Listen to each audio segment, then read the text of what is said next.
Posh Toddy, Tara Palmer-Tompkinson. American Dream, Doug Stanhope. And their team captain, Sean Locke. And facing them tonight, Sweden's greatest export, Ulrika Johnson. Funny Boyo, Rod Gilbert.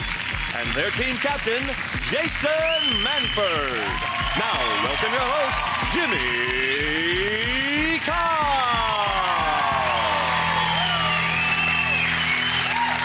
Hello and welcome to 8 out of 10 Cats, a show about opinion polls, surveys and statistics. Did you know, for example, 1 in 10 Europeans is now conceived on an IKEA bed? And for similar reasons, I'm no longer welcome at the Croydon branch of DFS. 26% of New Yorkers have herpes. If you can catch it there, you can catch it anywhere. And 62% of people think that being single gives them the chance to be more spontaneous. I've got no plans tonight, so should I sob myself to sleep or comfort eat? Let's get started.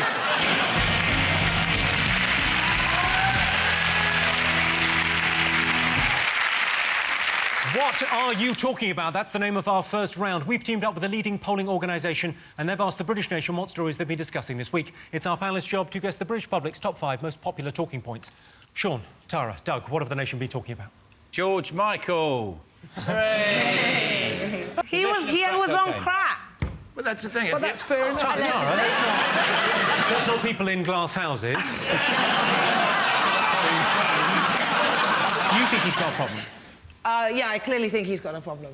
But I like George Michael. I'm a big fan. I like his music, but I do think he does have a problem because he's on crack. He's caught in Hampstead Heath. I mean, how long have you got? How dare he think he owns his own body and can do whatever he wants with it? How dare he? I don't understand why people that get in positions like that apologize. He's apologizing to his public as though he has any responsibility to... Why is he apologising? Well, it does seem a bit odd, because most of the best music that's ever been created has been done on drugs. Yeah, but not on drugs in toilets. One of his fans has said he's done it because he's been on tour, now he's not on tour, and he's empty, he's got nothing to do. But I thought, when my granddad retired, he didn't start bumming and taking crack in toilets. I think one of the reasons about the toilets, public toilets, there's a lot of tension in public toilets, especially men's urinals. If you're standing at your urinal with 5 or 6 other men, it's a very tense environment. Yeah, all you have to do is just do, like, a little shimmy, and it causes blind panic. It'll go, Jesus Christ! What's going on? What are you up to? They are very tense places, and there's also that I think he gets ideas. You know that nonchalant whistling they have in toilets? Where if you're in a toilet, you hear someone going... What does that mean? And it's really worrying when it stops.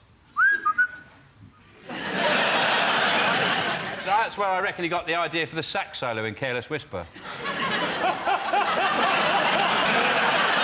But they are disgusting as well. Bloke's toilet, basically, somebody went in about 15 years ago, got their cock out, started pissing and spinning round. And then every so often a member of staff goes in, signs the name on a wall and then walks back out again. My favourite one is there's one on the A1 in the services, and it says on the outside of the toilet sort of thing, it says, these facilities are checked weekly. But if you don't care, don't check them. Yeah, check weekly. They open the door and go, that's a shithole. Job done. I went to Knutsford Services and it said this toilet will be cleaned again in 26 minutes. There's a big countdown display. I got to tell you, I like watching the toilets getting cleaned as much as you do, but I'm not waiting 26 minutes. 20 minutes is the absolute cut-off for me. So I know what I'll do. I'll have half a shit here. Push on and try and catch the cleaners in Kiel. That's what I thought. Right, let's have a look and see whether George Michael is one of the most talked about things this week. Yes, this is the story that George Michael has been arrested in a public lavatory again. George Michael does practice safe sex. He keeps one foot up against the cubicle door. Jason, Ulrika, Rod, what else have the nation been talking about this week? I think it's got to be David Blaine. He's supposed to be a magician, and his latest trick is hanging upside down for 60 hours. You're like, that's not a trick, is it? What happened to proper magic? And when you see a magician, you want to go, I wonder how he did that. Not, what a prick. Right, let's have a look at a picture of the little fella in action. There he is. That's him upside down. I used to hate David Copperfield till he came along. Now I quite miss the spangly blow-dried ponce. His formula of magic, whatever he does, seems to be really awkward, plus time, plus catheter. They're all about things where he can't really go for a piss. How does the catheter work going up? Is there a nurse in the house? There's George Michael's on the other end sucking it.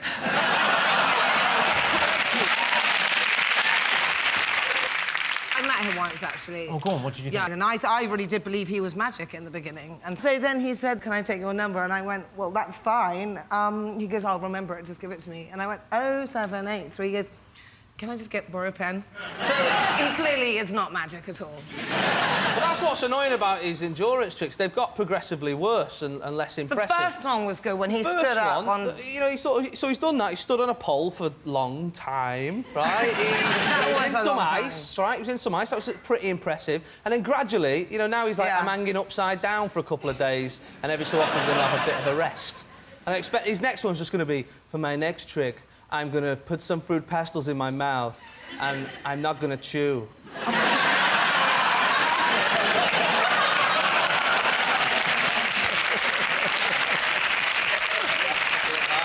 Jason, have you spent the first 2 minutes of the show writing with a biro? Look at him. That is so funny. Well, let's have a look and see whether David Blaine is one of the most talked about things this week. Yes, this is the story of David Blaine hanging upside down for 60 hours. David Blaine is hanging upside down with only electromagnetic boots holding him up. Let's hope there's not a power cut, or we won't be able to watch him fall to his death. OK, Sean, back over to you. What else do you think the nation should be talking about? Golf. Golf. What about golf? Ryder Cup. Actually, Europe lost the Ryder Cup to America. I think the weird thing about it is the BBC say, and the Ryder Cup is on Radio 5 Live. And you think, no, it's not. It's on Sky Sports, the Ryder Cup. Listening to golf on the radio has got to be the most pointless experience known to man. If you were a mole at the course, you'd have a better idea of what's going on. You'd just say, like, oh, I think it might be in. You listen to it, you go, he's knocked it quite near the hole, and it's a bit nearer, and now it's in. That's it. It's just the most pointless thing. It's better off just listening to central heating. Use of your time. And that's all the BBC's got. Did you watch any of the golf? I hate golf. That's not true.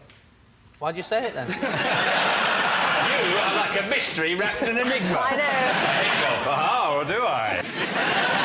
The big story in the Ryder Cup was Sandwich-gate. They called it Sandwich-gate, which was... Nick Faldo got in trouble because he was holding a piece of paper with all the names of the golfers on and how they were going to play and how they were going to line up against the Americans. And someone took a picture of it, and afterwards he went...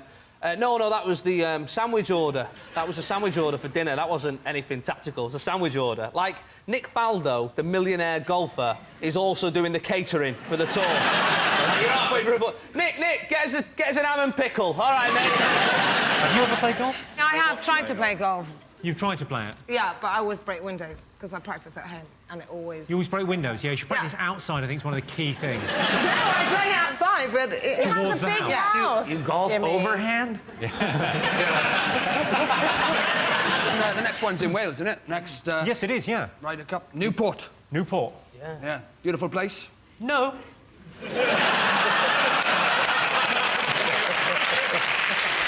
Let's have a look and see if the golf was one of the most talked about things this week. I don't know much about golf, Nick Faldo, but if you can't get your players to chip a ball through a windmill and into a clown's mouth, you don't deserve to win. OK, Jason, over to you. What else have the nation been talking about? Well, the front page of the papers were all about Gordon Brown having a kiss off his wife, and all the headlines in all the papers were kiss of life. Kiss of wife. Kiss of wife, of course. And stand by your man, that was another headline. Apart from the Daily Star, which headline was Robbie Williams in gorilla suit. No, I thought it was quite interesting. It's incredibly well received, his speech today. And I thought there's a danger that Gordon Brown will think everything's going to be fine now, but I don't think that's the case. Because there's nothing that's going to save Gordon Brown. If he was assassinated, it wouldn't help him. It's kind of like... He could walk in with, like, Bin Laden on a lead, barking like a dog. Too late, mate.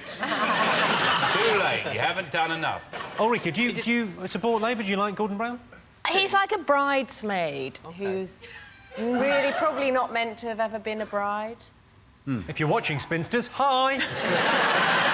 I did really quite fancy him when I met him. You know, I did. Oh, he did literally. I thought we were going, oh. Yeah, but I did screw Svenja and Eriksson too, so that is slightly...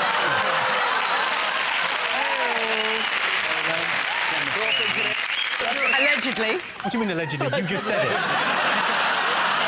You can only really do that about other people. Let's see if Gordon Brown is one of the most talked about things this week. It's all our mystery.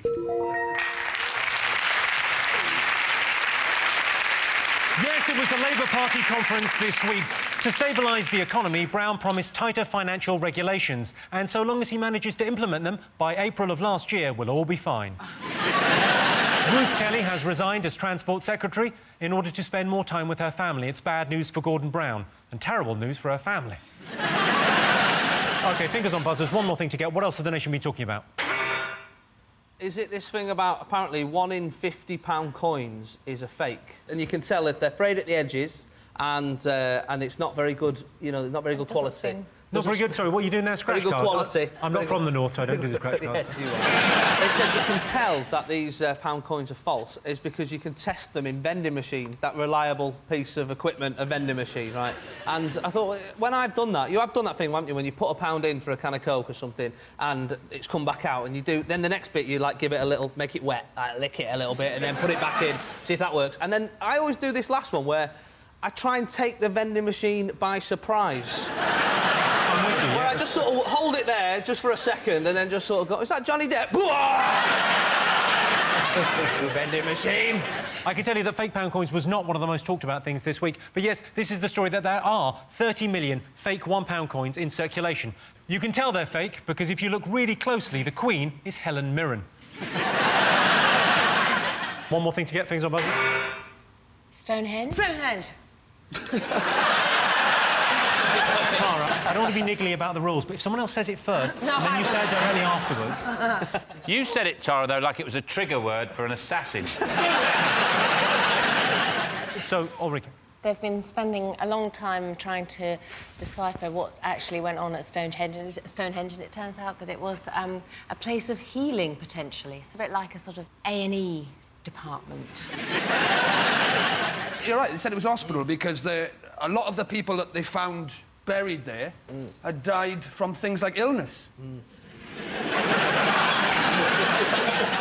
I want to hear what Tara's got to say, because you did say Stonehenge with such gusto. I live near Stonehenge. Yeah, it is a place of well-being. Quick spliff, sunset. I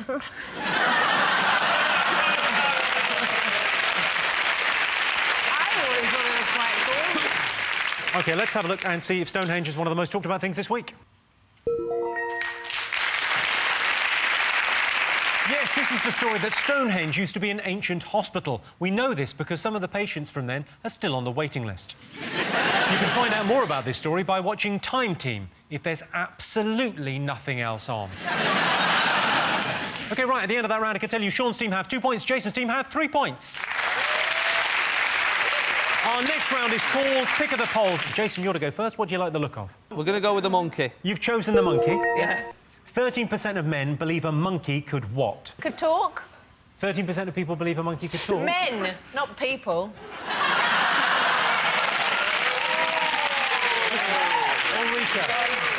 Ulrika, we've all been hurt. You've got to move on. Let it go, let it go. Is it carry a piano upstairs? Could work. It's kind of to do with work. Could be a boss. That's exactly right. You got it exactly right there. 30% of men believe a monkey could do their boss's job. Exactly right. Yes, 13% of men believe a monkey could do their boss's job. I prefer to see monkeys in their natural environment, cowering in metal crates, smoking B&H, with electrodes hanging out of their freshly shampooed eyes. I've just spotted a wizard up there. Hello, wizard. Sorry, we asked a question about Stonehenge and we really should have deferred to you. I love the Harry Potter films. Well done. OK, Tara, Sean, Doug, what do you like the look of? Yeah, that one I should hammer all day. He wants to hammer Sarah Palin all day long. Do you? No, not in that way. I think she's gross. But you want to go... When they say that, she's like really hot, and then you go, well, on what planet is she hot?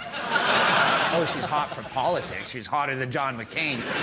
OK, so you've chosen Sarah Palin. America is gripped by an election campaign which could see its first ever female vice president. So we polled the studio audience and asked them, do you want to see Sarah Palin in the White House? What do you think they said? I think one of the really interesting things about her is that really all she's done is she's told a very good joke. She went out at the Republican thing and she did that joke. She said, what's the difference between a pit bull and a hockey mum? Lipstick. It's a good joke, and everyone goes, oh, that's a really good joke. And the thing I liked about it is it reminded me of the time that I put lipstick on a pit bull. And he was already pretty angry about the suspenders and high heels. So... We're going to finish the job! So you're not a fan? Obviously not a fan at all. You're disgusted. I'm not a fan. I think it's a cheap, transparent ploy to get women to vote for her, and I think the scary part is it could work. It's working. Women build their lives on cheap, transparent ploys like romance and all these things. I love the way you had them all on your side, then you just went, fuck off! Let's get a guess over here. We asked our studio audience, do you want to see Sarah Palin in the White House? What do you think? This audience, no way. I can tell you you're absolutely right. The answer is no. 72% of our audience do not want to see Sarah Palin in the White House. This week, Sarah Palin was introduced to 8 world leaders in 48 hours. It was considered a success by the Republican Party because she only shot 2 of them. Sarah Palin brings beauty, enthusiasm and charm to a job that requires experience, integrity and common sense. So at the end of that round, Sean, Tara and Doug have 3 points, Jason, Ulrika and Rod have 4 points. The next round is Believe It or Not. In this round, I give the panellists a simple statement, and all they have to do is decide whether they think it's true or false. Here's a little clip to illustrate this statistic. The city of Lincoln plays host to the Miss YTV contest 1980. One of the 15 lovely passengers is on her way to fame and fortune aboard this vintage fire engine. It's a perfect setting to find the girl nearest to perfection. The first prize is £500, a week's tour of Holland, and a year's contract to travel representing YTV at exciting events during the next 12 months. Hello, Christine. Come and join me. Christine, you're a restaurant manageress. That's correct, yeah. Could you tell me how many staff you look after? There's about 14 in all. Any males? Oh, yes, there's about 4 or 5. There's some gays as well. Are there really? Do you have any problems with supervising males? No, actually, because you find that they sort of share the same interests as yourself with being gay themselves. Good luck with the competition, Christine, and thank you for joining me. Thank you very much. Like Whitney said, they're looking for the woman closest to perfection. They sort of ruled out perfection, haven't they? They also drove her in on a vintage fire engine. I mean, it was pretty crazy generally.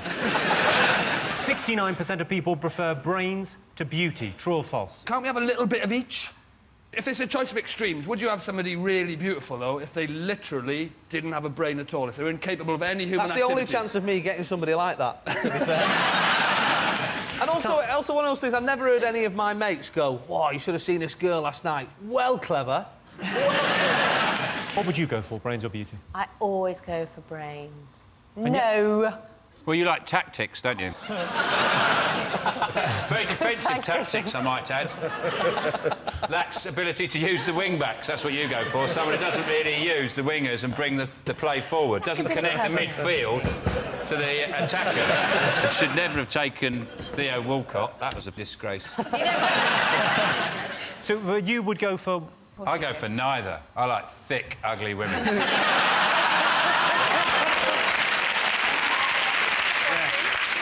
It's just a roller coaster ride. It'd be great if that was your taste. Depressing, disappointing, worthless, hollow, meaningless relationships.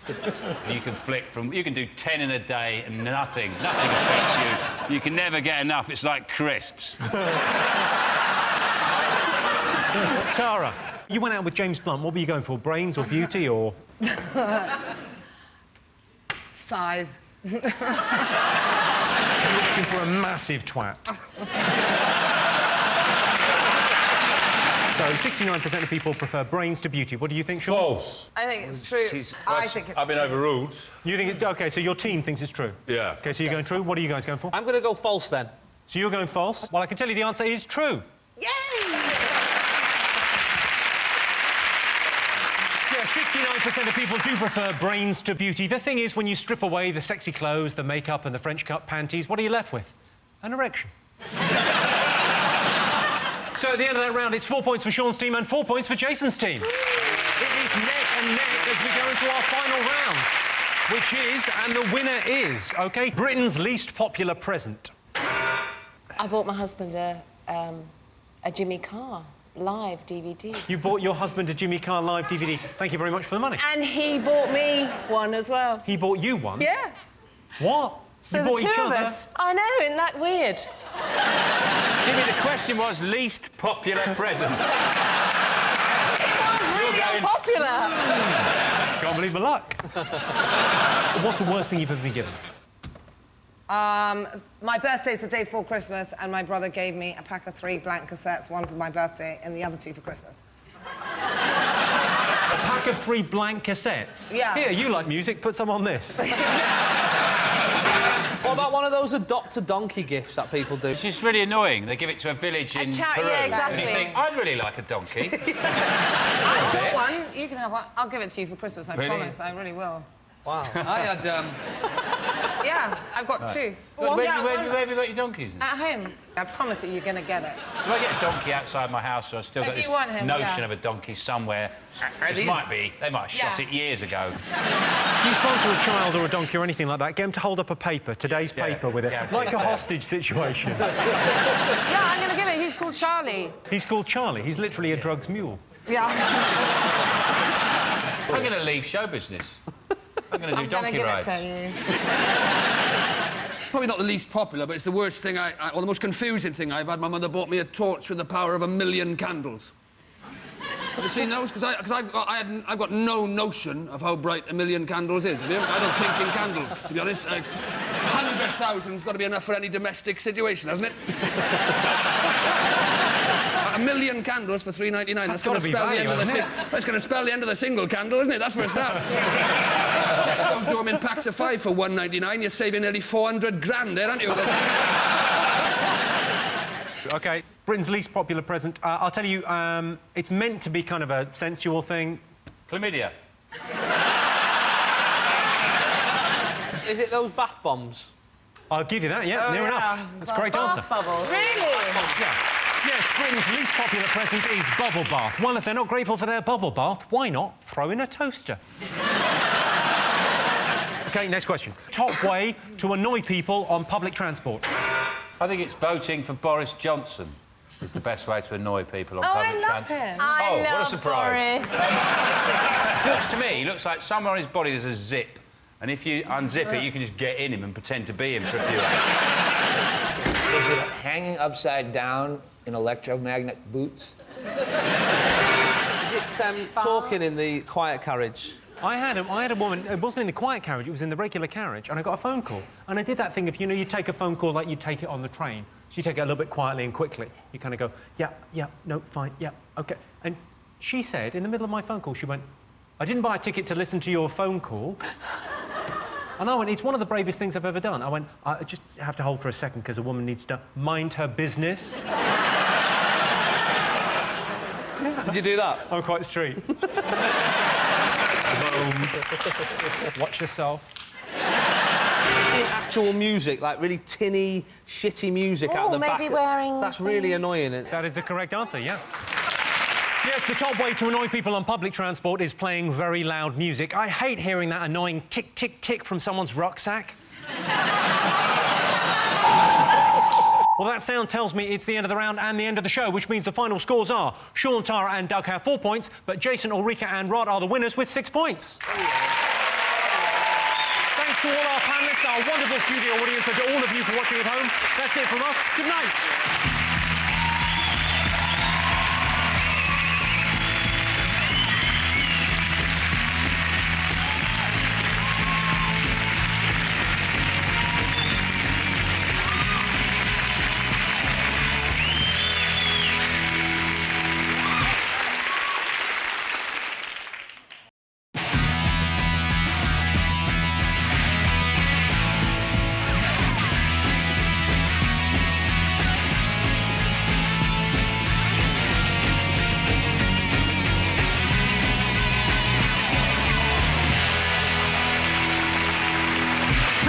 On 8 out of 10 Cats, it's Smithy James Corden, American Dream, Scott Capurro, and their team captain, John Locke. And facing them tonight, loose woman, Carol McGiffin. Please stand up, Alan Cochran, and their team captain, Jason Manford. Now, welcome your host, Jimmy Carr.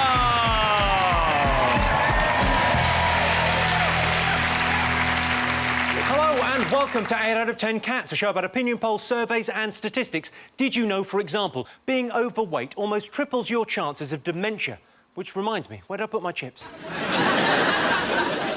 There are 5 times more languages spoken in Papua New Guinea than in all of Europe. That's absolute. And 19% of Brits change their favourite film depending on who they're talking to. I'd have to say Anal Graveyard 2. And you, Archbishop? Right, let's get started.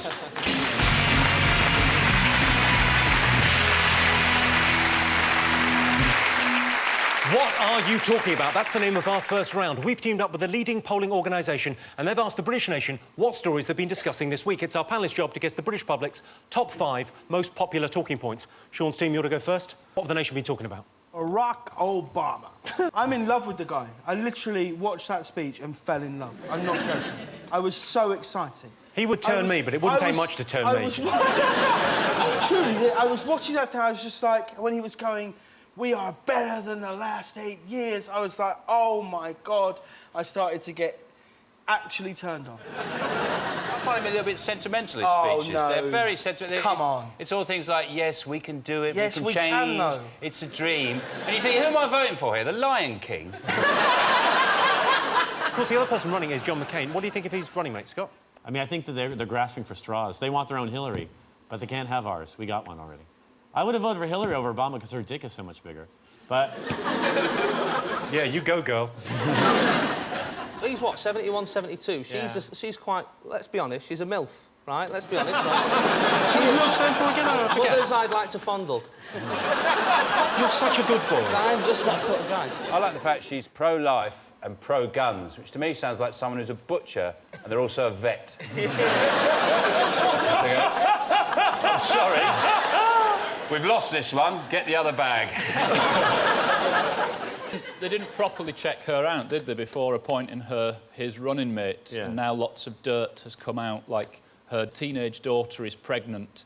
But it's a good job that she knows the dad as well, with them being so uptight conservatives. It just reminded me of a time a girl who was perhaps, say, a potential loose woman. The school slag basically got pregnant, right? And I asked my mate Dave who the dad was, and no word of a lie, my mate Dave, exact quote, said, "Well, if you eat a can of beans, you don't know which one makes you fart, do you?"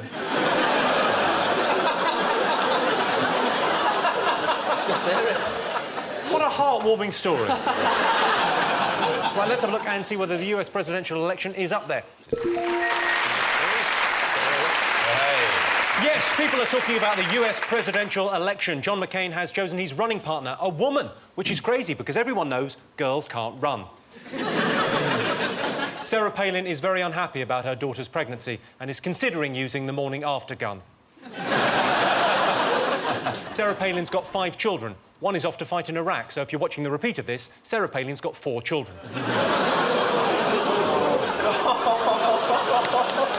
Jason, Carol and Alan, what have the nation been talking about? Well, certainly in my house in Manchester, it's got to be Manchester City becoming the richest club in the world. We can buy anyone. This Arab bloke who's worth 500 billion, let's say pounds.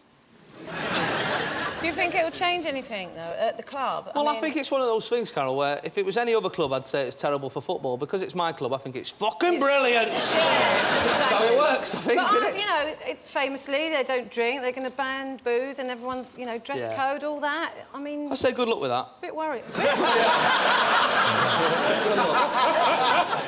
They've put a bid in for 130 million for Ronaldo, which, even though Real Madrid were offering 60 million, this guy's come and gone, "I'll give you 130 million!" And you go, how are you so rich when you're shit at haggling? That's terrible. He's a trillionaire, isn't he, this new owner? They're making up new words now. Yeah, he's a trillionaire. He's 31. He's on the telly. He's younger than me. That's the more I read about him, the more he's making me feel like a bit of a loser. Don't say that, Alan. Do not say that. Hey, I'm 33, Jimmy, and I'm not even a billionaire yet. Seriously? Seriously, yeah. He was 14 and he was already selling on the stock exchange. No. I was thinking, when I was 14, I was doing wheelies and chasing girls with poo on the end of a stick. We had a guy at West Ham, and I'm a West Ham fan, and we were really struggling with... You were struggling? West Ham? Yeah. When was this? Don't act like you know anything. Jimmy thinks West Ham something you get in a delicatessen.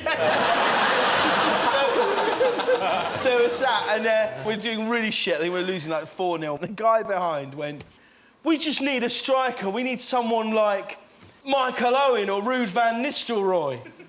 So, yeah, we know that. They're brilliant footballers. And someone like Cristiano Ronaldo. Yes, we do, but we can't afford him. Well, let's ask him really nicely. I'm worried about this new rich owner of Man City just exaggerating the gap between rich and poor in football clubs, because this summer I actually paid £100 for a Huddersfield Town season ticket, and I got a letter yesterday saying that I now technically own the club. OK, let's see if Man City's takeover is one of the most talked about things this week. Yes, this is the story that Manchester City has been bought by a Dubai-based billionaire. Their aim is simple: to win the Premier League and annihilate Israel.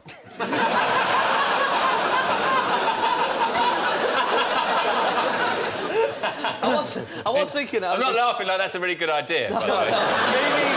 We need to kick on. Sean, Jason and Scott, what else have the nation been talking about? The Hurricane Gustav, which was supposed to devastate New Orleans this week, didn't. It just missed it, didn't it? Just went just off to the left.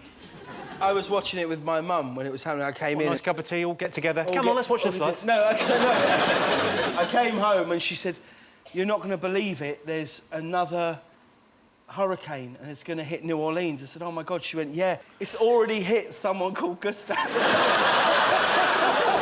I went, "Mum, no, it's a hurricane, Gustav. It's called Hurricane Gustav." She went, "Oh, that does make more sense." I've got two questions. Firstly, all these hurricanes keep hitting New Orleans, which proves my theory that God hates jazz. Yeah, you've still not written up that report, have you? No. But what they should have done when they evacuated, because all the trumpets would be left behind, wouldn't they? They should have nailed all the trumpets to a post, so when the hurricane hit, it would have blown like... Could have played like... Look, there's always looting as well in this situation. I just think looting is a weird thing to... sort of a weird mental stage that you're thinking, everyone's going to die, but if I'm going to die, I want a 50-inch plasma telly before I go and use it as a boat. Where are you going to plug it in, though? Where are they going to plug it in, Carol? There's, like, water everywhere. You can't, can you? Bit of a waste. Yeah, that's the real tragedy. That is the Nick telly can't be plugged in. Let's see if the New Orleans hurricane is one of the most talked about things. Yes, this is the story that Hurricane Gustav hit New Orleans earlier this week. The city inspector drove down to see if there was any flooding, but when he took his Chevy to the levee was dry. Jason, Alan, Carol, what else have the nation been talking about? What do you reckon?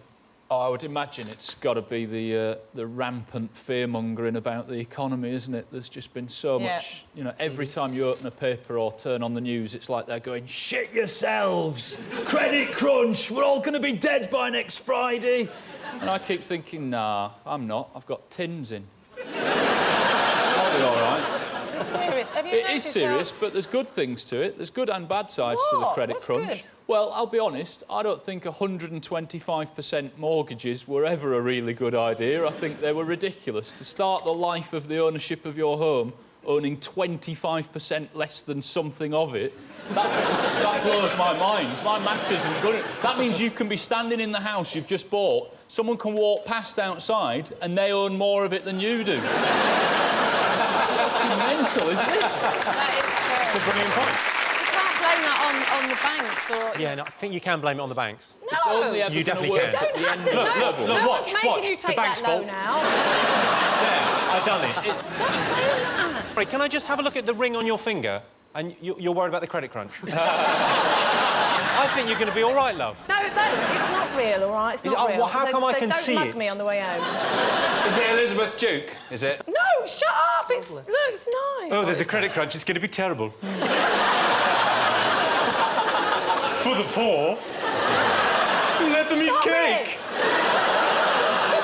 Are you struggling in the credit crunch, Jimmy? Are you downsizing because your face is getting smaller? So. My face is getting smaller. It had to go somewhere. There's an even better side to the credit crunch. The best side of it is a lot more people are enjoying the experience of shopping at Lidl. Which, as everyone knows, is really like being on holiday. In Moldova. That's exactly it. I'm in exactly what it is. Moldova. And you go, what is this? I don't know. I'm just going to open it and see. Well, you do Puffin hearts? I thought it was fuses. Puffin hearts? Oh, darling, we've run out of schnazzle scrodge.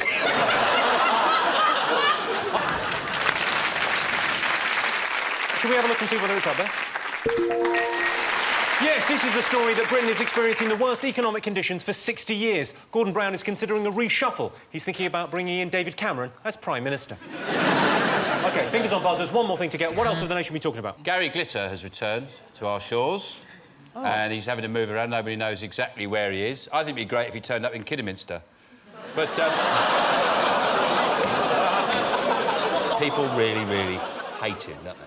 They're really very angry with him. I think it's the kids. I think it's partly that. Also the fact it turned out he was bald. I think those... I think those two together. Because all those years he had that big hair, and he goes, not only is he paedophile, he's bald as well. I can tell you Gary Glitter is not one of the most talked about things this week, but Gary Glitter has been in the news. He's been released from prison and has returned to the UK. Now he just wants to settle down and have kids. After coming out of prison, I was wondering if Gary will remember how to sing. She'll be 8 now. Oh, why are you so mean? Does that make it worse? Yeah, definitely. Does it make it worse? Yes, it does. All right, one more thing to get. Fingers on buzzers. What else have the nation been talking about? Is it the Cold War 2? Oh, yeah. Russia's revenge. When I saw... Because the map come up on the news, like, and obviously we're there because of GMT, right? And America's there and Russia was there, and I thought, shit, we're right in the middle. We're right in the middle, aren't we? If they start bombing each other, one might come astray, and then I realised we're not flat, are we? We're not flat, that's round, that. There's a back bit, isn't there? There's a back bit. They could just go round that way, so fuck it. Don't matter. They have got weapons that will reach us. They don't need him, they got Putin. Yeah, but it's, I know He's so hard, isn't he? Yeah. They just fire him out of a cannon with his fist. Well, the problem that Europe have got is that Russia have a lot of gas and oil that we need. So, essentially, we need to stay on good terms with Russia. Not if you're a Manchester City fan, my friend. We've got our own supply. Is that why it's called the Cold War? Because they've got all the gas and the oil and they can provide heat. It's a good answer. I like it. They turn it off. No, is it? Is that why they've waited till September to start it? Because we're getting... Is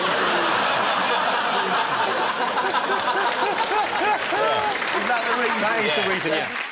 Let's see if the Cold War II is one of the most talked about things. Yes, people have been talking about the potential of another Cold War with Russia. The incident that started this has put South Ossetia on the map, just before the Russians wiped it off. At the end of that round, Sean's team have 2 points, Jason's team have 3 points. The next round is pick of the polls. Jason, your team first. What do you like the look of? What do you reckon, team? Let's go Gordon Ramsay. In a poll to find out which celebrity people dream about, Gordon Ramsay came second. Who came top? Was God #1? He's a big celebrity, isn't he? God. It's pretty popular. You know, God. Have you heard of God? Well, he can't be a celebrity, can he? Because we're not sure he exists. I've got no factual proof Gordon Ramsay exists. Well, Jesus existed, and he's hot. He's the hottest Jew on a stick, so I'd say Jesus. Sorry, Jesus is the... What, how do you describe Jesus again? He's the hottest Jew on a stick. He's the hottest Jew on a stick. He's the hottest Jew on a stick? Yeah. Well, you'd ruffle some feathers at a synod, wouldn't you? He's the hottest Jew on a stick! We go, Archbishop go... I can see why Gordon Ramsay's there, because he's always getting his shirt off, isn't he, on the telly.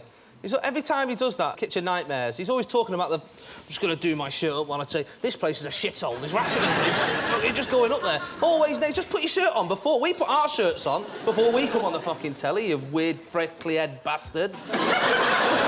What's going on with his forehead as well? What are those marks on his forehead? Yeah, but if you're a chef in a kitchen, you've only got 2 hands, you can keep stuff in them. Oh, I think he's nice and rugged. You think he's nice and rugged? Yeah, I haven't dreamt about him, though. Who do you dream about? Richard Madeley, usually. Judy Finnegan will scratch your fucking eyes out, love. I know. Well, no, she knows. But also, I had a really... You heard it here first. She knows I do that. Top celebrity that people dream about. Is it Brad Pitt? Well, it's the right area. Oh, Angelina Jolie. Correct answer. Huge. That's good. Yes, the top celebrity people dream about is Angelina Jolie. I could show Angelina Jolie a thing or two in the bedroom. Here are 2 things. Sean, your go. What do you like the look of? I like the font of London 2012. I think it's a great font. It looks like Lisa Simpson giving a blowjob, though, doesn't it?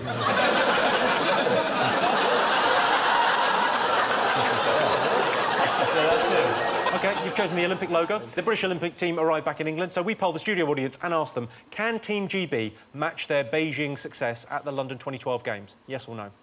Because we did very well at the Olympics, didn't we? We came 4th. I loved it. I got so into it, I thought it was brilliant. The opening ceremony, everyone was going on about the opening ceremony, the closing ceremony. I thought it was like looking into a beehive. Can we get 14,000 people to bang a drum at the same time? Yeah, if you threaten to kill them. The Paralympics have started, doesn't get as much coverage. I think it's better in many ways. The wheelchair rugby is fucking amazing to watch. It's like the real Robot Wars. I mean that in a positive way. Yeah, it's brutal and exciting and brilliant, and, you know, Smash-a-Lot won last time. It was amazing. I'd love to see Paranormal Olympics.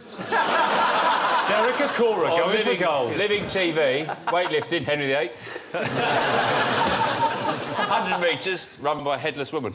Nowhere to put the medal. Just keep slipping off. So, yes or no, do you think Team GB can match their Beijing success in 2012? Yes, I'm certain of it. Yeah, OK. no, of course it can. All right, I can tell you the answer is yes. 78% of our studio audience think the Team GB can match their Beijing success at London 2012. I'm not sure the Chinese will want our opening ceremony to be better than theirs, which begs the question, where are we going to get our fireworks from? So at the end of that round, it's 4 points to Sean's team and 3 points for Jason's team. Our next round is called Believe It or Not. Let's have a look at a clip to illustrate the statistic. There is a sense of fear going to funeral directors, but when they're coming to us, they're coming into funeral directors and travel agents at the same time, and we find that that mix have worked very, very well, because to us, we're sending that person on a very special journey. So the funeral directing aspect is just an extension of the work that we do as travel agents. To me, it comes natural that I am preparing this loved one for that journey.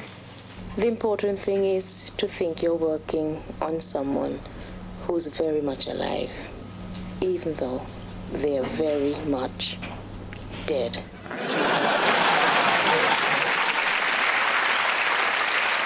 That was from The World's Worst Job in 1994. It was a travel agent and also a funeral director. It's a mental idea, isn't it? OK, 63% of people would rather have a DJ than a eulogy at their funeral. True or false? Why are the two mutually exclusive? Why can't you have a eulogy and then a DJ? No, because then it would sound like Faithless, wouldn't it, if you did it... at the same time. If someone was talking slowly over a bit of dance music, it's Faithless. That's what you're thinking of. I like the idea of a bloke going ashes to ashes, dust to dust. Shabba! That send me off nicely, that. I'd do it, but... Rest in peace, rewind. Obviously, the best thing to play would be Last Night a DJ Saved My Life. Poignant. The thing is, do you want to DJ because then you want to dance, but do you want to dance at a funeral? And then, really... I don't even want a funeral. I've worked out, I've put down how I want to die. I want to be fly-tipped.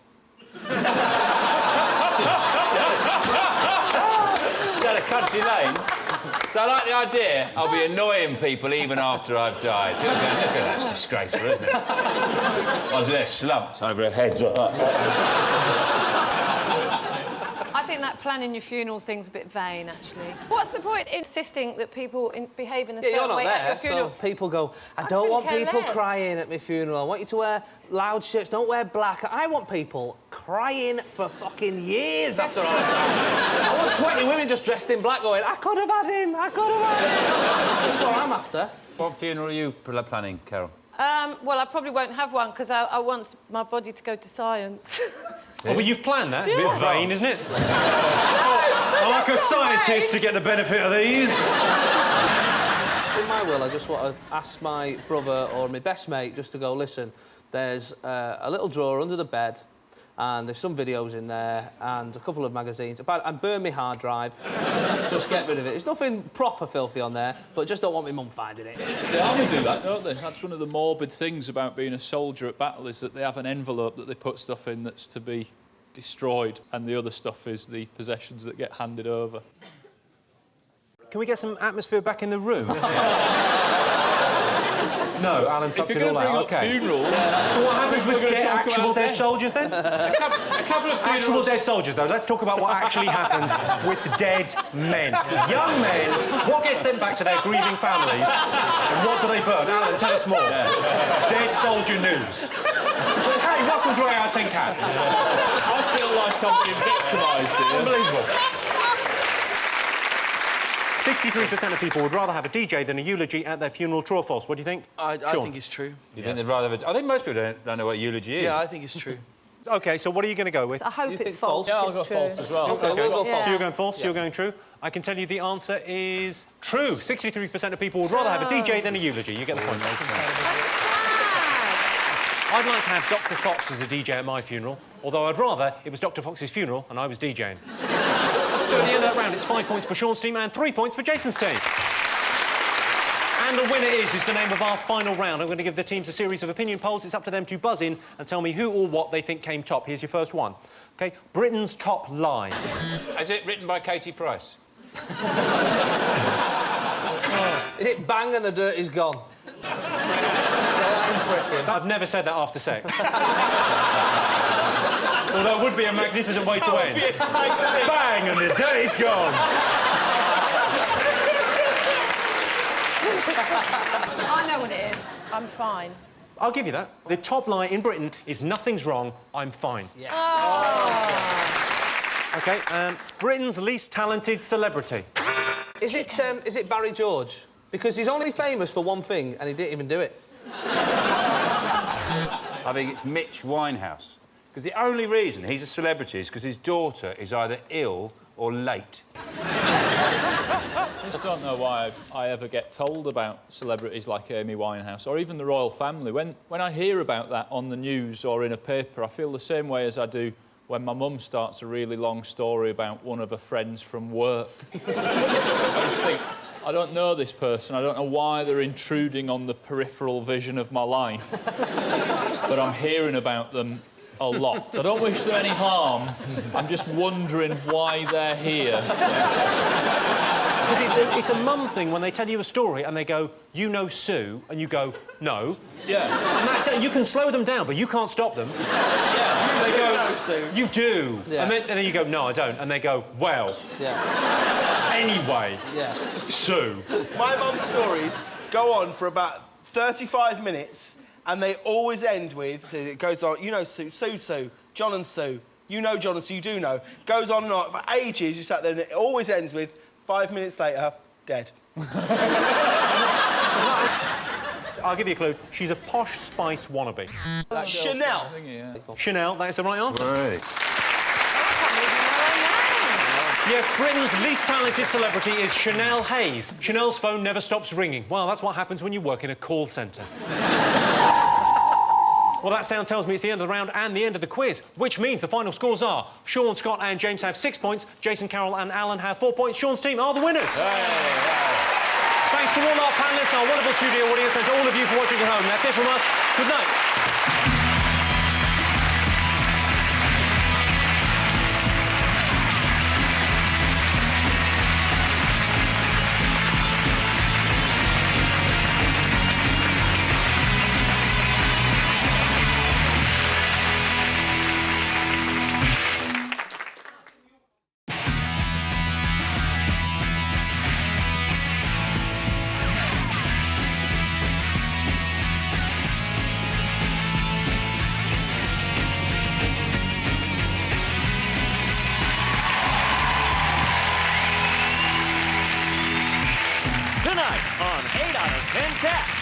Fastest man on two wheels, Chris Hoy.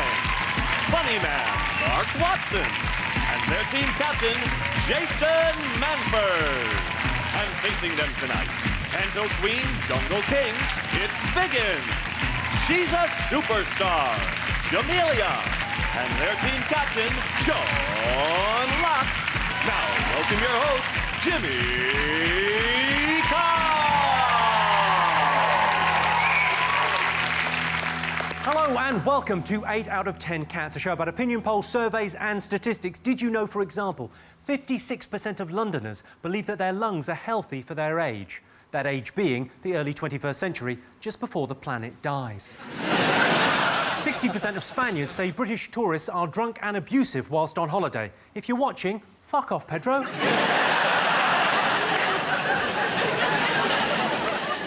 28% of Germany's prison population is foreign, but that figure has dropped since the 1940s.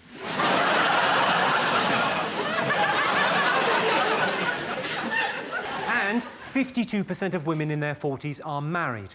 The rest of them have failed. Let's get started.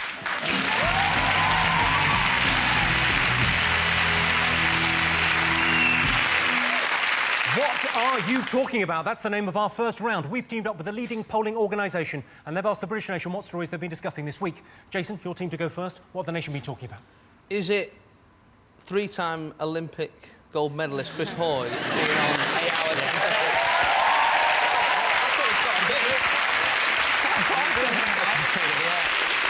Have you brought the Olympic medals No, with you? he doesn't carry the medals everywhere. Or does he? Go on, Here they are. Yeah, He has got them. You would, wouldn't There you? you go. Yeah. Everywhere I go. Everywhere I go.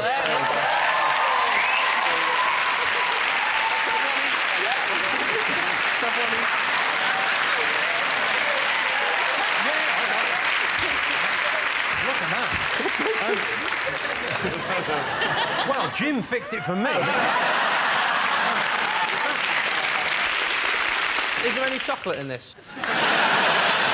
Chris Hoy being on the show is talked about, Yeah, but mainly it's by not. us. OK. Yeah. Not OK. one of the most talked about things of the week. What are people Is it been this talking about? experiment which might end the world? As a Oh, bring us down. Basically, this experiment they're doing, they're going to get protons and neutrons and fire them at each other dead fast. And Dead fast, like not just fast, dead fast. No, like think how fast you've seen stuff go. Faster than that. Is it the greatest science experiment? It's the biggest, it's the largest experiment ever done, apart from Australia.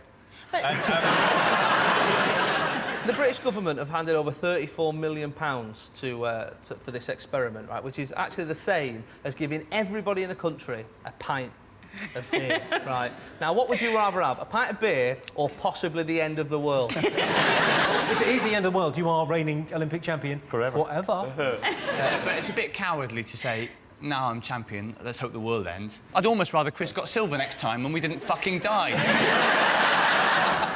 What I don't understand, right, why do they need such a big machine to do this experiment with these two little smaller-than-dot things? I'm glad you asked me. No, Jimmy, you've been to university. You might be able to explain that to people. Yes. Yeah. I once went to a lecture by Stephen Hawking and explained time travel and other Really? dimensions, and I understood it for literally about 5 minutes. And as I walked out, I went, "No, it's gone." What it is, it's a thing called a flux capacitor. Hello. And if you go 88 miles an hour in a DeLorean, you can go back and save your mum from getting snogged by you. It's weird, really. An older one will come back and give you a sports almanac and you'll become like a billionaire, and that's time travel. There you go, Jamelia. No problem. I think that has summed it up nicely. Let's have a look and see whether the Big Bang experiment is one of the most talked about things this week.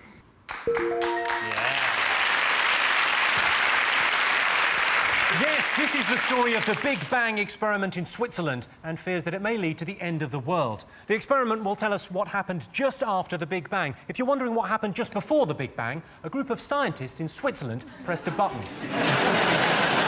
OK, Sean, what else have the nation been talking about?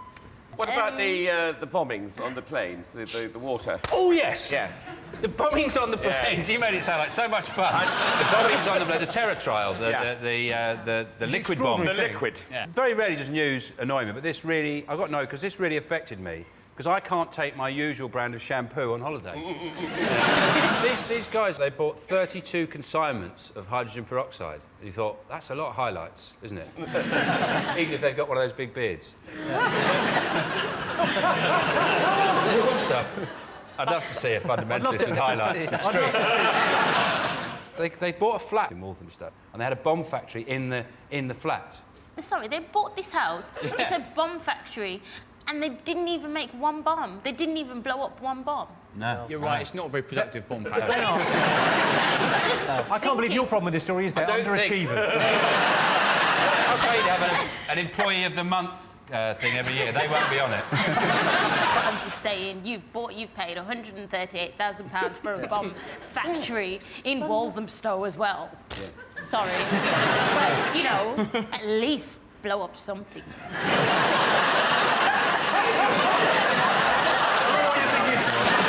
No, I'm in no way advocating I don't think there's any fundamentalist watching this show going, let's see what Jamelia has to say.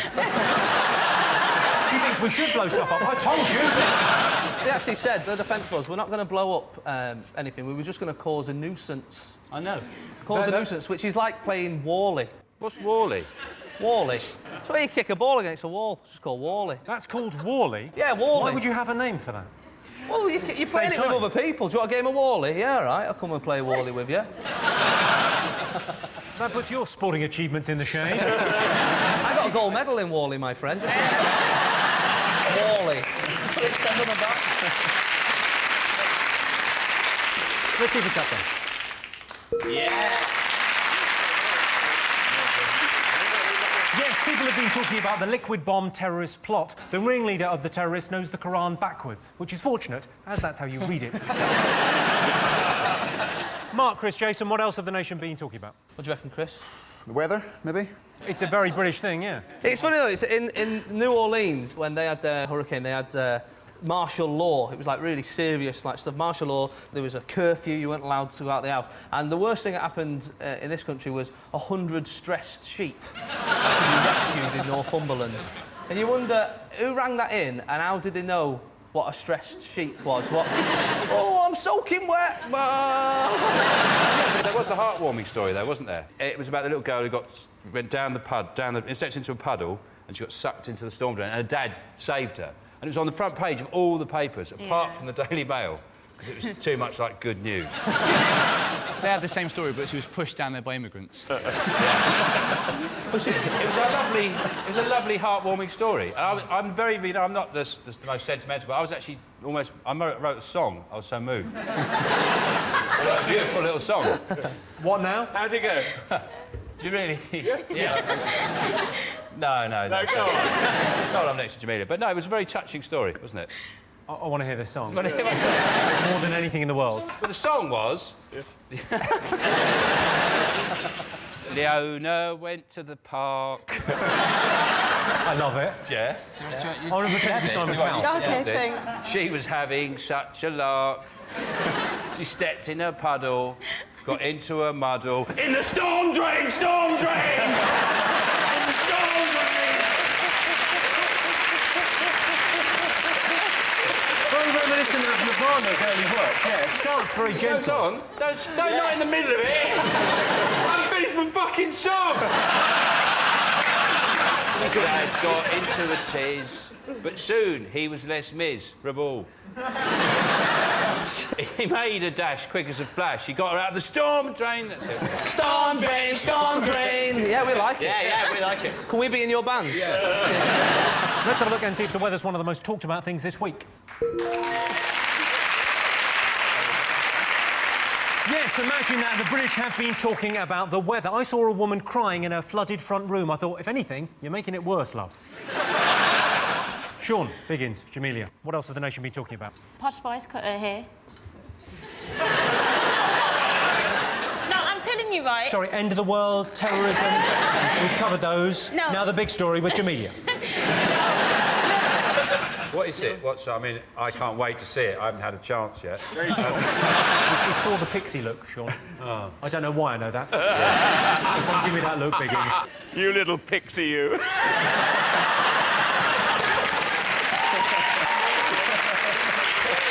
things don't turn out right, 10 years' time, you could be playing a pixie in Panto with... Yes! You could lift you on his knee for a song. Absolutely. We could do a vent act. Yeah, we'll give it a quick go. Come on. So I would... Yeah, so it'd be like that. So it'd be like that. So... Well, hang on a second. Hang on. One hand's there, one hand's on my back. What's that other... Actually, nothing to write home about. That's what you said last night.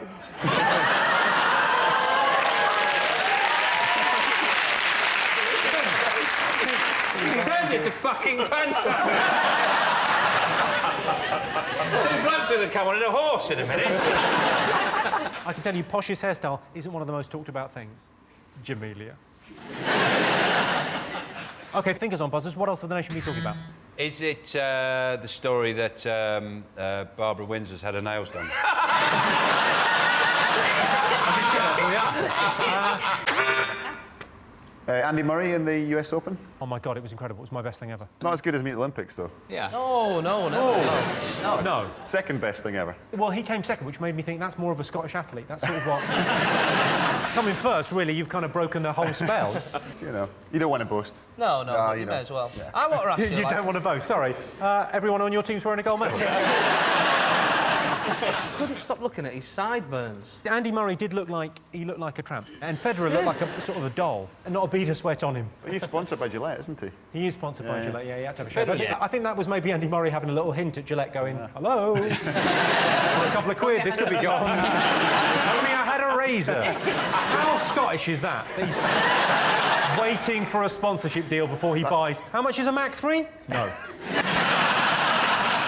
Let's have a look and see whether Andy Murray is one of the most talked about things this week. Yes, indeed. Andy Murray was beaten by Roger Federer in the final of the US Open. It was the most successful performance by a British tennis player since Greg Rosetsky came fourth in Dancing on Ice. OK, one more to get fingers on buzzers.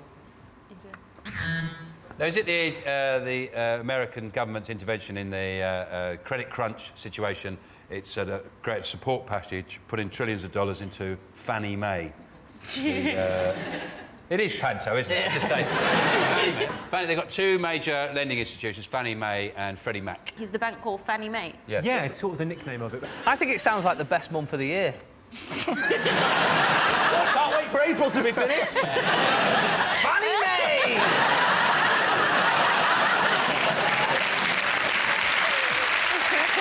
Let's have a look and see whether it's up there.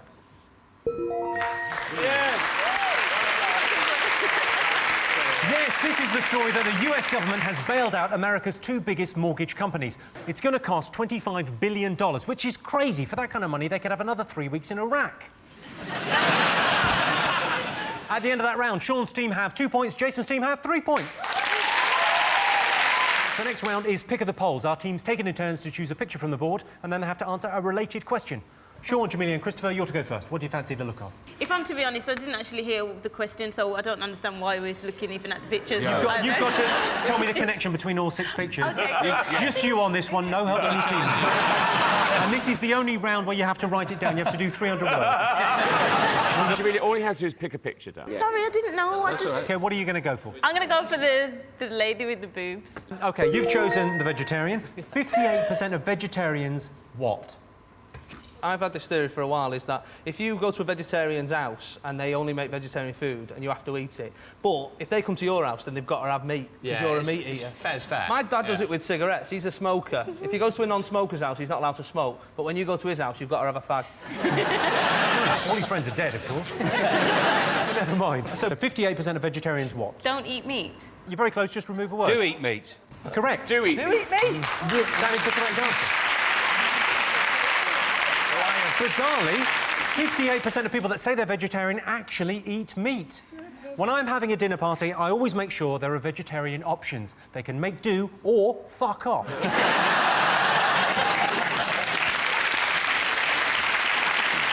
OK, you've got to pick a picture. OK, it'd be silly not to have Chris Hoy, wouldn't it? Sat here. We polled the studio audience and asked them, would you rather win an Olympic gold medal or an Oscar?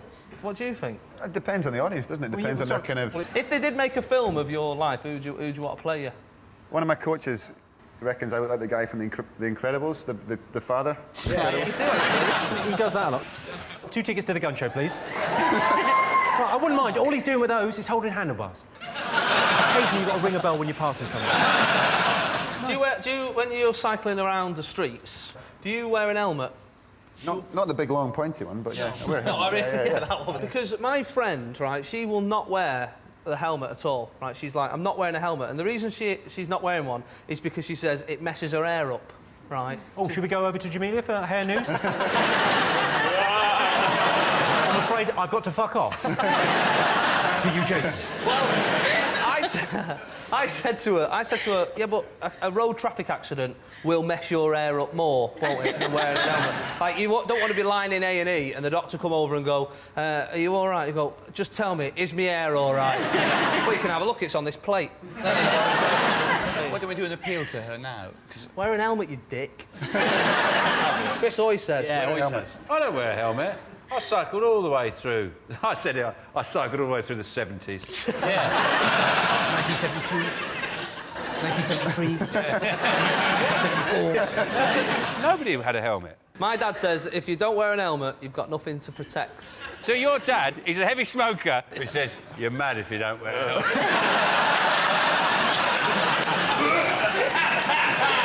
OK, so what do you think? Oscar? It's got to be the medal, surely. What do you I reckon? don't know, I think Oscars. I'm going to go with Hoy. Fair enough. Because he's got his medals. Oscar. The Oscar. You think Oscars? Well, I can tell you that you're absolutely wrong. 81% of our audience say they'd rather have an Olympic gold than an Oscar. Of course they would. Oh, God. Chris Hoy's bike was very expensive, but you've got to remember it was a joint birthday and Christmas present.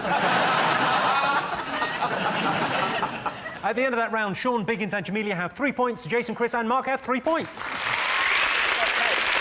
The next round is Believe It or Not. In this round, I give the panellists a simple statement. All they have to do is tell me whether they think it's true or false. Let's have a look at a clip to illustrate your statistic. I went to the BBC and someone says, oh, Mike Reed's here. I thought, not my favourite DJ of all times. I was flabbergasted. Just as we were about to go out, I saw this gorgeous-looking guy. I thought, oh, my good God, I thought, he's an absolute cracker. So I turned round and says to him, is your name Mike Reed? Just like that. He said yes, because he was with Ed Stewart. Ed Stewart's breath stinks. But Mike Reed has got beautiful breath. Mike Reed is absolutely gorgeous. He is fantastic. He is tops.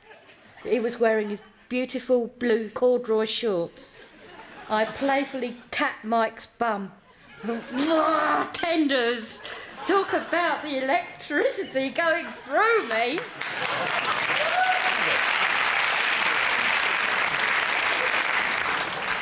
She broke my heart. Here is your related statistic.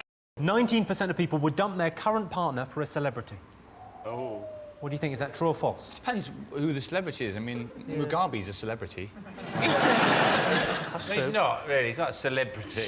He's not a celebrity. You don't see him in Heat. Yeah, you don't see him with Mugabe. He's got, you know, like, putting some stuff in the car and his, like, shirt rides up and there's a bit of flag. I think a lot of people have got that thing in their relationship where they're allowed to, if they meet a certain someone, they're allowed to have a go on that someone. Who would be your choice of celebrity? Who would you go for? David Beckham.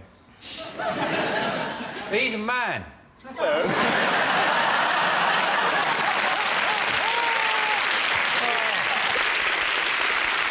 Have people ever invited you onto a show to get close to you, Jamelia? No, but there are celebrities. There's lots You of look lovely like... tonight. Anyway, you embarrass me now. Well, you're just saying you're looking lovely, so no need to be embarrassed because you do, so it's fine. Even when you're talking, you sound like you're in a chat room.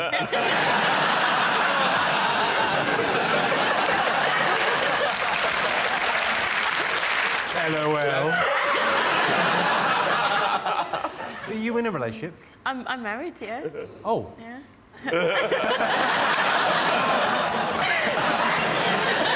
That actually hurts. But Jimmy, just press delete and start on someone else. Biggins, you look great tonight, man.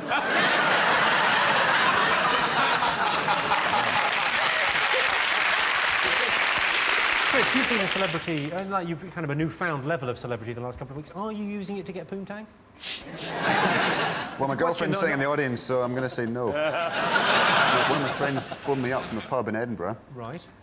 And there was a guy who was posing as me in the pub, pretending to be Chris Hoy, and he was chatting up a girl. And he went up and said, "You're not Chris Hoy, because if you were Chris Hoy, you'd recognise me." And he's like, "Oh, I didn't see you there. Sorry. How are you doing?" Jason, have you ever been caught cheating? You've come up with a brilliant story. Because Chris has. That's a perfect alibi. Oh no, someone pretending to be what? No, me. So what do you think? 90% of people would dump their current partner for a celebrity. True or false? True. True. You think true? The way I look at it is this: it's 3-all. Yeah. They've gone true. If we go false, the gamble is they'll go a point above us. But if we go true as well, we'll either go 1-all or we'll stay level. Can I just check in at what the total is? What's in the prize fund? Literally fucking nothing. Maybe you wanna... I don't want to be the guy who's on Chris Hoy's losing team this year. Exactly. That's all I'm saying. So, Chris Hoy, you're a winner. What do you reckon? True or false? True. We're going to go true. Well, I can tell you the answer is true. Yes, 19% of people would dump their current partner for a celebrity. Of course, girls expect me to make them laugh in bed, and they're never disappointed. So at the end of that round, it's 4 points for Sean's team and 4 points for Jason's team. And the winner is the name of our final round. Here is your first one. Best way to make a woman feel beautiful. Lying.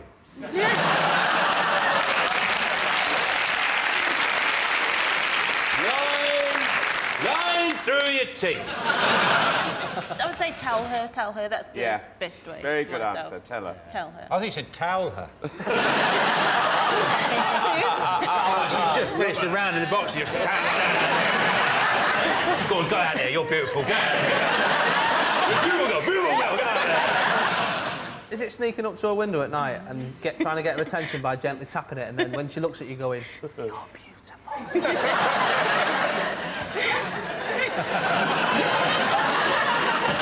I'll give you a clue. There is a Glaswegian variety. Glasgow kiss. Is it just kiss? A kiss? Head butter. Kiss is exactly right, yeah.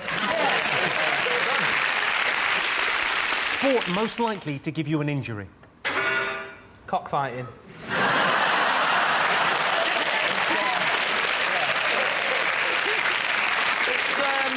It's got similar rules to fencing. You don't have to wear an helmet. I know one. Volley anvil.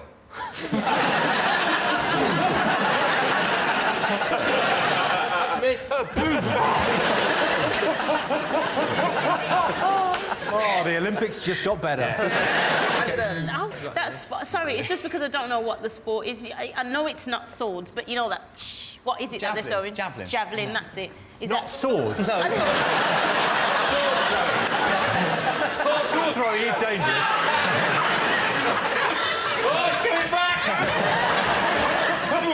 Sword throwing! Yeah, what about 3-day eventing? 3-day eventing? Yeah. I've thought of a way. We can cut the accidents by a third. 2-day eventing. Sport most likely to give you an injury. Is it football? You're absolutely right. The answer is football. Joey Barton recently broke a leg and an arm. I'll teach the bloke to look at him funny.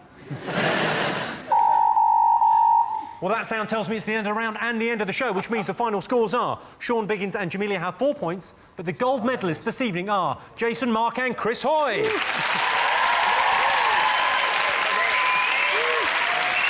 to all our panellists, our wonderful studio audience, and to all of you for watching at home. That's it from us. Good night.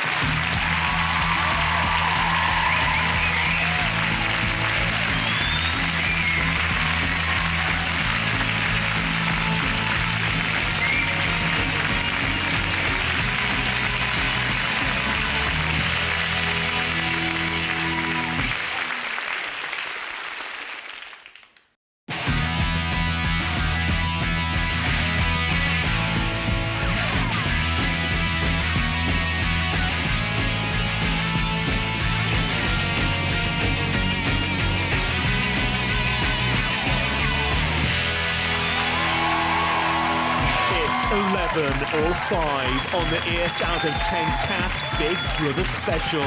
Joining the show tonight, celebrity housemate Vanessa Feltz. No, Rebecca, no, it's Luke. And their big brother, Jason Manford. And facing them tonight, superfan Danny Wallace. The golden couple, Mario and Lisa. And their big brother, Sean Locke. The extra special guests, Bex, Belinda, Brian, Ziggy, Nikki and Charlie. And here's your host, Jimmy Carr.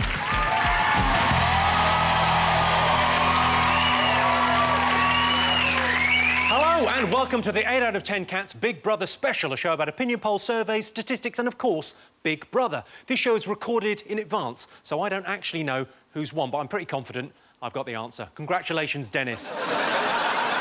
This year, the housemates purchased the following items: 88 bags of chickpeas, 74 bags of brown rice and 50 bags of lentils. I bet Mikey wishes he didn't have a heightened sense of smell now. 20% of Big Brother applicants still live at home with their parents. Sorry, that should read 20% of Big Brother applicants still live at home with their disappointed parents. And 70% of Big Brother housemates say they're looking for fame. Here's a tip: go to HMV, check between Falcon Crest and Family Guy. Right, let's get started.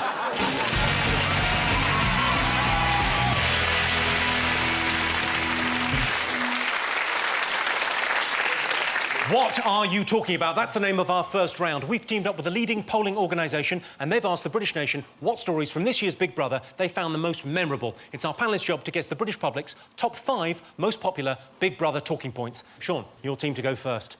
I can maybe hazard a guess, you know. Go on. Well, I think maybe it's got something to do with our panellist Luke there. Because, Luke, you went into the house as a kind of sort of a strange sort of politician type. you came out... You didn't come out. That's the wrong...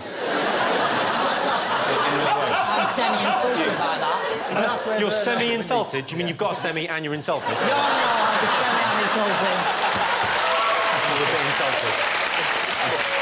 Just looking at you, Danny, has awakened something deep within him. But you came out, in many ways, as one Please half... change how you say that. I didn't come out. You minced out... Thank you.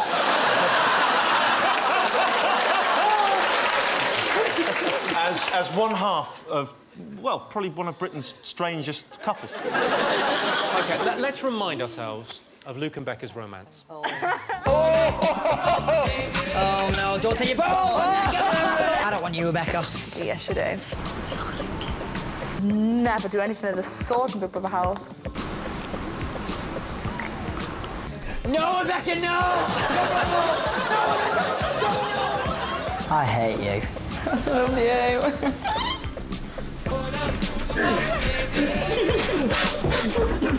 Tell me you did not just do that, Rebecca.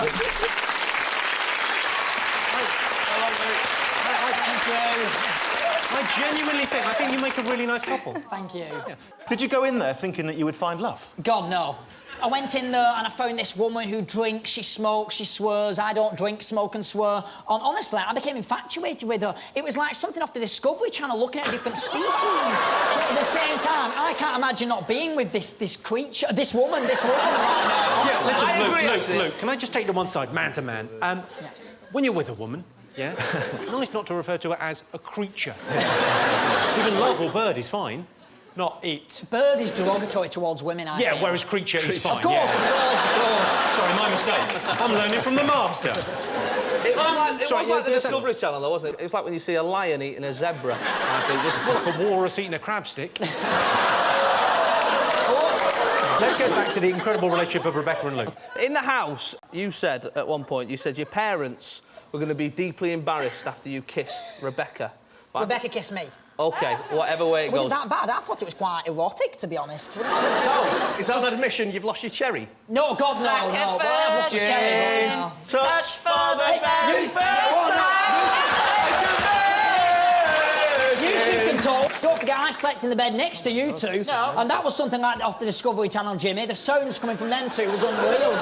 What, were they using you as a condom, were they? Oh. You and Becca start going to bed like about 10:30, 11. What did happen? You never shared it with me. You never told me. More happened, just didn't show it. More happened, they just didn't show us. So what happened? Luke, shut up! The truth's coming out now. Did you put your custard cream in a cup of tea? No, that's Mario, that's all Mario's department. He knows how to dunk it better than me. Let's have a look and see whether you're one of the top talked about things in Big Brother this year. Yay! Since leaving the house, it's thought Rebecca might have a bun in the oven, a shepherd's pie in the microwave and half a pasty down her top.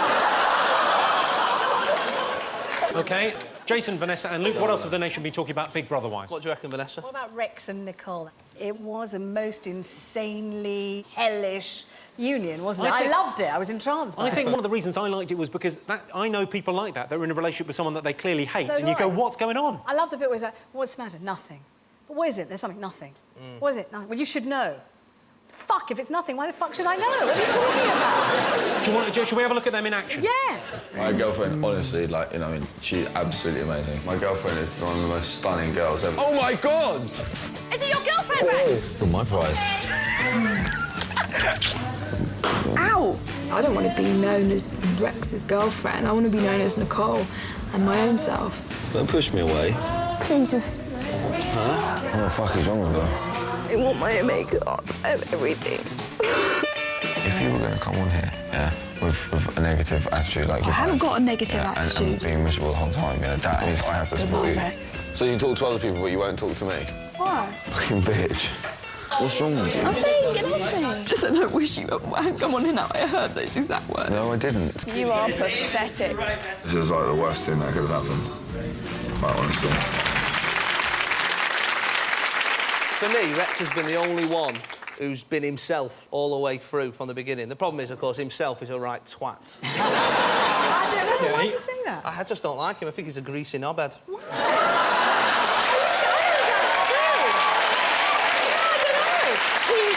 He's bright, he's astute, he cuts through the crap, he can make soup, he can make lunch, he's all right. Yeah, but I imagine the only reason he makes soup is so he can stare at his own reflection. Ziggy, was your relationship with Chanel as fraught as their relationship? Probably, yeah. I think relationships in the house don't really work full stop, to be honest with you. It's hard. You know, people are bigging people up and people are bringing people down and sort of go deep on everyone. But... Can someone get him a guitar? Yeah. People bringing me up and they bring me down. He did at one point say, he said to her, do you want a holiday or do you want a present? Right, and then he threw in, bearing in mind this present, Jodie Marsh has got one. I'm mates with Jodie Marsh. She lives next door to my best mate. He's built his house so his bedroom overlooks her garden. Is your... That's a good vote. That makes him sound a bit like a stalker, Brian. Is your best mate Barry George? No! I like Jodie Marsh. She's cool. She does the thing with the belts. That's her. You have to admit, she has got a little arse on the end of her nose there. No! She's beautiful. She has. She's beautiful in real life. I think it's distinctive. It is distinctive. As distinctive as a little arse on the end of your nose can be. Charlie, you're saying Jodie Marsh is attractive, but she couldn't touch you, surely. You're a South London it girl. Oh, can we just leave the whole it thing alone now? I'm sick of it. Honestly, I really am. And Whatever. Don't cry. I'm not bloody crying, am I? All right. For frick's sake, I've had enough. I've got Alex back there. Don't kick off. Hey, excuse me, Alan. I mean...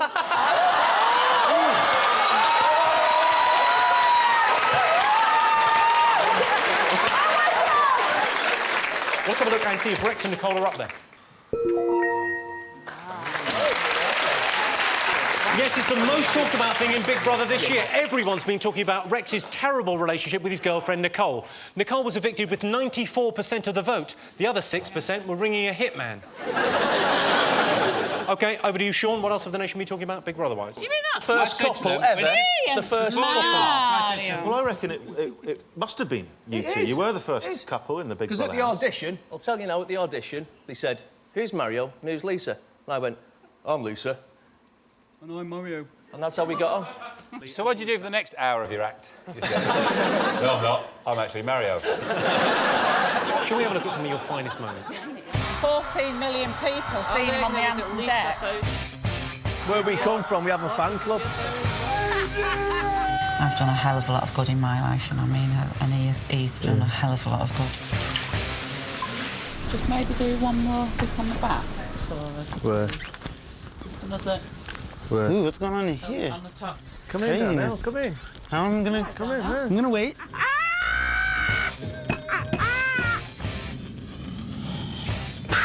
I recognise that big toe. You've sucked it many a time, you should do.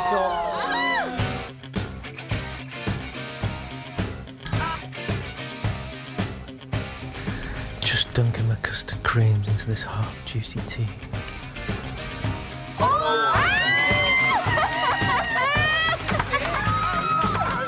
That's very romantic.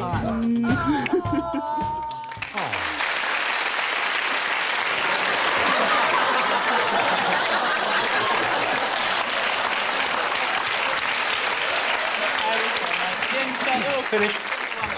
I've always wanted to ask this. Is there any part of your anatomy at all that you don't loofah? Exfoliate.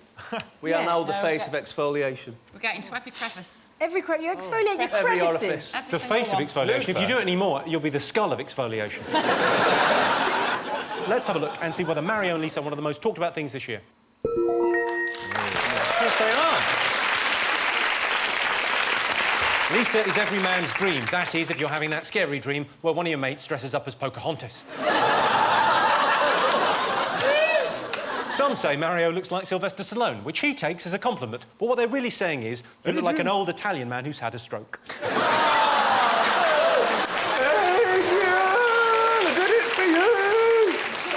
Stroke of luck.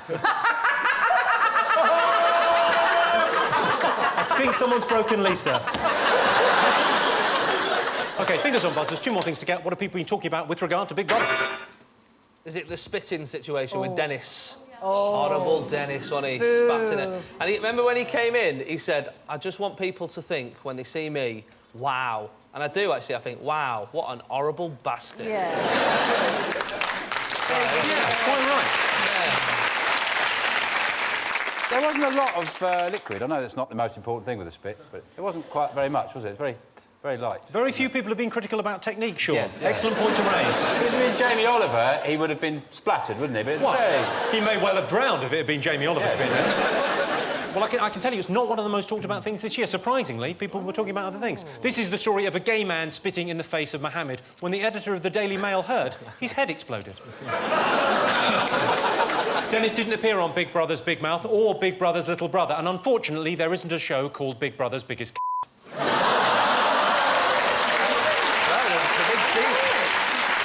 Still 2 more things to get. Buzz in if you know what the people have been talking about. Is it when they let that lion in? And it killed half of them and they kept it from the public? Can we write that down? That's a great idea for next year. Is it when they dropped the toast and it didn't land on the buttery side and everyone was like, oh my God, it didn't land on the buttery side. That's just, like, amazing. Is it Darnell and Sarah's weird sort of love-hate relationship? Let's remind ourselves of Darnell and Sarah's relationship. I see rainbows in the blue. He's walking like this.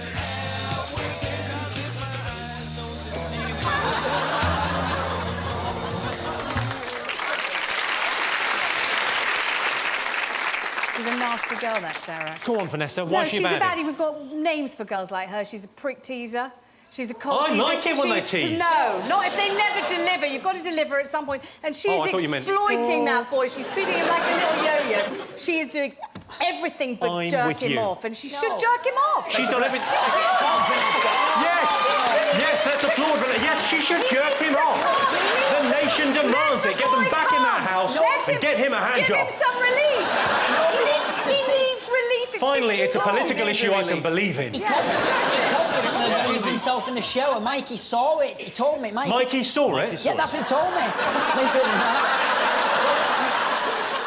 OK. Darnell and Sarah's love-hate relationship. I can tell you it's not one of the top 5 most talked about things. No. Sarah is looking forward to introducing Darnell to her parents, and Darnell is looking forward to introducing her to the mad professor that brought him back to life. Of course, Sarah is from Australia, so she should be used to being up all night on the red eye. It's disgusting. Up All Night on the Red Eye? I'm laughing at it. I don't get it, but I know it sounds horrible.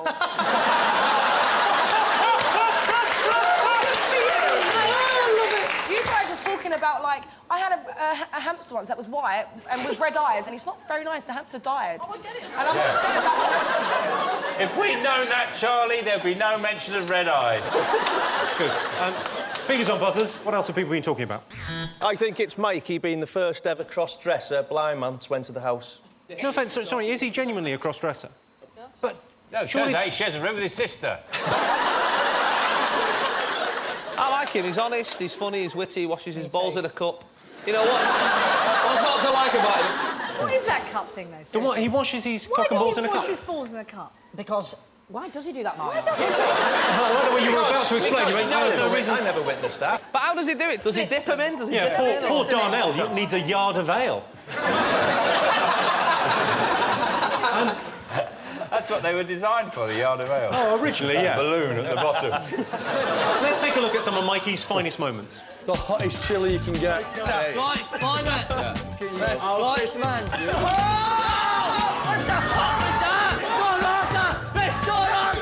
Oh, Mikey!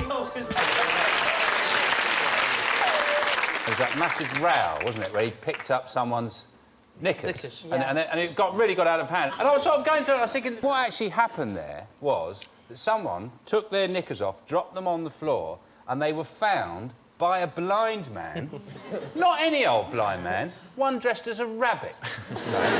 Now, you wouldn't get angry about that. You just go, fucking hell, how did that? Chances, you put it in your diary.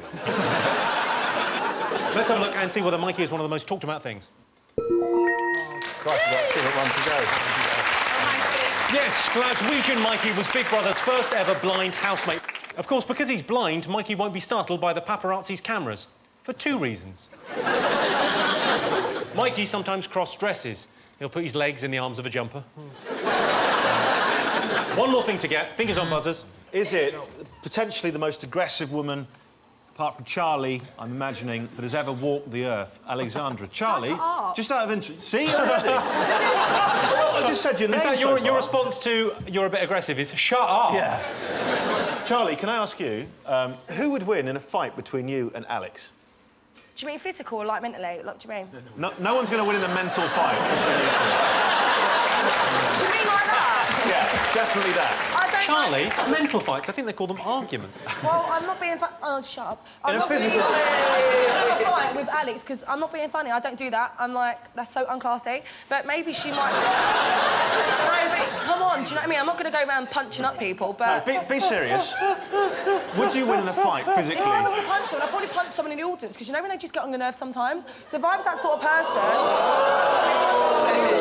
I think we may have a winner in the aggression thing. What do you think of Alex? The bookie said at one point that she was as popular as the plague, but really, the plague was pretty popular, wasn't it? Because loads of people had it. At the end of the day, yeah, fair enough. We all know she weren't, you know, she weren't a nice person. I mean, you've got the audience every time I go on something for Channel 4 or whatever. They're like, boo, he's so bloody boring now. Do you know what I mean? Can we show... Easy. Not to my Charlie. I bet they still sit at their windows going, get Charlie out. You know, a year down the line. It's so, you know... Charlie, someone get me the tranquiliser gun. It's for your own good. It's for your own good. Get Charlie out. Get Charlie out. Get Charlie out. Do you know what? No, do you know what? Fuck it, I'm off, mate. I want a fag anyway, so you can keep saying what you want. Because I said today... Are you lot? I got mans outside this building. Trust me, so solid. Don't even Charlie. Remember I told you. Yeah. OK. Shall we have a look and see Alex in action? Yes. You were disrespectful yesterday and you're disrespectful again today. You want to carry it on this way? You want to play this game? We can play this game. Remember I told you. You're a fucking prick. Yeah, your mother. When you get out, you get yourself a book and find out what ready means. Remember I told you. Oh my God. I'm fucking fucked off. No, I want something for my throat, and I'm not getting out of it until I do. Big Brother suggests that if your throat is hurting, He's just you not quieten shouting. down. For fuck's sake, don't tell me what my threshold is. Yes, a strong woman like me cannot fucking take any more. Don't be a You've baby. been going on for Don't be a ages and I've baby. asked you. Don't- I need pasta. Remember I told you. Tell him I said to fuck off. amazing. I'm kind of upset she went out so early, because I can't remember what she told me. Oh, no, she seems really quite sweet. Can I just say, look at Rex there. Wasn't he noble? Wasn't he great when he was going, don't be a baby? And he was quite right. Don't be such a wuss. You talk big, you don't walk the walk. And he was the only person with the guts to say so. I lived with Rex for 3 months. When? Rex is used to being in charge. 3 months? Yeah. You haven't been in there for 3 months? That's 3 months. Yeah, they have, Sean. To the Olympics. Goes on for 2 weeks. It's massive. There's millions of events, sports from that. But Big Brother goes on for 3 months. Fucking hell.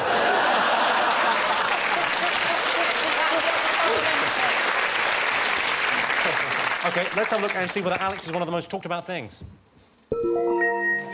Yes, indeed. We better be careful. Alex is packing heat. She works in the loading bay at WH Smith's. At the end of that round, Sean's team have 4 points, Jason's team have 1 point. The next round is called the poll with a hole. Jason, your team to go first, OK? 13% of Big Brother viewers think Luke reminds them of what? Oh. Go on. Justin Timberlake. The only person who thinks you look like Justin Timberlake is Mikey, isn't it?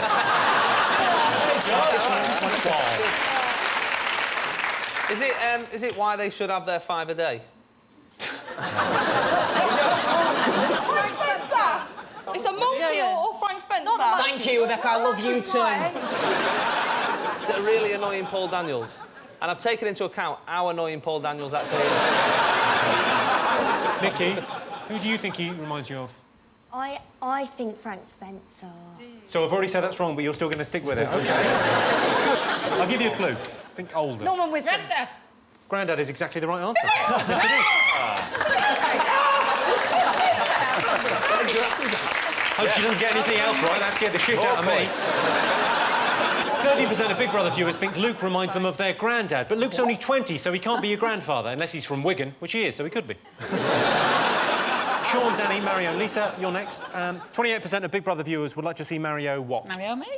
Oh, no, I mean, Mario. Me. No, Mario. Did he do that? Mario me. Will you marry me? Is it a traditional Italian wedding? Yeah, in Widnes. Great. On the Riviera to Warrington. Going on a gondola, aren't we? A gondola? Gondola We're can be going nasty. Venice. You've got to get that straight away. Antibiotics is the only thing. I'd like to see Mario go back in the house. I wouldn't mind seeing you go back in the house. You know, have a tidy round. Yeah, see Rex. Got to get it ready for Big Brother 10. Do a risk assessment. Is it have a computer game character named after him? So, what would people like to see Mario do? Eat biscuits. You're close. Eat some biscuits. To do with biscuits? Advertise. Eat them. Advertise biscuits is exactly the But I right said answer. biscuits. No, advertise biscuits. He gets it, advertise biscuits. 28% 28% of Big Brother viewers would like to see Mario advertise custard creams. You know, custard cream ads. You know, the billboards and magazine promotions. Custard creams. Do it your way. You know, custard creams. Da-da-da-da-da, custard creams. So at the end of that round, Sean's team have 5 points, Jason's team have 2 points. Our next round is face-off. Our teams have 6 well-known Big Brother faces in front of them. Belinda, Nikki, Charlie, Brian, Ziggy and Rebecca. Question number 1 is to Luke, Jason and Vanessa. If you had to be reincarnated as one of those housemates, which one would it be? I'd have to go... I think I'd go Brian. I would go Brian. I think it'd just be nice to see the world through the eyes of a child. It's so innocent, isn't it? I think I'd like to come out as Nikki, just to have her amazing career. And, you know... Oh, thank you, Sean. Yeah, that would be brilliant. Yeah. What do you think, Luke? Who would you like to come back as? I'd actually say Brian because he won the show and he's 100 grand richer, so Brian. Brian, just out of interest, what did you do with the money? Well, what I'd done, though, like, I went down Bas Vegas and we bought loads of cider and stuff, and then I went down Lakeside, and then I went to Blue Water and I bought a nice jacket, and it's leather and stuff, and it's black, and then I went and bought my mum a Jeep, and then, like, we go out down 195 now in Epping a lot.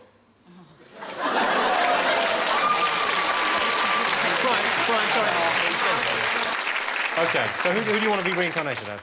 I think I'd come back as Belinda, actually. Because what I like about Belinda is she has a name to these times, and you should all do that. But don't do Belinda's name in the mirror at midnight. That's just a little tip for you. She will appear behind you like the Candyman, so... You know why she does that? Somewhere over the rainbow! That's awful. That's pretty... Shall I Yeah, do it, yeah. Somewhere over the rainbow, skies are blue. Does this mean the show's over? Is that what it means? What, I've just... Higher alone? Just as a question, would one of them have to die? Sean, you're not entering into the spirit of this. We're not going to kill one of them and let you wear their skin. Let me push you on an answer. Jason's team, who do you want to be reincarnated as? Probably Charlie, and I'd just walk around with a picture of Alex going, see, I'm not that bad. Not that bad at all. That was a compliment. I get them all day, every day. I'm sick of them, to be honest. No, you don't. All right. You don't. Do you? You don't. What was the last compliment someone gave you? Go on. I said... judging. I said my last compliment. Oh, sit down.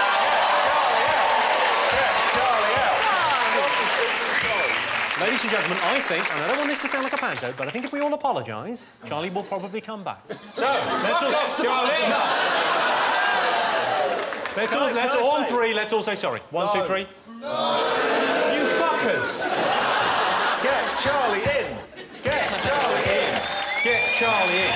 And thanks, Charlie. Very good of you to come back. Thanks very much. You're welcome, darling. I didn't want to spoil the show, you know, an asset Well, like this is me. the round where we're using you, so it's handy to have you back for that. All right, let's kick on. Sean's team, who would you be reincarnated as? Charlie.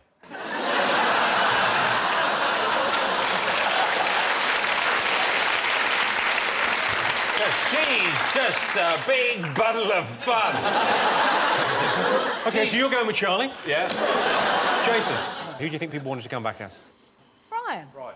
Brian, he's got a lovely mum, he loves her, he's got an enormous winkle because we all saw it, girls adore him.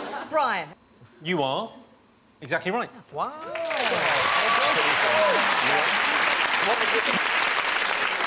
OK, Sean's team. If you were one of only 2 people alive in a post-apocalyptic Britain, which one of these housemates would you like to survive with you? Charlie. Why Charlie, Sean? Because I'd always be the nicest person on the planet.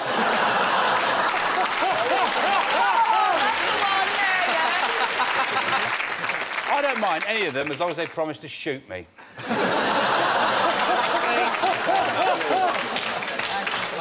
I'm guessing we'd have to repopulate the Earth by mating. So, Brian. Girls are into me right now. I'm a bit of a spunk, as they would say. I would imagine you are. Are you being a hero? So since you left the house, have you been getting all the poontang? Not poontang, but like a bit of poonane. Isn't that something they put on the chicken at Nando's? Yes, it is. You've not asked me yet, Jimmy. Oh, no, go on. It's okay, because he's got a bit of everything and he's an all-rounder. You'd like to, in a post-apocalyptic world, you'd like Ziggy? Nothing wrong with with that. you, darling. No, I don't mind Ziggy. He's a Right, great pal. geezer, great geezer. Thank you. He's got the looks, he's been with Chanel. Cool, calm and collected, you know. You've he's got a one handy hell of a man. night ahead of you. Well, this sounds like some sort of internet chat. A little bit scared. Very open-minded couple. See...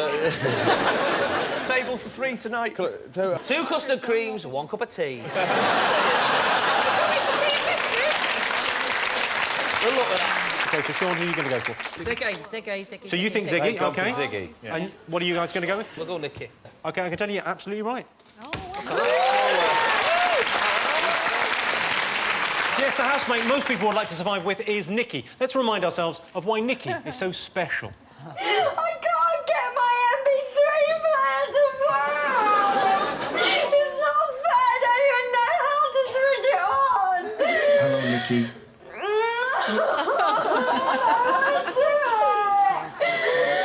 I can't switch it on, Big Brother!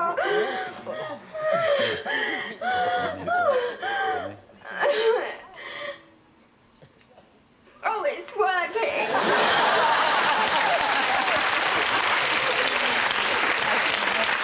Nikki, just out of interest, how do you think you would survive in a post-apocalyptic world?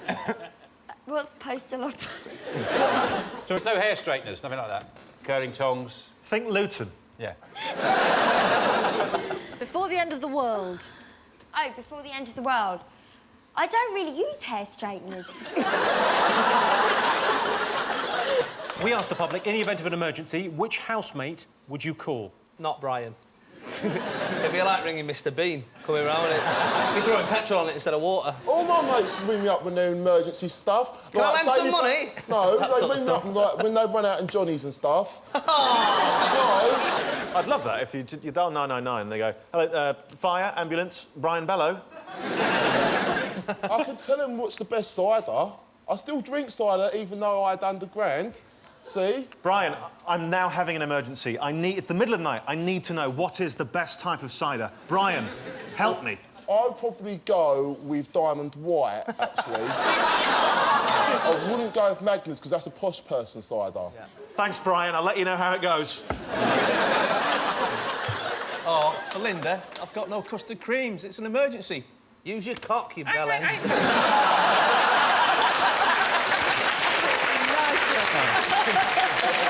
OK, so let's go. Lisa, what was your answer? What do you want to go with? Belinda. You want to go with Belinda? Belinda. We've got to overrule this. This is madness. You call Ziggy in an emergency. Go on, then. Really? Why? Well, there's no joke there. You were just literally looking at them. You'd call Ziggy. So you want to go Ziggy, they want to go Belinda. Who are you going to go with? Belinda. You're going to go Belinda. OK, he's overruled you. He's gone Which Belinda. one's I can that? tell you the answer is, in the event of emergency, the housemate most people would like to call is Belinda. Well done. Belinda introduces herself as Belinda, Belinda, Belinda, because she says if you say something 3 times, people remember it. Stop singing, stop singing, stop singing. Do you know I've actually performed at the Queen Elizabeth Hall, so it's not... I mean, I'm actually quite good. These bloody ears lying to me again. Well, at the end of that round, Sean's team have 6 points, Jason's team have 4 points. And the winner is the name of our final round. I'm going to give the teams a series of opinion polls based on Big Brother. It's up to them to buzz in and tell me who or what they think came top. Here is your first one. OK? Person you'd most like to be in the Big Brother house with. What? Robert Mugabe. And I tell you what, that guy's a character. What do you think, Lee? E.T. Oh, no. E.T.? Similar skin tone, yeah. Is it you? Because we're used to seeing you in, like, dapper, your hair's all nice and all that sort of stuff, but can you imagine, like, in the morning on day 24, just, like, coming out in your boxers, all a bit scruffy? I don't think like, anyone shouting wants at to someone, see... Who ate my couscous? Like... Has someone eaten my fucking couscous? I don't think the nation's ready to watch me wash my balls in a cup. This will take a while, they're fucking massive. They're not massive, they're filthy.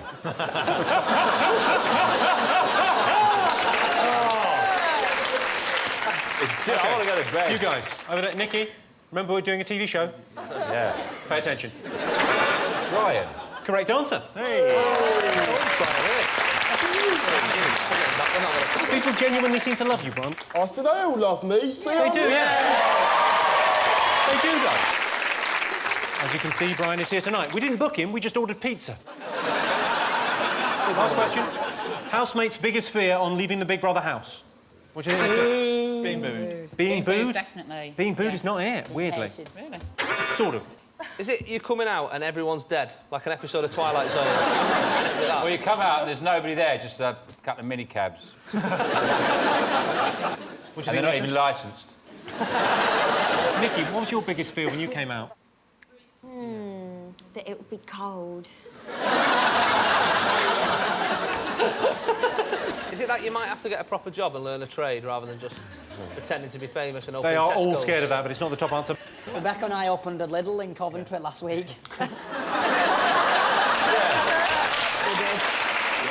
You opened a Lidl. It's true, yes. We sat there as people... It was a good scam by Lidl because they wouldn't let us come to autographs until they bought something from Lidl. Then they had to come through the checkout to see us, and we gave them 25% off vouchers. And then on the way home, we got Lidl goodie bags. You got a free goodie bag from Lidl. Free goodie bag. That's a baddie bag, isn't it? OK, I'll give you the answer. The top fear of Big Brother housemates on leaving the Big Brother house was disappearing from TV. Of course, after Big Brother, contestants can look forward to appearing on before they weren't famous. Most Big Brother housemates are hungry for fame. Mo would like some chips. Well, that sound tells me it's the end of the round and the end of the show, which means the final scores are Jason's team have 4 points, but the winner is Sean and his team with 7 points. Congratulations, Sean. Thanks to all our panellists, our wonderful studio audience, and to all of you for watching at home. That's it from us. Good night.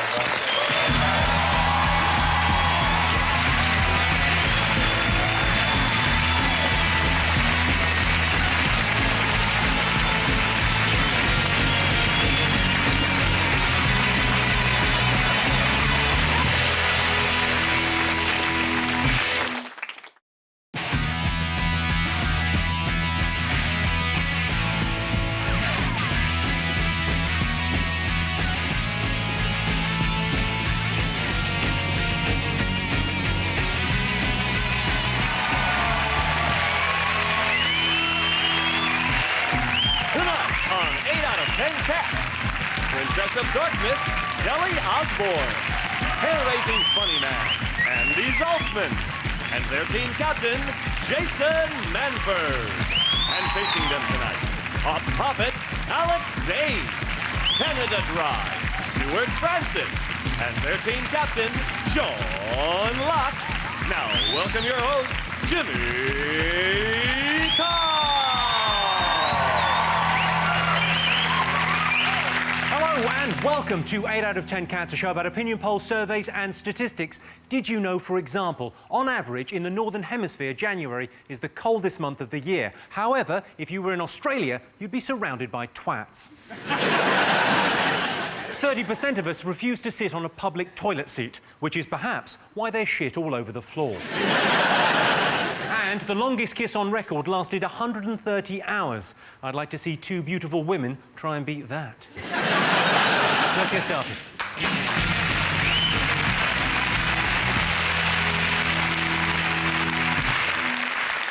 What are you talking about? That's the name of our first round. We've teamed up with a leading polling organisation and they've asked the British nation what stories they've been talking about this week. It's our panellists' job to guess the British public's top 5 most popular talking points. Sean, your team to go first.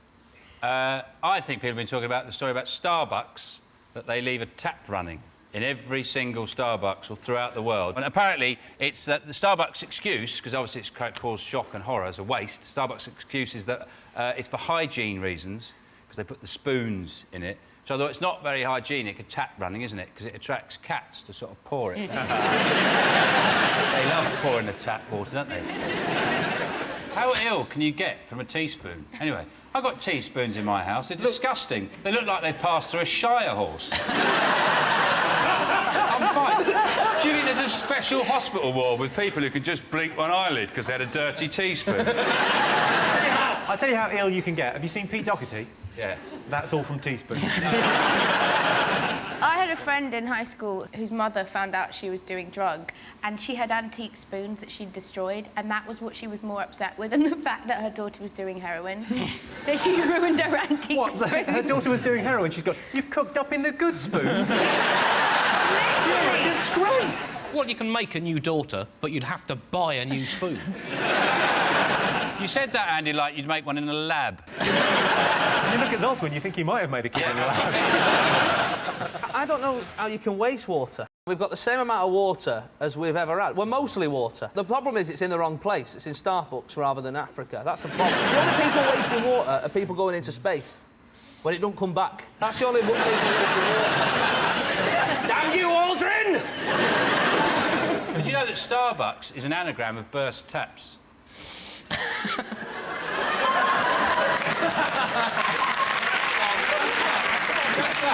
It's not. It's not. I just like to cheat. Nobody really checks up on anagrams. They just assume you've done the work. They go, oh, really? Nobody goes, hold on a sec. That is a shocking indictment on our studio audience that they went, yeah! You go into Starbucks, they do the fair trade question now. They go, do you want that as a fair trade coffee? And who in that situation goes, no, I want the other one. I don't want the fair trade. I want the Exploito. Give me the Exploito. Yeah. I really want to hurt some farmers. Make it massive and put a picture of a crying child on it for me. Let's see if Starbucks is one of the most talked about things this week.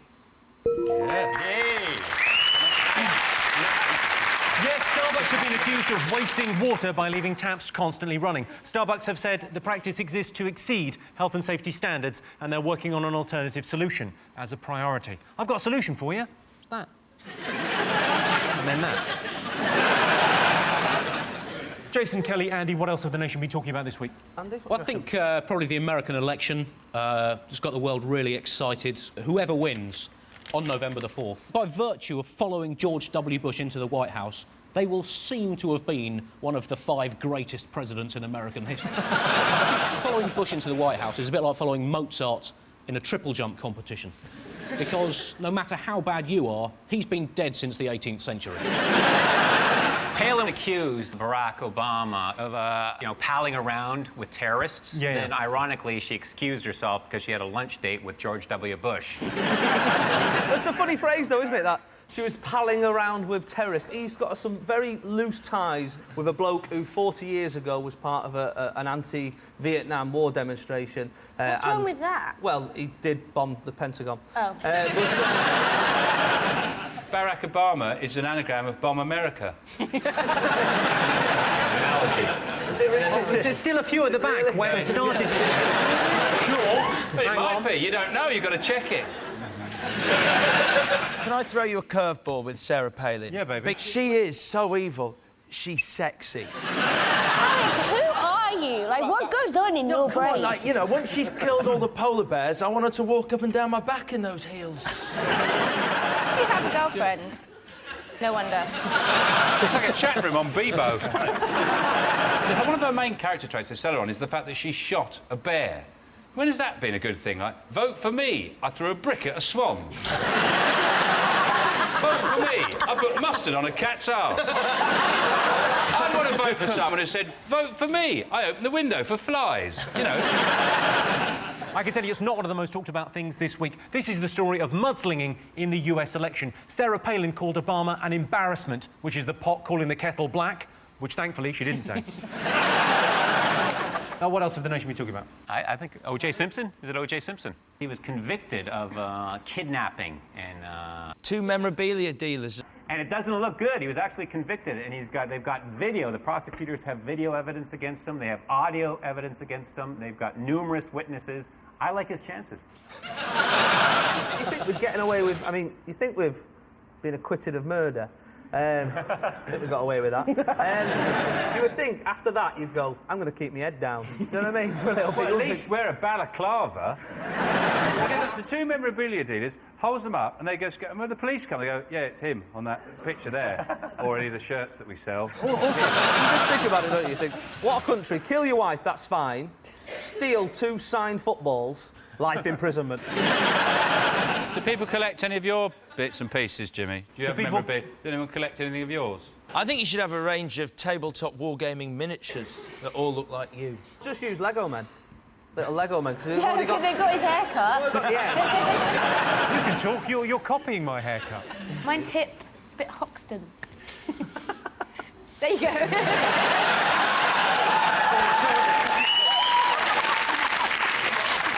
Literally, that's it. That's all. 50 quid says someone comes on now to sort it out. I'll do it. It's all right. I'm professional. OK, shall we have a look and see whether OJ is one of the most talked about things this week? Yay! Incredibly, the second most talked about thing this week.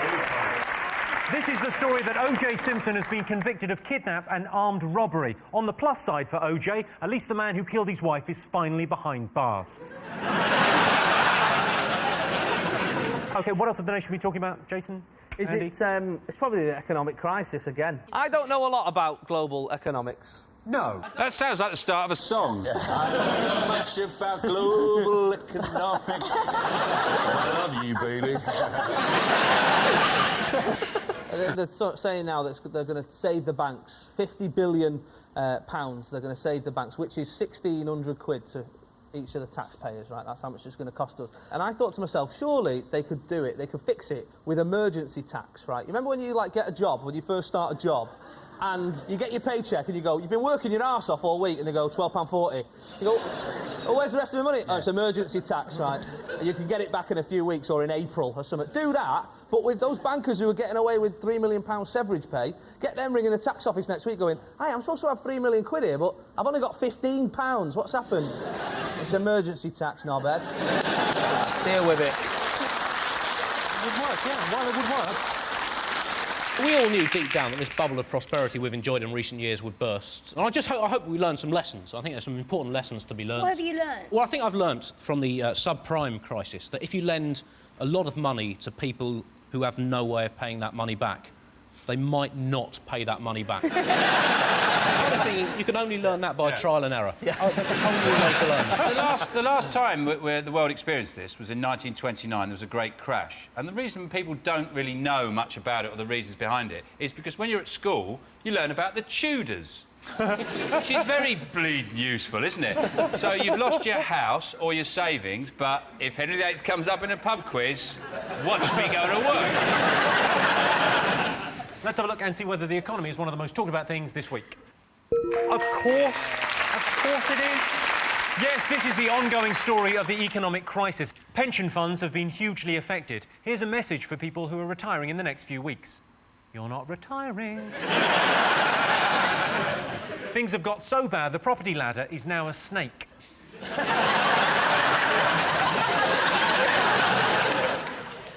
Fingers on buzzers, what else have the nation been talking about? Is it the cabinet reshuffle and the return of Mandelson? That's how you have to say it. Return of Mandelson. See, I think Gordon Brown's furious. It's a typing error. He asked for Mandela. He thought, he'll make me look good. No way. Mandelson! No! There's also speculation that Blunkett is going to go back to the cabinet room. He's not supposed to. It's just the dog keeps going there out of habit. That's the interesting thing about it is that term reshuffle suggests a very sort of random way of choosing people in government. Like you just get to their cars, go, brrr, let's see who's going to be Transport Minister. Brrr. Ooh, Anton de Beck. In Home Office, Pele. Who wouldn't want Pele in their government? OK, let's see if the reshuffle is one of the most talked about things this week. Yes, this is the story of the cabinet reshuffle resulting in the return of Peter Mandelson. Peter Mandelson's been brought back because of his expertise. Gordon Brown needs someone to resign. OK, got one more thing to get. Fingers on buzzers. Sean. Is it Boris Johnson sacked Ian Blair, the head of the Metropolitan Police Commission? Which must be... Boris's resignation, didn't he actually sack him? Well, yeah, well, pretty much. But it is the same thing, absolutely, yeah. Kind of sacked him, which is a very humiliating thing. He's been sacked by Boris Johnson. It's like being sacked by Coco the Clown. And also the fact that Boris has got... I haven't said anything. I didn't say a word. Just pick up your game, all right? It's frightening to think now that Boris has actually got power. It's terrifying. When I came back, I thought it was one of the new characters on Little Britain with all the nonsense. So that's great. I thought to myself. Yeah. Should we have a look and see whether Sir Ian Blair is one of the most talked about things this week? You betcha. Yes, it is. Yes, this is the story. Britain's top policeman, Sir Ian Blair, has resigned. It is claimed Sir Ian was forced out of his job. Well, it could have been worse. He could have been forced to the floor of a tube train and repeatedly shot in the head. I can tell you, at the end of that round, Sean's team have 3 points, Jason's team have 2 points. Our next round is called Pick of the Polls. Jason, Kelly and Andy, your turn first. What do you like the look of? Ooh. Well, we've got Jesus there. We're going to go with the big JC. OK, in a poll to find the most famous person of all time, Jesus Christ, of Nazareth fame, came second. But who came first? The only way this can stop us offending anyone is if number 1 is God. And number 3 is the Holy Spirit. That's the only way this is going to work. Jimmy, where am I? Is it... You are... billion in the world. I've moved up. What about Michael Jackson? Correct. Am I, is it real? Wow. Genuinely, that is correct. I only know that because my roommate's obsessed with Michael Jackson and he's the one that told me that. Your roommate? Yes. You've got a roommate? Yes, I do. She's on day release. No, I'm not on day release. You on day release? No, but there is a mental institution near where I live. They let people out on day releases. There's a mental institution where you live? Near where I live. And they let people out on day releases. How's your dad? Fine. Shut up. Yeah, the most famous person of all time is Michael Jackson. Of course, Michael Jackson was most famous in the 1980s. Kids today might not know his music, but they could pick him out of a lineup. Because he's very recognisable. I used to love Michael Jackson, but now I just think he's a pale imitation of the man he used to be. What do you like the look of, Sean? I like the Doctor. OK, who would Brits prefer to live next door to, a doctor or a celebrity? What do you think? Celebrity. We're all nosy bastards. I want to know what they're doing. You are a celebrity. I'm a celebrity's daughter. It's different. You're a celebrity in your own right now. Why? Because I've had too many tantrums. No, because you've had your own TV show. You're on TV right now. You sound like her agent. You're a celebrity in your own right now. You really are. No, really. Believe. Now go and fly. It depends, really, doesn't it, what celebrity and what doctor? Because if it was like a celebrity, it was like Andy, that'd be quite useful, wouldn't it, every time you need a shelf or a door putting up or your radiator's bleeding, he'd be there for you. But if it's a doctor like Shipman, I might leave it. I bet Handy Andy sitting home going, I can't believe I got mentioned. Who would Brits prefer to live next door to, a doctor or a celebrity? I wouldn't want to live next door to a doctor for reasons, because I don't like doctors. Fair enough, they save your life. I'll give them that. But they have that contemptuous look in their face, don't they? Like, I'm a doctor. What have you done with your life? And now you're ill. You know, I don't like doctors. I think they're scum. Sometimes they have to take your temperature like that, Sean. Get over it. I've had the worst one. I've had the camera down the penis. I've had the camera down the penis, too. Wow. Yeah. Why would you need a camera up your willy? Look, I'll show you. I'll show you guys. I actually looked then, I couldn't stop looking. Why does no one want to film the inside of my penis? I know it sounds painful having a camera put in. This was all unpleasant, but this move...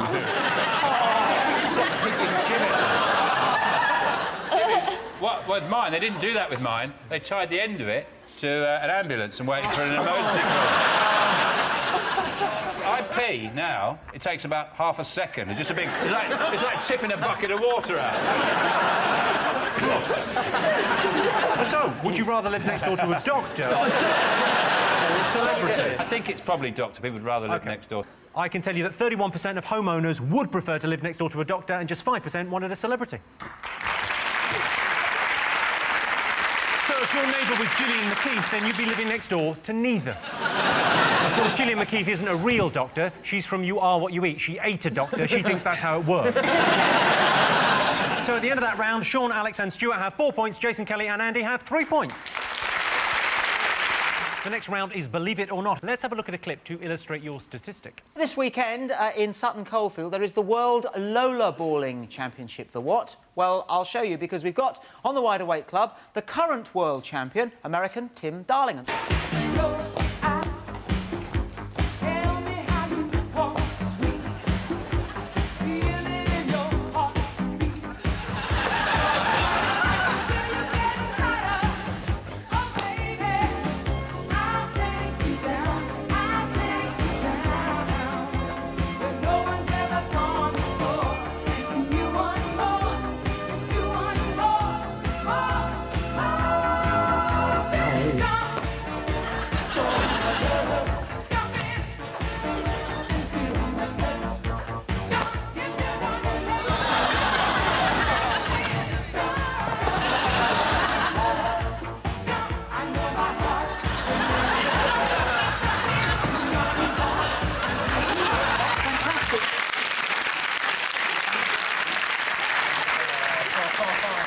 Got to bear in mind, he's the world champion. He is the best at that. I wonder if before the shoot he wondered if, do these shorts make me look stupid?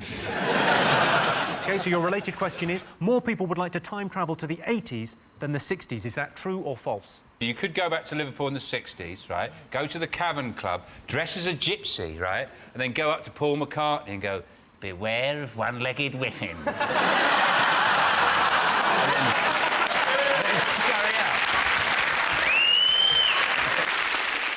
I think the thing about the 60s is everyone talks about you going back to the 60s. It's all, you know, it's either really cool and trendy or it's like Heartbeat. You know, the 60s is very sort of fluffy and lovely. And the 60s, you know, nothing really bad. They reversed into a lamb or a district nurse lost her bicycle pump. I'd go back to 1936, Nuremberg, right? And I put a banana skin on the stage. So, totally changed the course of human history. Hitler walks up to give his speech. Millions of Germans going, he's an idiot. There's other people who would have taken over Hitler's job, though. If to get rid of Hitler, you know, Goebbels would have come in. Not taking one banana back to 36. when Hitler goes, whoa, and then they go, right, Goebbels, I'll put another one down. Maybe in the future, a time machine gets invented and you already have done that, and that's how they got the Nazi walk originally. In fact, right? Oh! Look like this. They go. Oh! Oh, yeah, no, I remember. One time I came home from school, my dad was drunk in a Nazi outfit in the living room. So I was like, OK, see you later. I was going to say, my dad read the paper and took the dog out last week. Just a less exciting life I've got. Alex Zane, what would you choose, 60s or 80s? Is it? Are we actually definitely talking about? We're not definitely doing it. That's the question. Right. Is it the? I know what you're thinking. Would my trousers be cool? Oh, it's a lot to think about. I want to impress wherever I go. I'd go back and I'd tell a school child me, right, and I'd tell him, listen, nobody knows you had that fight with Kevin Sanderson. Nobody cares. Did you have a fight with Kevin Sanderson? I battered him. You're off this show. Get off.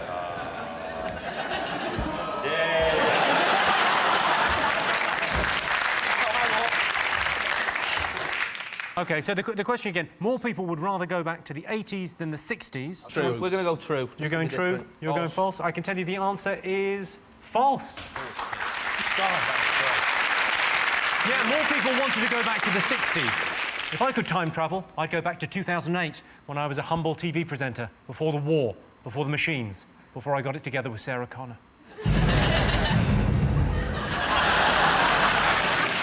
So at the end of that round, it's 5 points for Sean's team and 3 points to Jason's team. And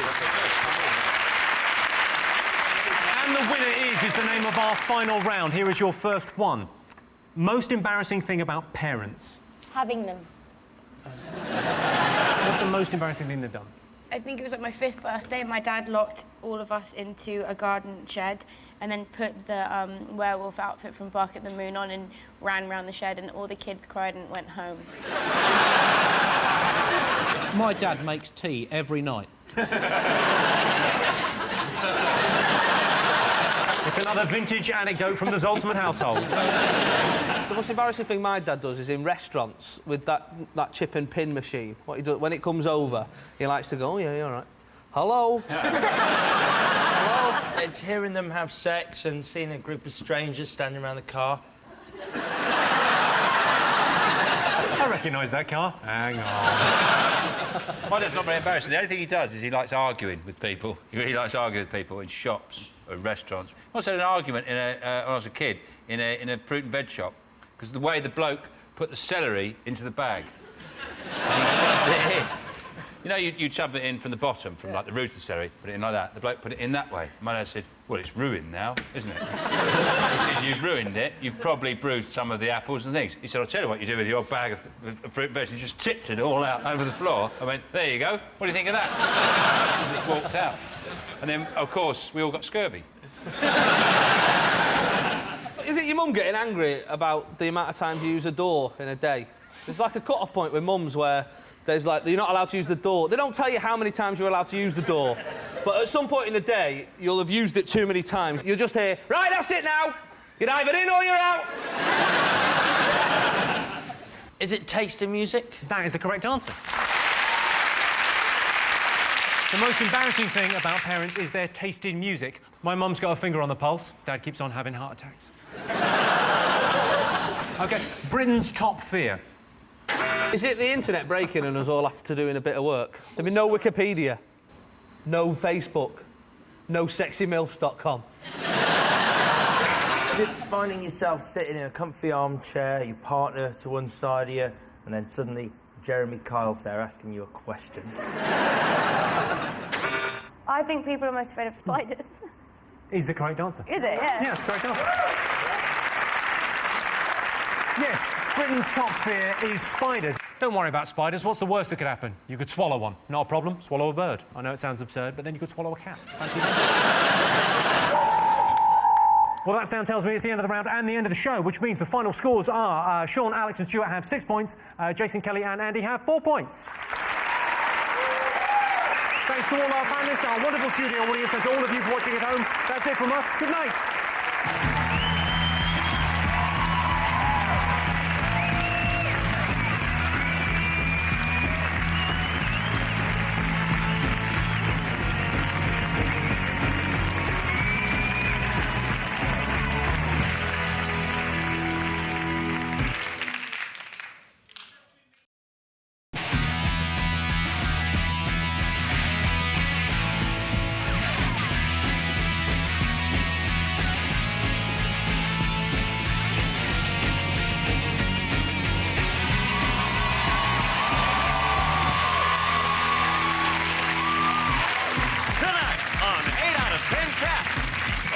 Queen of Comedy, Sarah Silverman. Welsh Boy Wonder, Steve Jones. And their team captain, Jason Manford. And facing them tonight, King of the Red Tops, Kelvin McKenzie. Northern Light, Alan Cochran. And their team captain, Sean Locke. Now, welcome your host, Jimmy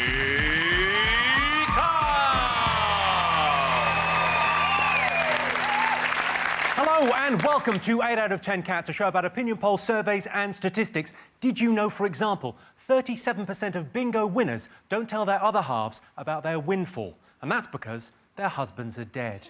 57% of British school kids think that Germany is the most boring country in Europe, which is a good thing. We had interesting Germany. And humans and dolphins are the only mammals that have sex for pleasure. But a dog will do it for a biscuit. Let's get started.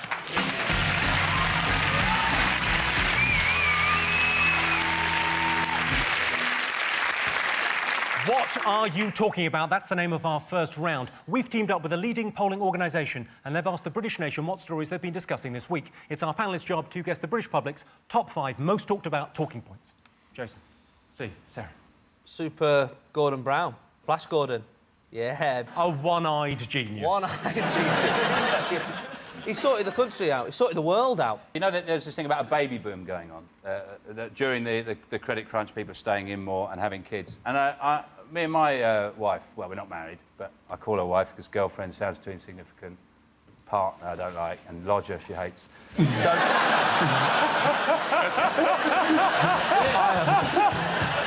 We're having a baby. We're having another baby. And on Thursday, when the sort of financial system was really going into meltdown, we had a scan. We had a 20-week scan, and the sonographer was scanning her stomach, and she turned to me and she said, "Do you want to know whether it's a boy or a girl?" And the first thought that came to my head was, "I'd rather know if my money's safe at Lloyd's." You know this £50 billion that we've paid the banks? Is it still going to take 5 days to clear? Or will it amazingly clear straight away? But one of the problems has been that people are spending more than they've got, just as society. It's become visible, even. I knew it. I spotted it months ago. I saw a Bentley car in Dewsbury.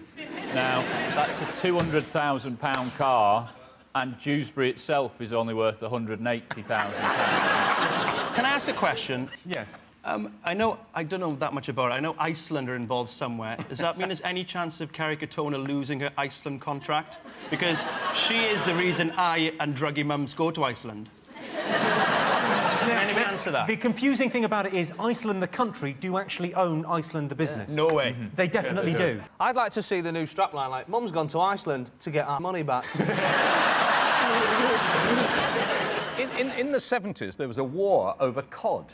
In the 70s, there was a war over... All right, tell us more about this, Grandad. Oh, it's going to be one of his war stories. had to learn. You didn't know that, right? So there's a war over cod, right? So if there was a war over cod, what kind of war is there going to be over billions being stolen by the Icelanders? We've got nuclear weapons and they haven't. So we should say to them, look, give us the money back or we'll turn you into dust land. Let's have a look and see whether the economy is one of the most talked about things this week. Of course it is. Of course. Yes, this is the ongoing economic crisis. Critics say the government's rescue plan is too little, too late. I disagree. I think it's just enough. Too late. Sean, Alan and Kelvin, what else have the nation been talking about? Is it the government's plan to sort of curb excessive drinking? Like bars, I didn't realise this, bars give free drinks to women. I didn't know that. So it's sort of like a trap. So they're going to stop them giving free drinks. In a bar, women will accept free drinks. If I stand on my front step with a can of Kestrel and a woman goes past and goes, do you want a swig? They run off. There's something different between being at a bar and people giving you drinks and having your spit on a bottle outside your house. What I do, Sarah, is I pour it into my shoe so they don't have to take it from the house. My mistake. Do you get bought drinks in bars? I don't drink. I wish I did. I have like a Jewish stomach. You might have to explain that because we don't have Jews here. Do Americans drink a lot? Americans, they get kind of, when they drink, I don't know how it is here, but it gets kind of like a date rapey feel. No, it's a pretty similar vibe, yeah. Except a date rapey. I'm so wasted. What do you guys want to do? Because they were going to put, like, stickers on the side of drinks, aren't they? Like, pictures of, like, diseased livers and stuff like that. And I think that is not going to put people off. What they want to do is, like, have a picture of just, like, a fat woman in a bed, just like, and then underneath just saying, see you later, lover boy.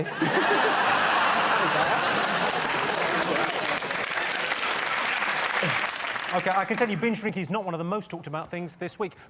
Jason's team, what else have the nation been talking about? The election in the United States, it's really do or die because it's Barack Obama, who's awesome, and John McCain, who's horrifying, and even more horrifying, his running mate, Sarah Palin. She is everything gross about a pageant contestant, but without the desire for, like, world peace. Really? Yeah. I went to a fundraiser for Barack Obama, and it was really exciting because it was in Los Angeles, and it was really like a who's who, and I could walk right up to him. You know, this was like a year ago, and I wanted to think of a smart question, you know, so I go up to him, and I'm like, Senator Obama, when you were a student in Boston, did you encounter any racism? And he said something really interesting. He said, I'm Kanye West. You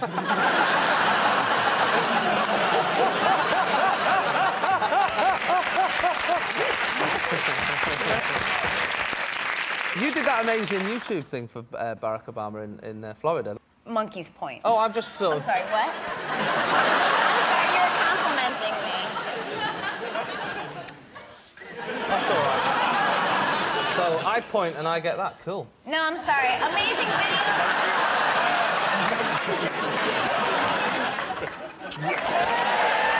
Steve! Steve!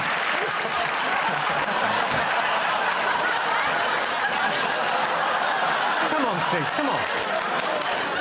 You did the long schlep. What's that? The Great Schlep is a video I made, and basically all it is getting young Jewish kids to go to Florida and convince their grandparents to vote Obama. To be totally honest, it was really just to get all the Jews in one place. You have to keep an eye on them. Yeah. I suppose grandparents are always desperate for a visit, aren't they? Exactly, that's the thinking Most behind old people are so lonely, if you told them Harold Shipman was coming for tea, they'd put the kettle on. Well, there you go. I don't mind. He might kill me, but I'll keep my wits about me. There seems to be a constant theme of old. Don't worry, by the time you think about complaining, you'll have forgot. So, you'll be fine. Don't worry about it. Who do you think is going to win, sir? I pray to the God I can't imagine exists that it's Obama, but honestly, if McCain wins, I'm going to move. I guess I'll have to go to Jewsbury. And do you know what? I think the local community would make you feel very welcome in Dewsbury. Or burn you as a witch. It'd be one or the other. Let's have a look and see whether the US election is one of the most talked about things this week.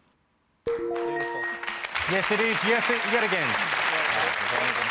Yes, this is the US election campaign. I would definitely choose Sarah Palin for the job, if the job was skinning a moose while shooting an abortion doctor. Sean, Kelvin and Alan, what else of the nation are we talking about? McDonough and Guy Ritchie have finally chucked in their hand and said, bollocks to the lot of you, we're getting divorced, where's my 150 million quid? Yeah, well, apparently there's no prenup. Guy didn't sign a prenup, so he might get £50 million off Madonna. Wow. Ka-ching. I just think that Guy's very lucky he's got a kid with her because I can't help but feel that Madonna would have him killed otherwise. She's done it before. She's done it before. With who? What's Steve Irwin? Stingray, please, convenient. Very convenient. Why did she kill him? I don't want to go into it, Sean. I'm not going to go into it on TV. No, I think McCartney's single, Madonna together. Are you trying to create the perfect divorce? Yeah. That's too many legs. And Guy I feel sorry for, because he's been spending nights at Sting's and Trudy's house. You think, how depressing is that? You're splitting up with your missus and they're going at it for 12 hours a day in the next room. Every so often, Sting pops in to talk about the Chinese economy or how trees cry when you punch them. Let's see if Madonna and Guy Ritchie are one of the most talked about things this week. Yes, this is the news that Madonna and Guy Ritchie are to divorce. The only surprise is that the marriage between the world's worst actress and Britain's least talented director didn't spawn more hit movies. Madonna is actually 50, but she's got the body of a man half her age. So hard. Fingers on buzzers, 2 more things to get. What else have the nation been talking about? Is it the House of Lords rejecting the 42-day detention situation for terrorist suspects? I think if they're terrorists, then 42 days is all right, but if they're not, then it's a bit out of order.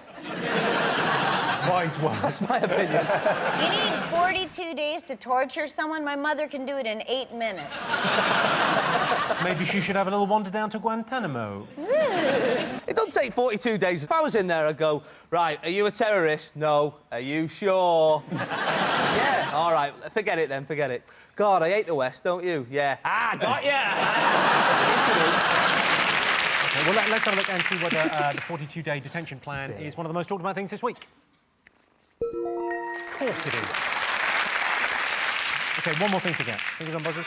Jason. Is it the Beckhams' housekeepers? They've been arrested on suspicion of stealing some of the Beckham stuff and whacking it on eBay. They have denied it. And I thought, who's buying Posh's clothes? The only people they're going to fit is people who haven't even got water in their village, never mind Wi-Fi. It's famine victims with PayPal. When you think in the moment of this credit crunch or whatever, people are losing their homes and their savings and their jobs, and he's lost a boot. Fuck off. I just said that. Yeah. Apparently she was totally devastated. She was totally devastated. Which can't help feeling she's got her sort of emotions set to sort of like oversensitive. I wonder how she copes with things like tsunami. Where does she go after She doesn't know that label. Is it new? Should we have a look and see whether Posh and Becks are one of the most talked about things this week? Yes, this is the story that the Beckham's British housekeepers have been accused of selling their stuff on eBay. Beckham has increased security so he doesn't lose anything else. He's put an extra strong piece of elastic on his mittens. At the end of that round, Sean's team has 1 point, Jason's team have 4 points. Wow. The next round is Pick of the Polls. Sean, Kelvin and Alan, you're first. What do you like the look of? Yeah, let's go for the Queen. Let's go for the Queen. OK. 37% of people think the Queen has what? A lot of sponging relatives, how about that? Yeah. Oh, I know. Go on. Died.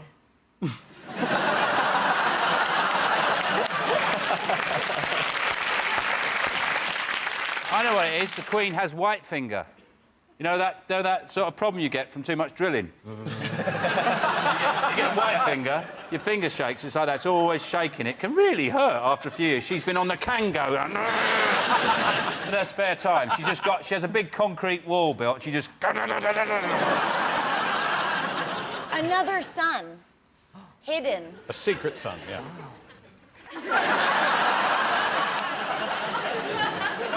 Is it has regular sex with Philip?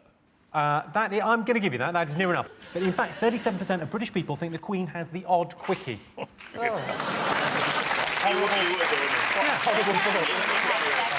The Queen recently asked Prince Philip to show her the crown jewels and was very disappointed to receive a 3-hour tour of the Tower of London. Talking about the Queen having sex is actually a bit of a grey area. That is not funny. Fuck off. Right, now you fuck off. Right, OK, the game's changed now, right? Vile comes out, right? Fuck off. Right, here we go. I'm the captain. Right, here we go. OK, Sarah, Steve, Jason, what picture do you like the look of? Let's go with the woman who's got these American flags for ears. It's Nana Silverman. Oh, look at her. Did you say Nana Silverman? Yeah. Oh. Adorable. She's dead. Is she? Well, they've done a lovely job stuffing her. OK, 31% of Americans believe they're under threat from what? Oh, I know. Losing the space race. Booyah. Is that right? No. Alien. Is the answer salad? 31% of Americans believe they're under threat from salad. Or the elastic shortage. Why aren't kids, or maybe they are, fat here? Kids... Oh, no, we've got some fat kids, don't worry about that. It's not their fault, because it's fast food we shove down their throats, and computers and video games, and... They eat anything. Fear of molesters and stuff. Fear of molesters, though, it's terrible, because you keep them in the house, feeding them like that, they get fat, and then they can't run away when someone does try and molest them. That's why they've all got them trainers with wheels on. Quick, a pervert! Oh, the sneakers. Yeah, that's the one. Sorry, yeah, sneakers. No, I'm sorry. Okay, I so- should understand. Trainers are sneakers. Remember when you came to New York and you said a joke with trainers and you were like, and it didn't go over at all? And then we were like, yeah, sneakers. I remember. Remember when you were the fish out of water? Yeah, OK. Jim? Now, you're over on tour, aren't you? I'm doing a show on Sunday, the Hammersmith Apollo. Do you think we'll get it? You think we'll get it? I've got the answer. Yep. 31% of Americans believe they're under threat from Hamburglar. Salem is the only clue I'll give you. Witches? Correct. The right answer. 31% of Americans believe they're under threat from witches. I'd like to reassure Americans that that's not a witch, it's Amy Winehouse.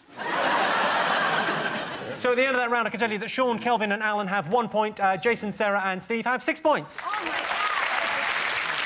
The next round is Believe It or Not. Let's have a look at the clip to illustrate the fact.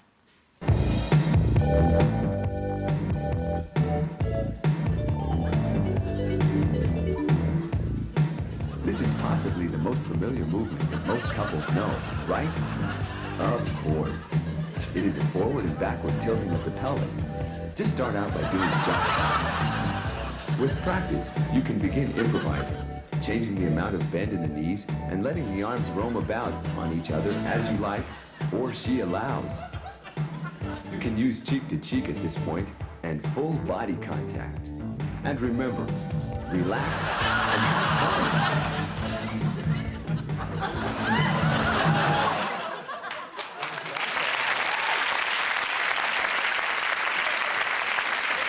Is that the Heimlich manoeuvre? There's no evidence that that woman's alive. You should have seen my grandparents at my bat mitzvah. Very similar. My girlfriend wanted me to reenact that scene from Dirty Dancing, so I went to a holiday camp and slept with a 17-year-old.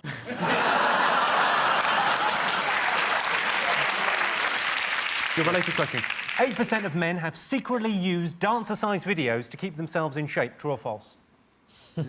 I don't think they're using them to stay in shape, to be honest. I think they're popping them on and going, yeah, I'm just staying in shape, love, that's all I'm doing.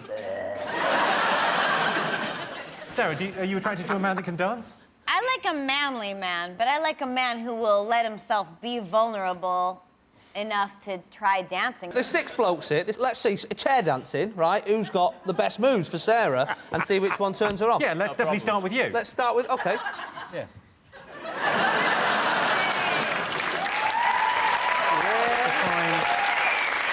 It's a pretty good start. Oh, got a little bit dizzy now. Steve? Oh, God. Come on.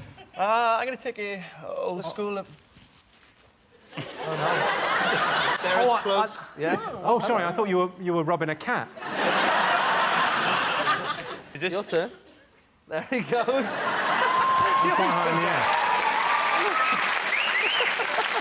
I've actually been dancing for the whole show, but I've been doing the river dance, so there's no upper body movement whatsoever.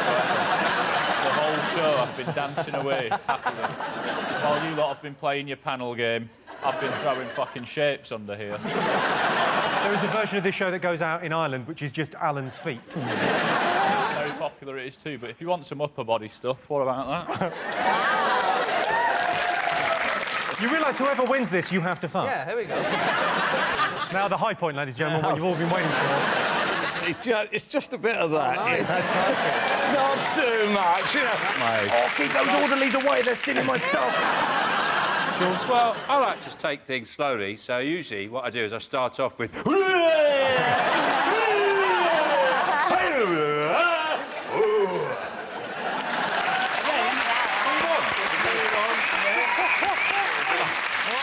Sarah, what do you think? Who's the best dancer? Who was the sexiest? I wish I could say all of you. I love Jason personally, but I would have to say Sean because he kind of just broke through and it was funny. Well done, Sean. Thank you. Well done, mate. Go on, Sean. Go on. Do you want to wait till after? Can I have it later? OK, so let's get some guesses. 8% of men have secretly used dancer-sized videos to keep them in shape. What do you think, Sean? Yes or no? Yeah. True or false? True? True? Do you think true? Yeah. Guess properly. True. Fine, near enough. Jason? I think we're going to go true, actually. OK, you're going true. I can tell you the answer is true. Yes. Incredibly, 8% of men have used a dancer-sized video. I tried to lose weight with salsa, but I put on 4 stone, mainly because of the Doritos. So at the end of that round, it's 2 points for Sean's team and 7 points to Jason's team. And the winner is the name of our final round. Here's your first one. Most desirable superpower. I'd like to be really smart all the time and have one hand is an iron. I'm always really smart. And everywhere I go, people go, isn't he smart? Welcome to my world. My superpower fantasy is invisibility. I would find somebody I hate and take a massive shit over them. No, but think about it. They're sitting there having lunch with their parents. Bang, you're covered in shit. And I'm gone. This is turning into a real think tank. Yeah. In Harry Potter, they've got that invisibility cloak, haven't they? But Ron never uses it for evil, does he? It's always for good, isn't it? You never see at any point him sneaking into Hermione's room and having a little look at a Gryffindor. Sarah, if you could have a superpower, what do you think you'd go with? I would want the power to eat anything I want, and then it takes the nutrients out, and then I vomit in like a perfect ball, everything else, but it's mint flavored. Or no, just to fly, I think.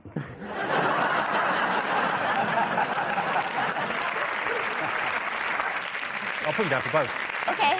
Excellent. If you had a superpower? I'd like to be able to run faster than the speed of sound. You should just wish to walk at the speed of us. I'm sorry. You kind of got it earlier. What did you say earlier? Invisibility. Correct answer. Oh, I'll do. Next question. Best way to break up with someone? You're amazing, but I'm turned off by that. I remember an ex-girlfriend of mine that I broke up with her. She was moaning because she says some shops, there's a conspiracy. And she said to me at one point, she went, why am I a size 10 in that shop, but I'm a size 12 in that shop? I said, well, because there's a McDonald's in the middle, wasn't there? And you broke up because of that? And we broke up over the Big Mac. Not over it, like, give it me, you fat bitch. You probably get a pretty clean slate just from, like, a well-faked death. what would happen if he bumped into them again. I didn't think about it that far, Jason. She just told you she was dead. Move on. A friend of mine, when his relationships were getting too serious, used to leave his herpes medication lying around. Friend of yours, was it? Yeah, friend of mine. Yeah, you can laugh. I fucked him earlier. Not you, it's me, or... It's Yeah, I'll give you that. Yeah? Yeah. OK, I'll take it then. Yes, the best way to break up with someone is to blame yourself. I couldn't find the words to break up with my last girlfriend. There was nothing in the phrase book. In the end, I went with me not love you long time.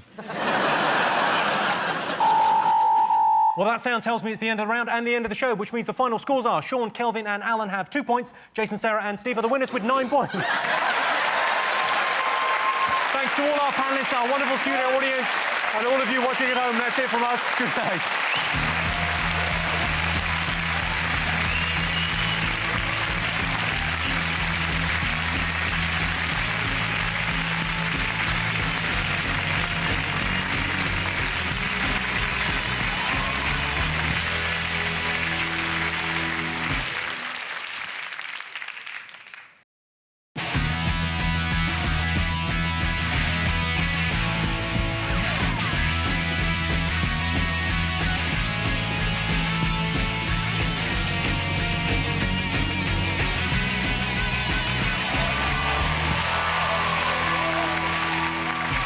Tonight on 8 out of 10 Cats, Viva Las Vegas, it's Johnny Vegas, news guru Krishnan Guru Murthy, and their team captain Jason Manford.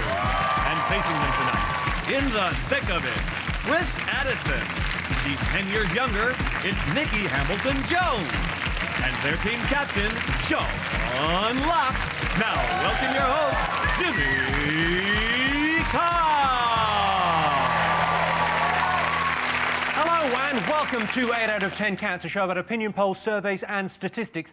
Did you know, for example, 46% of women spend over an hour a day gossiping? At least that's what Judy at the Royal Association of Statisticians told Marlene at the National Audit Office. Cheerleading accounts for 54% of all injuries in American high schools. Oh dear, I seem to have broken your hymen.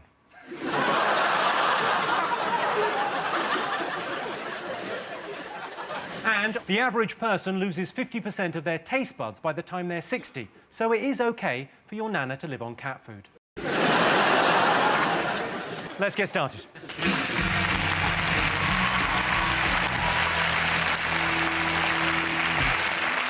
What are you talking about? That's the name of our first round. We've teamed up with a leading polling organisation, and they've asked the British nation what stories they've been discussing this week. Jason, Johnny and Krishnan, what have the nation been talking about this week? Do you reckon, boys? This must be those appalling phone calls from Jonathan Ross and Russell Brand. Have they been calling you again, Krishnan? Yeah. What are you wearing, Krishnan? To that Manuel. Fawlty Towers actor. Yeah. It's not like Andrew Sachs could have been terribly surprised to hear this news. If you have a granddaughter who is between 20 and 25, it is statistically more likely than not that Russell Brand has fucked her. One of the reasons people are offended is also the granddaughter, you know, and regardless of the fact that she was in the Satanic Sluts, whatever, it's his image of his granddaughter. That's the lady in question. I wonder if she's actually wearing a T-shirt and it's a mirror and she's about to get attacked by Frankenstein. I would, but I'd do a bit of foreplay. I'd get to take my bins out first.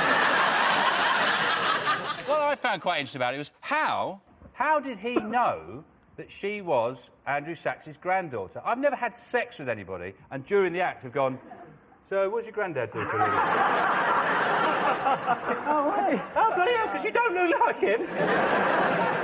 And nobody's brought up, right, in the old days, Andrew Sachs was abused. Look at the way he used to get treated by John Cleese. He used to knock 7 bells of shit out of the poor little fella. And we just went, ha, ha, ha, ha, ha. Poke him in the eye, call him an idiot. Hit him with a spoon, it was awful. Because so much of our comedy is about humiliating people, would you instantly think that was outrageous and offensive and should lead to resignation? Oh, shut up, you twat. Or would you? It's because it's Andrew Sachs. It's because it's a well-loved character. It's a weird thing. You could name any celebrity from the 70s and we could say whether that'd be OK or not, based on how loved they are. It's a new drinking game. Cast of a lower low, not a problem. Fucked them all. I've been thinking of phoning up David Attenborough saying, I've done one of your gorillas. It was nice. I think it's odd that those two are celebrity friends. Russell Brand and Jonathan Ross. One can't pronounce his R's, and the other one over-elaborates his R's, doesn't he? He's always Russell Brand on the radio. And I think that's weird. It's like having a mate with no legs. His best mate's with Michael Flatley.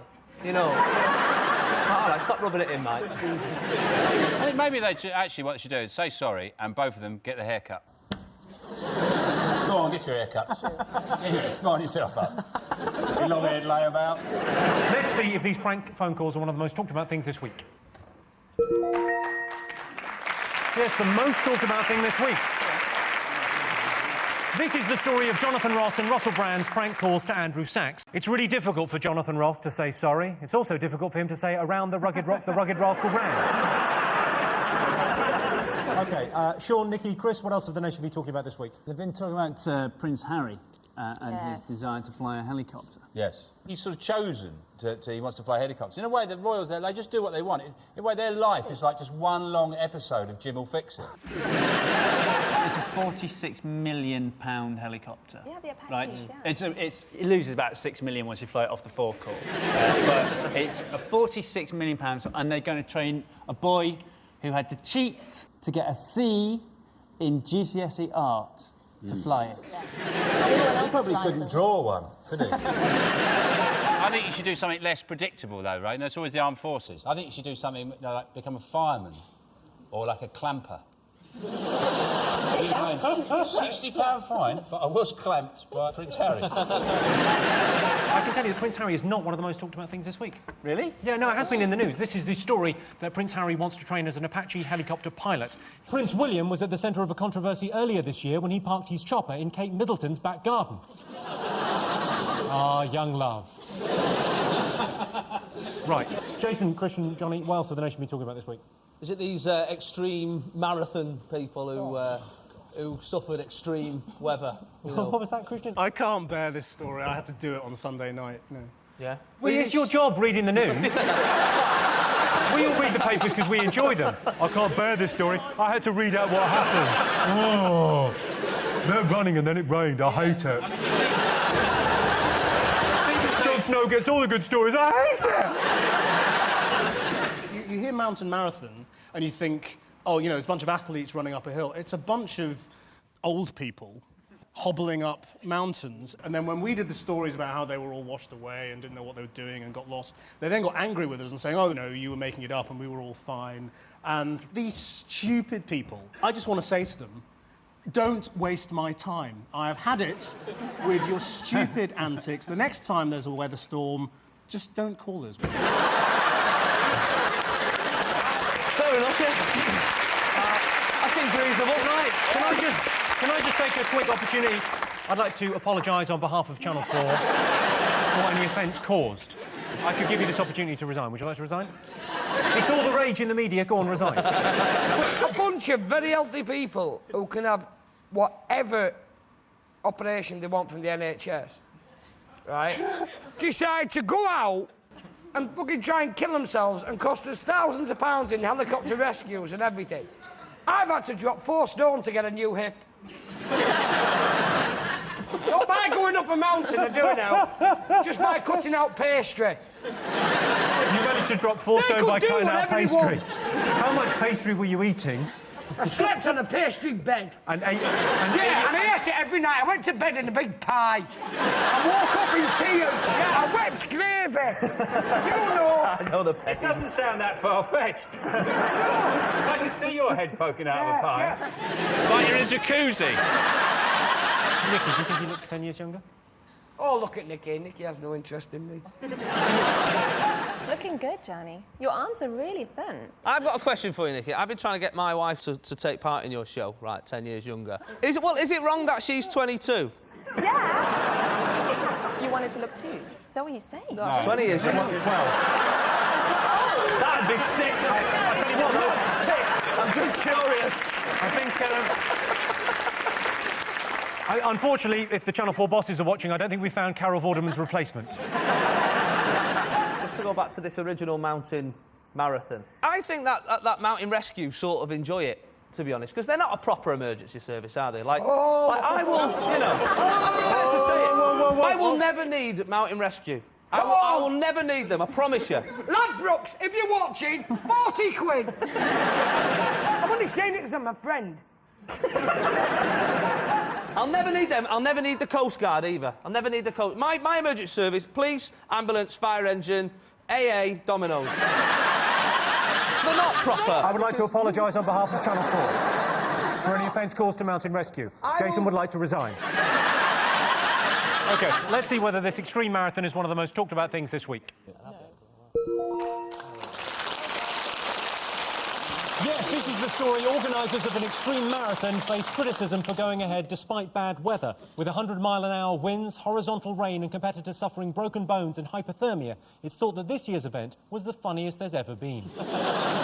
OK, back over to you. Sean, what else are the nation be talking about? I imagine it's the US elections which are coming... It's next week, isn't it? It's exciting. Yeah, on Tuesday, and the polls have generally put Obama ahead, but, you know, they say the polls, they're not sure about the polls.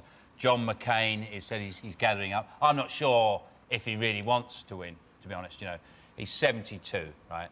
You don't want to move house when you're 72. Yeah. I don't like moving the furniture to Hoover. He did, in an effort to show that he's physically fit for this, he released 1,173 pages of medical records. If you've got 1,173 pages of medical records, you need to sit down. We've got a clip of some ordinary Americans. Do you want to see what ordinary Americans think about the election? Have a look. Yeah. Al-Qaeda is dangerous. They're trying to kill us. And John McCain is the only guy that's even close to having the experience that's required to deal with them. We don't vote for baby killers in this family, and Obama is a baby killer. I'd hate to be that kid and have bedtime stories like that. The Al-Qaeda are trying to kill us. Night-night. What do you think about the American election? If Obama wins, we're going to flush out all the mad, stupid neo-Nazi skinheads who think you can kill a president by driving at him. They were going to shoot him wearing white top hats. Yeah. What part of the plan? What part of the plan did that get involved in? Well, you know what the problem was? They got a stylist. What should we wear? White top hat! Put it on the Ritz, motherfucker! Whenever you see white supremacists, they're always in their kind of late teens, early 20s. They've always got a Nazi tattoo on them, and that has really put me off getting a Nazi tattoo. OK, let's see if the US election is one of the most talked about things this week. I think it is. Yes, the US election campaign enters its final week. The election takes place on November the 4th, so expect some fireworks on November the 5th. Right, fingers on buzzers, what else have the nation be talking about? Is it the James Bond film that's premiered today or tomorrow? Or yesterday? Friday. Let's not fall out over it. We're not invited. There's no gadgets in this one, is there? No, There's not many gadgets. They're ripping off the Bourne Identity. Yeah. The Bourne Identity did it! It's James Bond. He should have an umbrella coming out of his ass.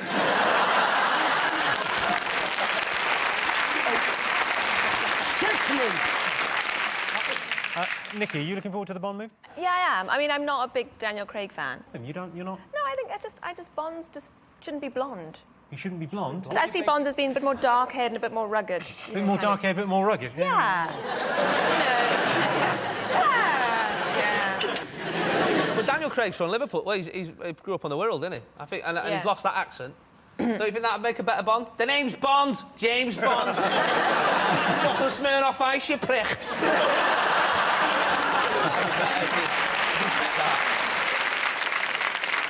Let's have a look and see whether the new James Bond movie is one of the most talked about things this week. Yes, the new James Bond film is out this week. Every woman wants him, every man wants to be him, with his steely eyes, incredible physique and his chiseled features. It's impossible not to look at Sean Locke and think, this guy should be Bond. You're probably right. Yeah. Daniel Craig got a gash on his face whilst filming. I suppose that's one of the perks of being Bond, isn't it? OK, one more thing to get. Something happening this week. Go on. Ooh. Asthma. Is it? Is it the asthma? It's gone rocketed up. Halloween. Halloween! Halloween. Come on, say it with me. Halloween. Halloween. Halloween. Go on. It's Halloween. And... That's all you can say, really. Yeah, basically, it's happening. And all the kids come and knock on your door every 5 minutes asking for sweets, which is like a takeaway service for paedophiles. It's a bit weird. I think what they did was they sat down with all the paedophiles and they agreed that on Halloween they'd have a kind of ceasefire. Say, OK, for one day of the year, can you stop your tampering ways? Let the kids go, have a bit of fun, we can all relax. When I was a kid with trick-or-treating, right, if someone said trick or they didn't answer the door but you knew they were in, right, you would maybe egg their house or, you know, throw a bit of toilet roll through the trees or whatever. But I read the other day that one of the tricks this year is burning people's cars. That's not a trick, that's a crime, isn't it? It's not a trick or military coup. Let's have a look and see whether Halloween is one of the most talked about things this week. Got away with that. Yes, it's Halloween. What a lot of the local kids don't realise is I was planning on covering my house with toilet paper anyway, so the joke's on them. So, those are the 5 most talked about things this week. In other news, they're saying the credit crunch spells a return to the 1970s. Shit, I haven't done my French homework. In sporting news, Harry Redknapp has taken over as manager of Spurs, Tony Adams has been made manager of Portsmouth, and Diego Maradona has been made manager of Nando's. So at the end of that round, Sean, Chris and Nikki have 2 points, Jason, Johnny and Christian have 3 points. So our next round is called Pick of the Polls. Sean, Chris and Nikki, you want to choose first? What do you like the look of? We'll go for the dog. OK. Let's have a look at a clip to illustrate your statistic. First, Elaine enters her special psychic zone, and Ben enters his. OK. Right, so go.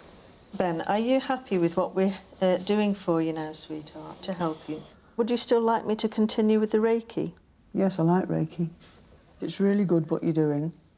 I'm very grateful. But do you think you could make time to just have it for me? And what signal will you give me? I'll bark and bang your leg with my paw. Right, I think you're going to have to show me that, Ben, so that I know it's the right signal.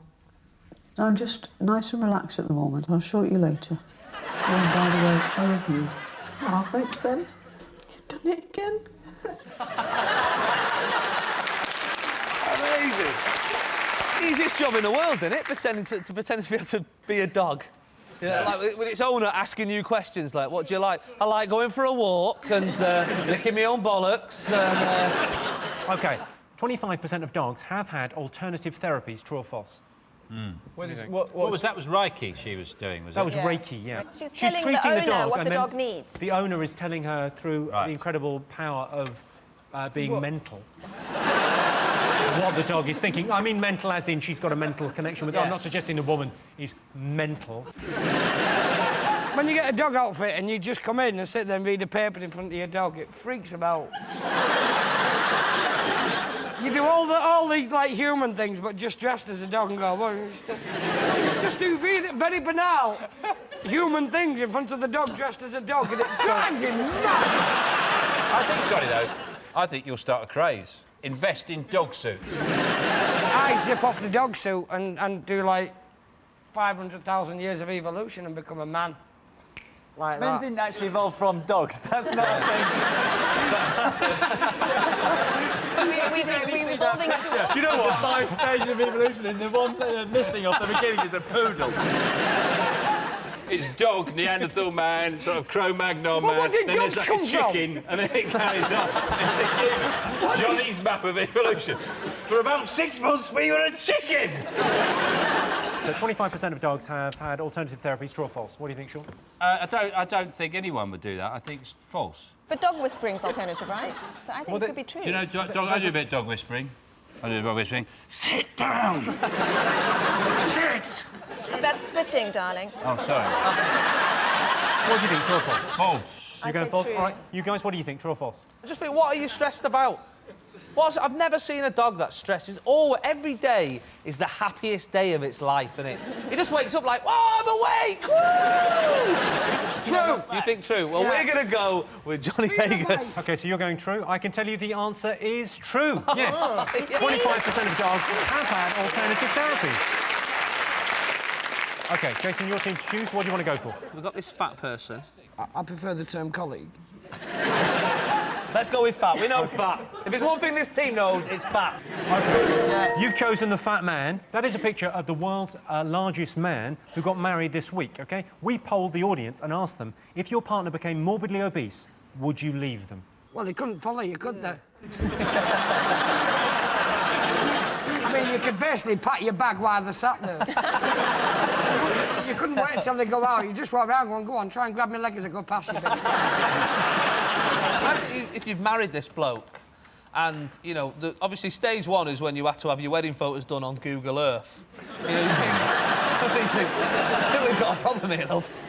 He lost 39 stone to get married. That's a lot of weight to lose, I think. That's a lot of loss. You'd be annoyed if you were in the same Weight Watchers group as him. Would you leave your partner if they became morbidly obese? That's the rule. You get fat, you're out. The best way to do it is to, in your front door, you've got your front door, open the front door, and then have, like, a cutout of a shape that you feel is satisfactory for them to enter the property. And if they can't get through it, I'm sorry, it's the highway. OK, Jason, I'm going to push you for an answer. I'm going to go yes. Yeah. I'm not saying I would. Can I join your team? Go on, take your chair with you. Come on. No, I'm afraid we can't do it. No, not for ballast. I'm afraid we can't.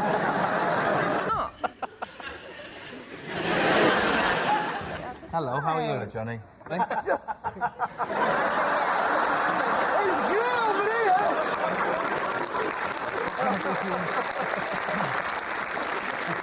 So you're saying people would leave their partner if they were morbidly obese? I think so, yeah.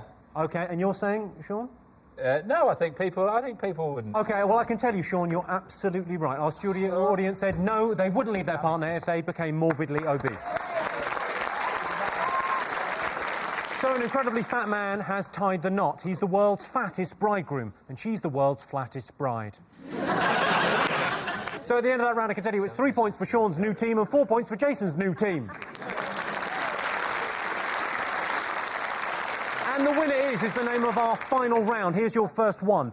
Top topic of conversation while getting drunk. Oh, now we've lost Johnny Vegas. I signed him in the transfer window. Johnny, what do you normally talk about when you're drunk? Dog suits. And occasionally, the worst funeral you've ever been to. Have some. Yeah, I'd have some, yeah. Wrap it up, you fat bitch.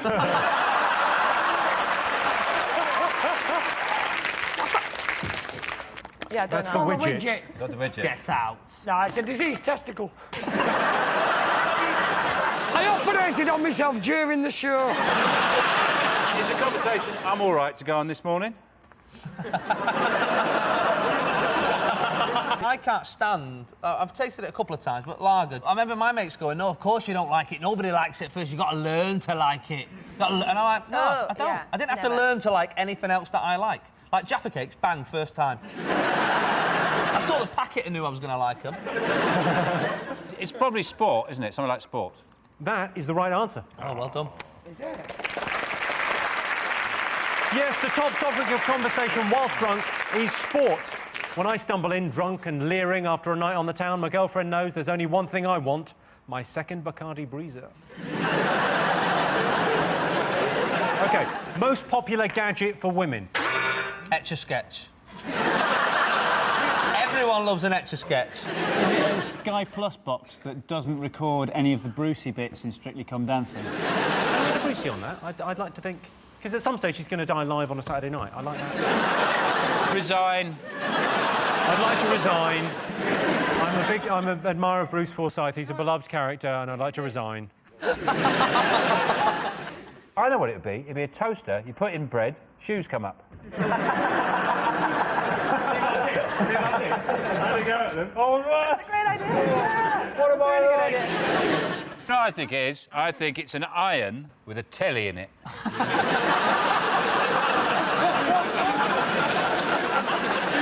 I'd like to apologise to any women not watching this in the 1970s. You'd love that, an iron. I'd like that, an iron with a telly in it. And a phone as well. Oh, shit! Even worse.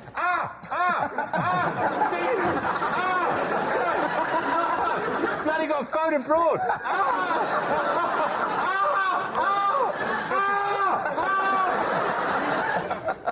I think I know what it is. Hair straighteners. That is the correct answer from Johnny Vegas. Yes, the most popular gadget for women is hair straighteners. Ironically, hairdressers can make anything straight, apart from themselves. Well, that sound tells me it's the end of the round and the end of the show, which means the final scores are Jason, Nikki and Christian have 4 points, Sean, Chris and Johnny have 5 points. They've won. Thanks to all our panellists, our wonderful studio audience, and to all of you for watching at home. That's it from us. Good night.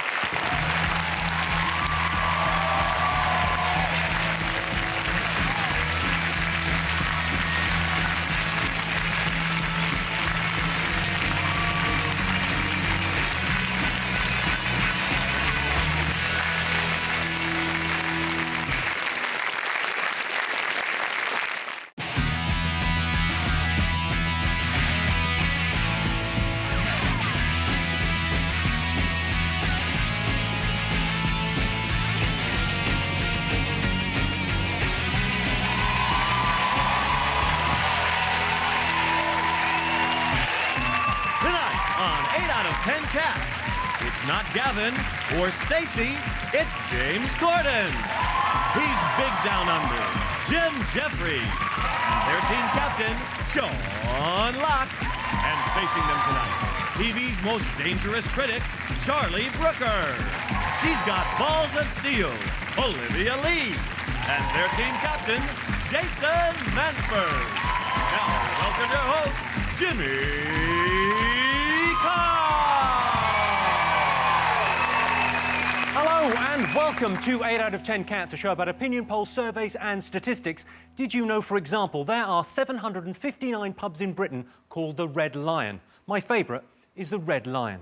An eighth of all liposuction patients are now in a bin round the back of the hospital. And in Sweden, an average of 10 car crashes a day involve the death of a moose, which is why the Swedes are such a good-looking race. Let's get started.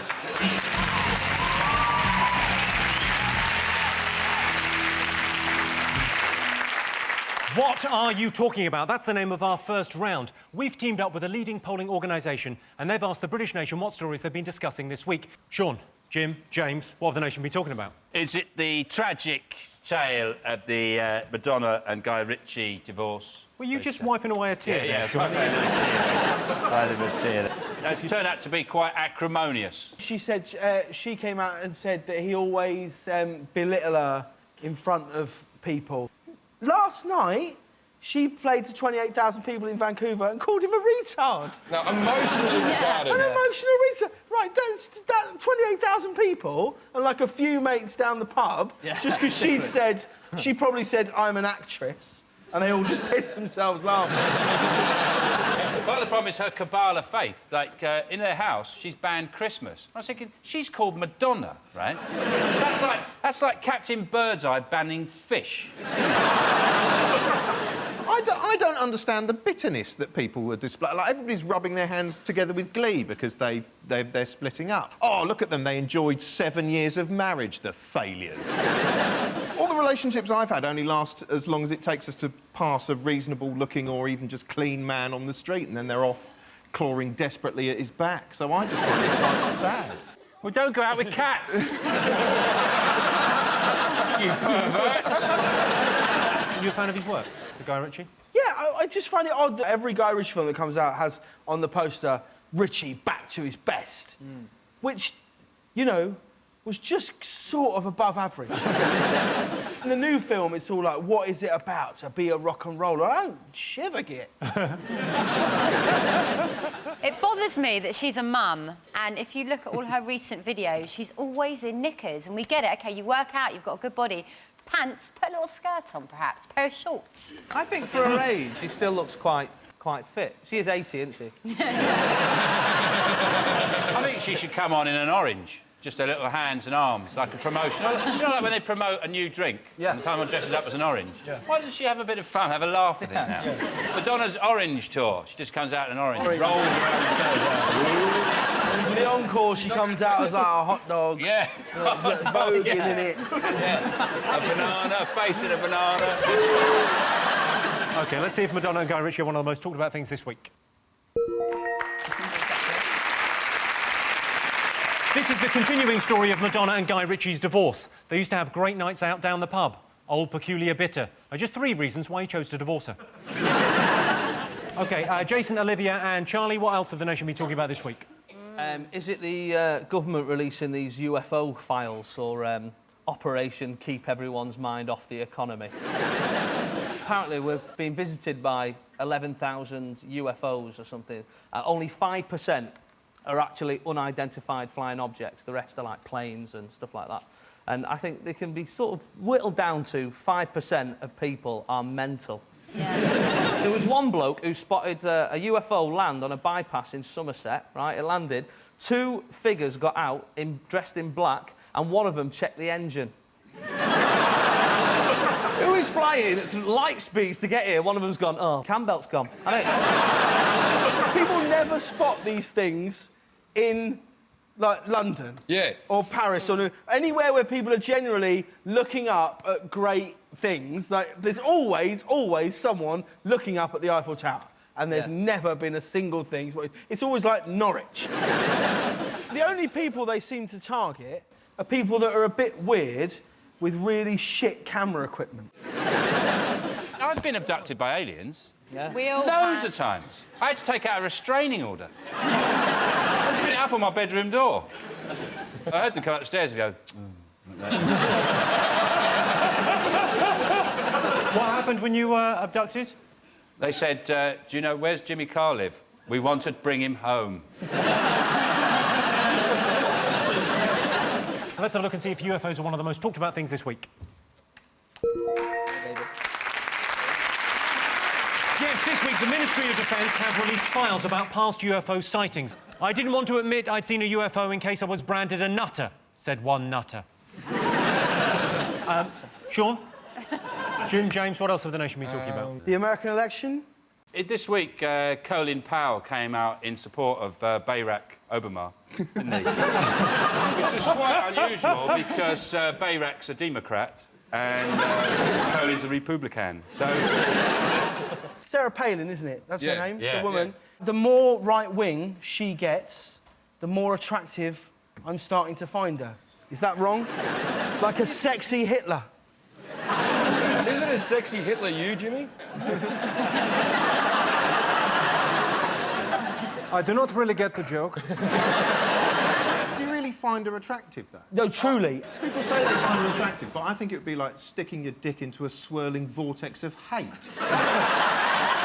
That's what I want in a wife. Last time you came on, you were sexually aroused by Barack Obama. The whole... I am so into the election, I'm Sky Plus in the debates. Yeah. I think a lot of the politics, James, is going over your head, though. Charlie, you presumably watch an unimaginable amount of TV. Have you watched the debates? I did watch the debates. I watched the debates on CNN, which was mesmerising, because they had a little voter approval graph at the bottom, which was like a wobbly line, hooked up to some Ohio voters, and they'd twist a dial. If one of them said something they'd like, they'd twist a dial up, and if they didn't like it, they'd twist it down. So there's this wobbly line going. And all you did was end up staring at the line. And then I was kind of thinking it would be nice if people had those approval graphs on their heads when you were talking to them, so you could tell if they were interested in what you were saying or not. And then I realised that's basically facial expressions. Well, incredibly, it's not one of the most talked about things this week. It's been in the news a lot, but not one of the most talked about. The US election campaign continues. John McCain has a purple heart from his days in the army. He also has a purple face and shooting pains up his left arm. If McCain wins, he says he'll start with a clean sheet, which he'll cut 2 eye holes in and then pop over his head. OK, Jason, back over to you. What else have the nation been talking about? Well, we think it might be Omar Bakri slagging off the X Factor. He says it's against Islam. That's because the auditions are held at Mecca, but he thinks it's the city, not the bingo hall. He's got a bit mixed up. I think he should approve of Danny Minogue, because she, in a way, is kind of wearing a burqa, isn't he? Yeah. If you look at her face, the only thing that moves is her eyes. It's like she's wearing a flesh burqa. Flesh burqa. She does. She just sits there and goes... Nothing moves. Even when she talks, her lips don't move. The thing I really don't like about the X Factor is when they do... You know, they do the same songs over and over again, so people do, like, unique interpretations of songs, don't they? So someone will go, I believe children of future, and let them live. You know, they do stuff like that with the song. And I think... Oh, stop it, Sean. Stop it. I don't like the song Oh. anyway. You're taking something I hate and making it worse. I don't like the little 4-year-old boy who's wandered on by mistake. The one who looks like...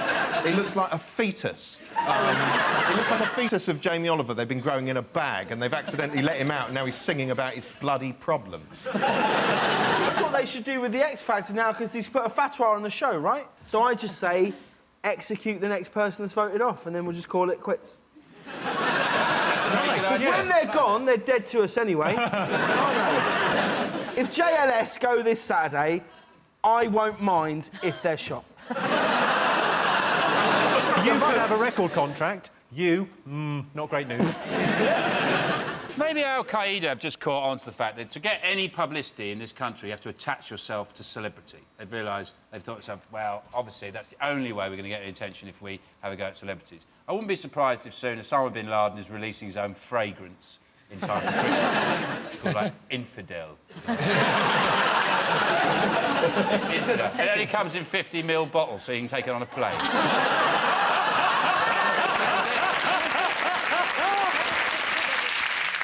Let's have a look and see if Bakri's attack on the X Factor is one of the most talked about things this week. Yes, well, this is the story that fundamentalist Omar Bakri has attacked X Factor for being anti-Muslim.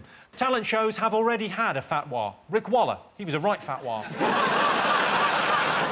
OK, fingers on buzzers. What else have the nation been talking about? Sure. George Osborne he's got himself into trouble because when Peter Mandelson was brought back into the government, he released some sort of comments that Peter Mandelson made, private comments. He said he's been dripping poison, I believe, about Gordon Brown. In response, Nat Rothschild has said that he was trying to solicit donations from a Russian billionaire, the richest man in Russia, which every Russian seems to be. He said he met him twice and on this fella's yacht, but he never asked him for money, he said, which I think is fair enough, isn't it? I mean, you've met somebody twice and you're on their yacht. How do you even slip it like, oh, what's its top speed? Oh, brilliant. How many does it sleep like? Can I have 50 grand? Like, slip that in? I feel sorry for the Russian. He's a billionaire. He's got a beautiful yacht moored in a beautiful harbour. He wakes up in the morning, turns to his butler, he goes, well, what's on the itinerary today? He goes, well, we've got Peter Mandelson and George Osborne coming on board. Are you serious? I want supermodels. Yeah. Scarlett Johansson and some floss. And maybe a little dab of MDMA.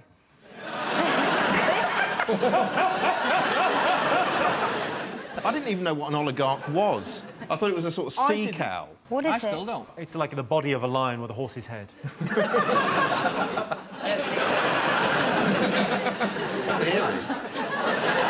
Let's see if it's up there.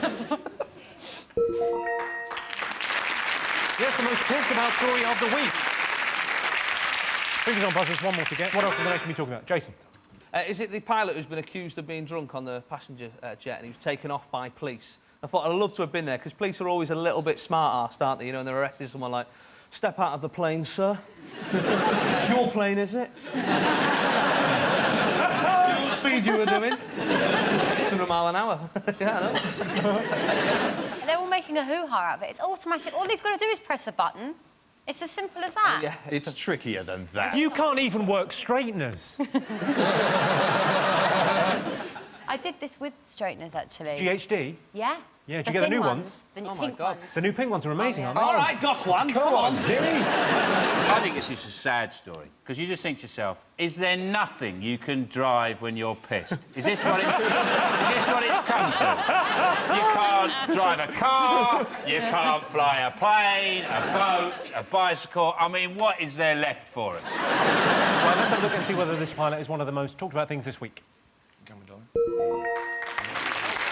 Yes, this is the story. United Airlines pilot was arrested on suspicion of being drunk. Despite the pilot being arrested and taken off the aircraft, the flight still ended in disaster as they landed on schedule in Faliraki. At the end of that round, Sean's team have 2 points, Jason's team have 3 points. Our next round is called Pick of the Polls, Sean. Jim, James, what do you like the look of? What do you like the look of? I like the man that's had 2 arms put on. The man with the arms. It's been announced that the world's first double arm transplant is recovering well, so we polled our studio audience and asked them, if you lost an arm, would you rather have a robotic arm or someone else's as a replacement? This is the guy he had in Germany, didn't he? He had an arm 2 arms transplanted on. But didn't he lose his arms in a shredder? Yeah, he's a farmer. Yeah, how do you lose 2 arms? Like, did one arm go in and you go, oh, I better get that back. Oh, now look what I've done. Wouldn't it be a bit like sawing a leg off a chair? Like, he lost a few fingers and then he thought that doesn't even out, so I'll just shove a bit more of this arm in. Guy, when he recovers, he can do things like he can just go bang, hit someone in the face. Not go, me. Not me. With my arm. Bang, the guy was a nutter. God, I find it so strange if I was going out with a guy and he was, you know, getting a bit busy, romancing, and he just said, you know, these aren't my hands. What if, though, Olivia, he was getting busy in the bedroom, you're getting a bit amorous, things are getting heated, he pulls away, the arm stays.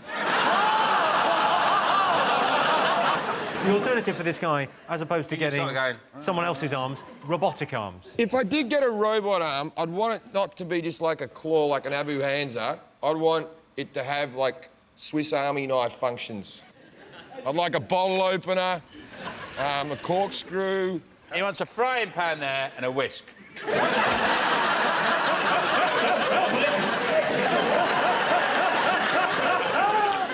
So, we polled the audience, we asked them, would you rather have someone else's arm or a robotic arm? What do you think they said? What are you going to go with? I think people would like a real arm. You think real? Yeah. No, because the robotic works right away, but I'll take real if that's what you two want. Real. You're overruling your team. Yeah.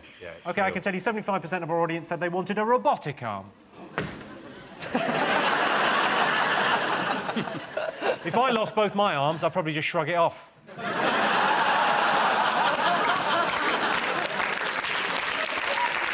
Jason, Charlie and Olivia, what do you like the look of? We'll go with the Scouts. OK, you're going with the Scouts? This week it was announced that the Scouts are to be given sex education, so we polled the studio audience and asked them, should they be given sex education? Maybe it's being taught ironically, like, if you weren't in the Scouts, this is what you'd be having, you know what I mean? This is what the kids your age are doing while you're, you know, making fires and crying yourself to sleep in a tent. This is what you could have won. We're looking forward to seeing the first Scout with a fingering badge.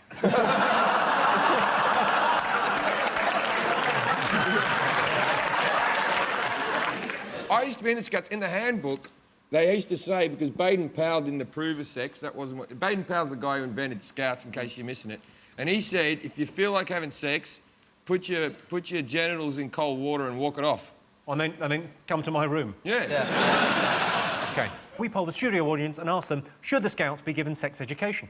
Yes. I think they look like a modern bunch. OK, well, I can tell you that you're absolutely right. 81% of our audience think that the Scouts should be given sexual education.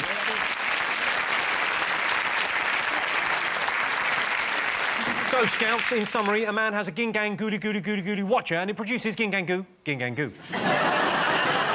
So at the end of that round, Sean, James and Jim have 2 points, Jason, Charlie and Olivia have 4 points. The next round is Believe It or Not. Let's have a look at a clip to illustrate the statistic. Nobody can tell me anything. I don't read Daily Mirror and so on. I go and have a look. And I've lived in the forests of North America, I've lived in the outback of the Ivory Coast, I've lived in India and Russia. I had my breakfast in Moscow and my tea in Wood Street, Nick. Yeah, I've been about a bit. I'm the only man in the history of mankind that has swum across the Straits of Johor. Nobody's ever done it before, not because of the currents or anything like that, nothing like that. It's sharks. It's not shark infested. But none of the locals go paddling. Yeah, I swum in. I know about sharks, yeah. I'm 6'3" and 16 stone, 200 weight, yeah. I know how to do them. You punch them right in the fucking ear hole and they swim out. That was my dad. So don't mess with me, he's pretty hard. That was former boxer Paul Sykes there, talking about his life. He's never left the north, that bloke, has he? No way. He punched a shark in the ear. He said, "Are sharks famous for their ears? Have they got massive ears?" I don't recall seeing a shark. Like, ooh, all right. Sometimes those amazing stories are true. Like the time I was at a fun fair, I was on a roller coaster, and it was going down towards a tunnel. A guy stood up, right? His head was sliced off, right? And his eyes came off and landed on my ice cream. And that is... There's no exaggeration. The related question is, 40% of people admit they regularly exaggerate to make their lives seem more interesting. True or false? No, True. Not that I'm suggesting for a moment Paul Sykes was exaggerating. What I do, if someone tells me a story, I apply something called the exaggeration rate. So if someone said to me, like, I was on a speedboat and I had sex with Beyonce, I'd look at them, you know, for example, it was Charlie told me that story, I'd say probably what happened to Charlie was he was on a bus and he waved at Maura Stewart. So there would be... That's my best anecdote. 60%. You think that's 60% true? See, for example, I have a Nobel Prize in scaffolding. Now, apply the exaggeration rate, you get the truth. I've got a spanner. Do you exaggerate? No, I'm a terrible, terrible liar. I was once going out with a girl, and after 2 weeks, she was talking to me about something, and I wasn't listening. And of course you weren't listening. Some bird talking at you. Well, and she got upset. So I told her that I was deaf in one ear. It was a lie, and it's true. And I ended up going out with her for 7 years. And I could never find the right moment to explain to her that I wasn't deaf in one ear. You should have waited for her to, like, slam the door and then go, "Oh, God, you fixed it!" Just one day. Where were you? Sometimes you have to exaggerate, right? When I was at school, I had a bet with this guy at school called Andy that I could get on Richard and Judy's phoning, right, on This Morning. Never happened until the golden day, which was one of them brilliant days where we couldn't go into school because it had been snowing. The phone-in was on bullying. So I rang in, spoke to the first woman, and I said, "Oh, I'm being bullied." And she said, "Oh, should you be at school now?" And I went, "Yeah, I'm playing truant. I just can't bear to go in." "OK, someone will call you back." Then Denise, you remember Denise? Yeah. She called me back, and she spoke to me on the phone. "Stay on the line, you're the first caller on the show." And ended up talking to Richard and Judy all about how much I was being bullied, right? And by the time I'm on air, I'm laying it on so thick, I start to almost cry on the phone. "The thing is, Richard, all I want to do is a school play, but I haven't got the confidence." And he said, "Let me tell you something, James. You ringing in today is braver than any of them bullies do, and we, for one, are proud of you." I said, "That means the world to me." Biggest lie I ever told. 40% of people admit regularly exaggerating to make their lives seem more interesting. True or false? True. We think it's true. You're going to go true. What are you going to go with? False. You're going to go false. OK. I can tell you the answer is false. Only 16% of people exaggerate to make their lives seem more interesting. Yeah, that's it. I'd never exaggerate to make my life seem more interesting, as I was telling my dinner guests last night. Sue Pollard and Rusty Lee. So at the end of that round, it's 2 points for Sean's team and 5 points to Jason's team. And the winner is the name of our final round. Here's your first one. Britain's biggest annoyance. Is it... well, it's either Jeremy Carl's face or Jeremy Carl's voice. The man, the voice, the face, the prick. That's what I call him.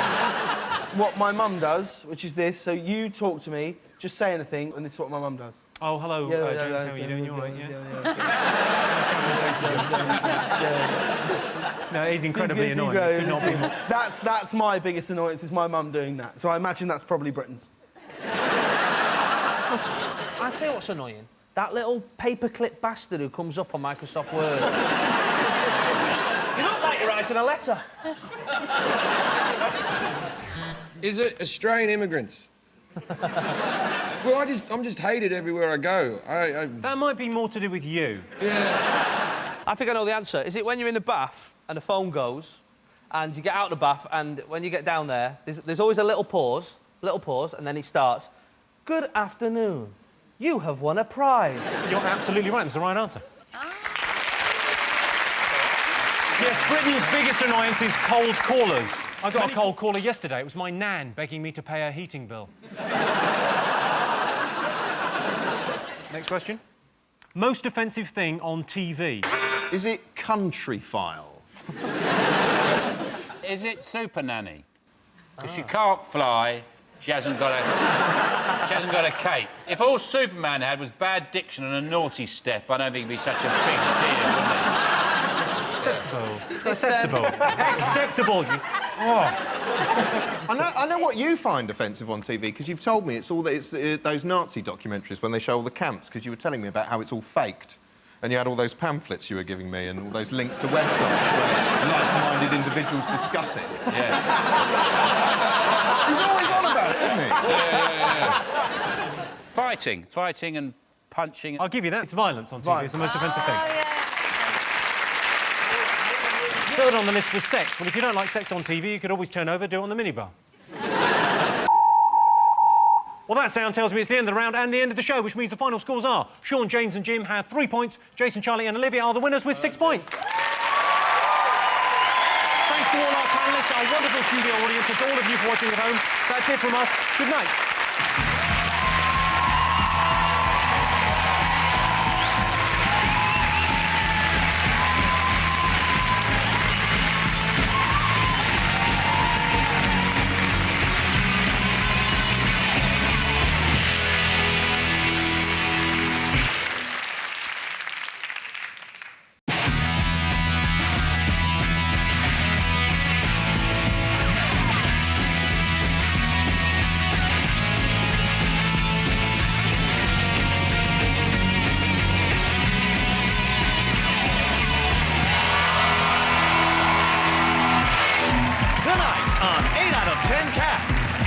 Eyes are smiling for Louis Walsh. It's the Phone Jacker reveal. K-Van Novak. And their team captain, Sean Locke. And facing them tonight, Big Mac, no cheese, Lee Mack. It's Fizz from Corey, Jenny McAlpine. And their team captain, Jason Manford. Now, welcome your host, Jimmy Carr.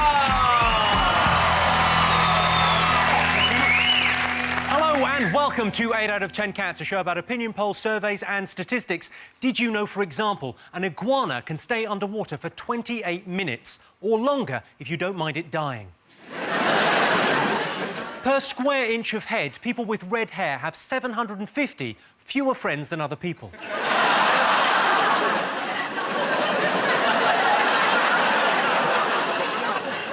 Forgot we had one in. And 93% of all greeting cards are purchased by women. Well, if they made a "I'm bored with you, but I can't be bothered to leave you" card, maybe we'd buy more. Let's get started.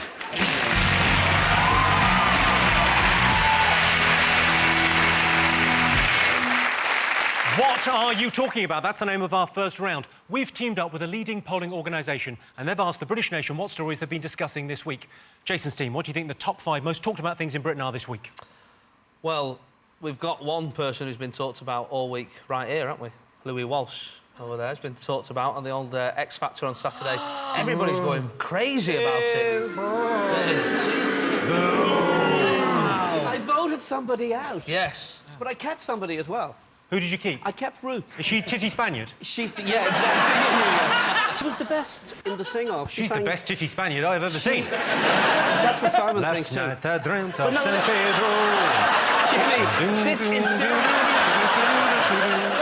She deserved to stay. The other girl, bad song, hiding behind the piano, badly styled. I had to vote somebody out. If everybody cared so much about Laura, why didn't they vote for her so? Well, if there was any way that they could, they would have. You lift your phone and you dial. You lift your phone and you dial? Yeah. Oh, like in the olden days? Yeah. Jimmy, there's 4 good girls left. That's no way to talk about JLS. Do you think it's gone a bit too far? Because there were questions asked in the House of Commons About Laura being voted off? Yeah, isn't that ridiculous? Well, you know, you were up at Jonathan Ross's house. He was mentioned in the House of Commons as well, so... The world's gone mad? Yeah, Well, there's absolutely. nothing else in the news, really. There's nothing else in the news except celebrities. Yeah, there's no economic disaster or... No. I think David Cameron mentioned something about something that happened in an episode of Pingu the other day. He said there's no way to slip through that ice. In July, maybe, but not in November.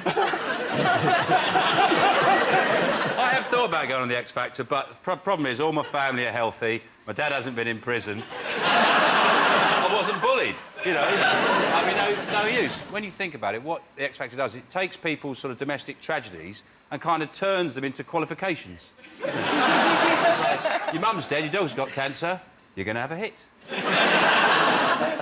Is that unfair?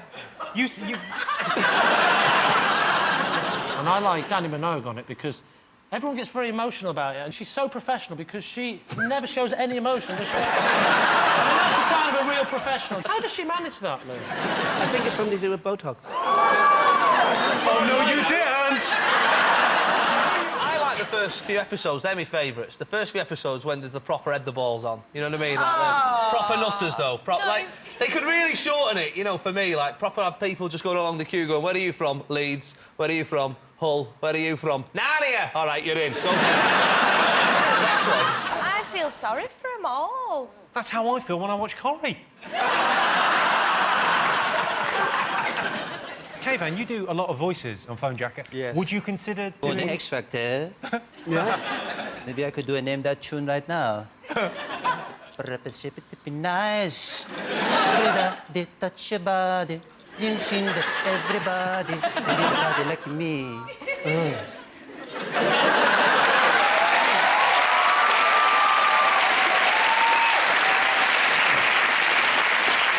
I didn't think anyone could make that song gayer than George Michael, but you own it. I thought of going there. There's another scandal, wasn't there? There's one of the girls who was given a week off because she had laryngitis. Yeah, I don't think that's Diana. wrong. You get a week off. Freddie Mercury had AIDS. He carried on singing.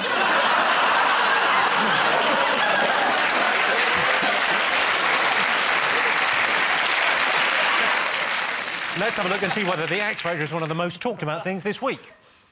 Yes, it is the third most talked about thing this week.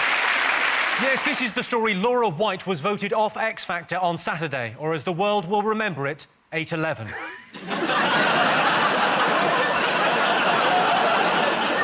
The important thing to remember about X Factor is it's a proper singing competition, and it's now between Crack Mum, Dead Wife, Leprechaun and Titsy Spanish. Those are the four names. OK, Sean, Louis and Kayvan, what else have the nation been talking about this week? President Obama, he's become president of America last week. The way he's talking about is in his speech, acceptance speech, he said to his daughters in a very sort of touching moment, he said, you can have that puppy now. Which is actually a pretty crap promise, isn't it? If you're president of the United States, you'd at least say you can have a pony on the moon. And I'm going to have a penguin. That's what I'd do if I was president of the United States. I'd have a penguin just wandering around the White House like that. And I'd dress him up as a general. And everyone had to salute him wherever he went. But there is a general, like a penguin who's a general of the... Is it the Norwegian army? Have you been There's watching a lot of proper Walt Disney penguin. films recently? I'm telling you. Google it. Google it. Not now, we're busy. Penguin. But, you know, there is actually... I bet somebody in this audience knows that that's a fact. What, the people? Right?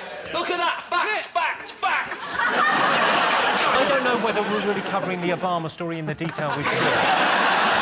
Seems a bit penguin-y to me. It must be quite tense for him. He knows he's president, but he knows he doesn't become president till January. It's a bit like when you're at school and your girlfriend's 15 years and 9 months. You're thinking...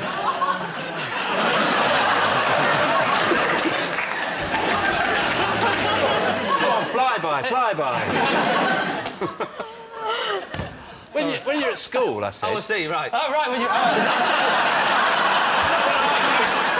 thought you meant when you hang outside of school. No! I like... Clinton said, he said, I really like Obama. I like his intelligence and I like his curiosity. I thought, curiosity isn't a strong point for somebody in the White House, is it? You don't want somebody walking around going, what's this button for? Kevin, did you follow the election? I was nervous. I thought, oh, my God, McCain might get in. I'm Iranian, so, you know, I'm kind of... Do you know when you do those phone calls? I think it's great, Phone Jacker, but the bit I don't understand is you're phoning them up and doing all this. Why are you wearing a disguise?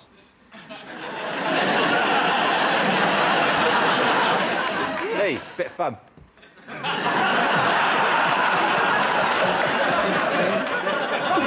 Should we see if Obama's one of the most talked about things this week? Incredibly, still the most talked about thing in the news. Yes, it's Obama's first week as president-elect. Bookmakers are taking odds of 12 to 1 that Obama will be assassinated. It's a long shot, but some of these snipers are shit hot. Back over to you, Jenny, Jason and Lee. Is it this... Is it belly drumming? Obesity business. The obesity business. Go on, tell us more. Tell me more. Stop people being obese, the government. Fat. Obese or fat. Yeah, Louis, that's another way of putting it. I'm going to join this initiative, right, because I put on a bit of weight over the last Don't few even weeks, say it. right? No, I weighed myself this morning, right, for this, right? I guess, just have a guess what I weigh. Just have a guess. I know this is... I want to remain friends. I would rather not take part in this guessing game. What do you reckon? I reckon... 2 Ronnie Corbett's. 2 Ronnie Corbett's. Sean's being polite, he meant Barker. I'm going to join the initiative and I'm going to set my target as the 5th of April, right? And I'm going to get down... Apparently, my target weight is 13.5. That's what I should be getting down to. I'm going to go April the 5th. That's end of the tax year. And then when that bloke comes on the telly going, time is running out, time is running out, I can pretend he's talking about my life. It's a fine idea. I can tell you this isn't one of the most talked about things this week, but it has been in the news. The government has launched a healthy eating campaign. Of course, it's not PC to use the term fat. We have to use words like bubble butt, fatty boom batty, chunky monkey wobble slobs, or blubbernaut. If you're insulted by any of those terms, how about a salad? They should bring back bullying. That's what they should do. There's no fat kids, really. There's only the old fat kids, weren't there? There was one in every class. The doctor should say, I prescribe 3 school bullies. And then, as soon as you go out, they just run after you go, fatty, fatty, boom, boom, fatty, boom, boom. Yeah, you'd soon lose it. Sean, K-Van and Louis, what else have the nation been talking about? Is it the raunchy vicar who was banned from the clergy for 12 years for being drunk in services and swinging? Yeah, she's a swinging vicar. Not only did she do swinging, but she was also a voyeur. Because if she believed that God would be watching. So that's a bit kinky. Yeah. Started. Come on, God, you love it. Yeah. But I just think all that praying in the daytime and swinging at the night time, imagine, must have made havoc with her knees. It'd be great if she did the marriage, wouldn't it? And she says, do you take him? Because I know I have. Oh, she only got caught when she turned up wearing the wrong dog collar. There are lots of clues for all the keys in the collection plate. I think that this is actually... The woman that should be blamed for this, or the bloke, is actually the careers officer who told her to go into it in the first place. Because at some point, they've sat down with her and said, what are you into? And she's gone, I really like motorbikes, getting really pissed and shagging other people's husbands. And at some point, they've gone, you thought of being a vicar? Obviously, this swinging situation, people are just meeting for the first time, I imagine, or you know, they've organised it on the internet and then they've got together. Do you think there's a bit of pillow talk, a little bit of, like, in the middle of it? Like, what do you do for a living, then? I'm a vicar. Yeah, right, sure you are, yeah. It's better than, hey, love, have a guess how much I weigh. But you can't guess, can you?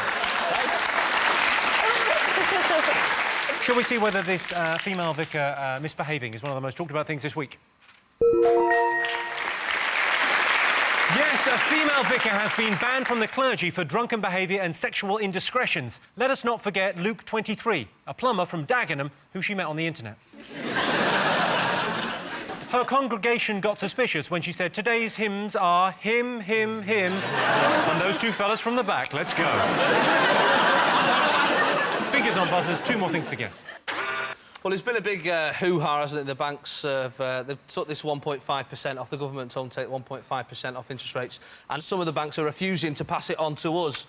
And they've actually said, we're not charities. We're not charities. You're like, well, hold on a minute, you've got short fucking memories, haven't you? Remember the other week when you were like, can we lend some money? Jimmy, a lot of people are buying gold as well. A lot of people are buying They're gold? buying I know gold. you're doing very well, Louis. Don't go on about it. They're keeping it at home. Oh, I'm buying gold. One thing I've noticed is Cockney rhyming slang. Merchant banker no longer means wanker. What does it mean now? Unemployed. OK, let's see if the banking crisis is one of the most talked about things this week. Yes, the economic crisis continues this week. I'm not an expert, but the way I see it, the economy is going to get worse before it gets better. Or better before it gets worse. Or stay the same. One of those three. Fingers on buzzers, one more thing to get. Peaches Geldof and her 99-day marriage. There's a piece of cheese in my fridge that's been there longer than their marriage. It's ridiculous. It's not over yet, by the way. They're only in crisis talks. Gordon Brown's having crisis talks. I know, but Peaches is too. The only reason I think Peaches Geldof is famous is that readers of Heat magazine think she's one of their 5 a day. She's one of those inexplicably famous people. I don't mind people being famous if they can do something, if they can act or sing or murder. Right, shall we have a look and see whether Peach's divorce is one of the most talked about things this week?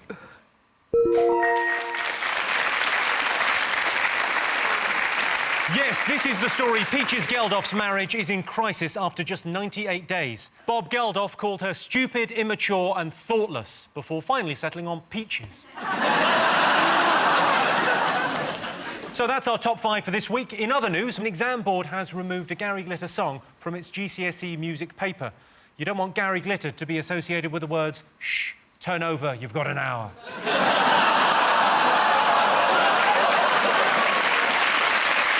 Well, at the end of that round, Sean, Louis and Kayvan have 2 points. Jason, Lee and Jenny have 3 points.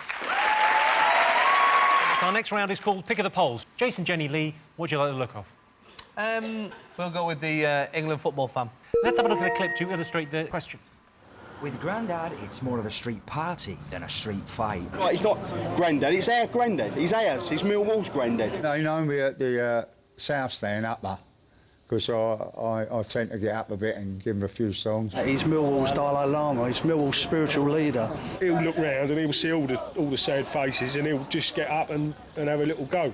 Fuck 'em all! Fuck 'em all, that's how I start off, you know.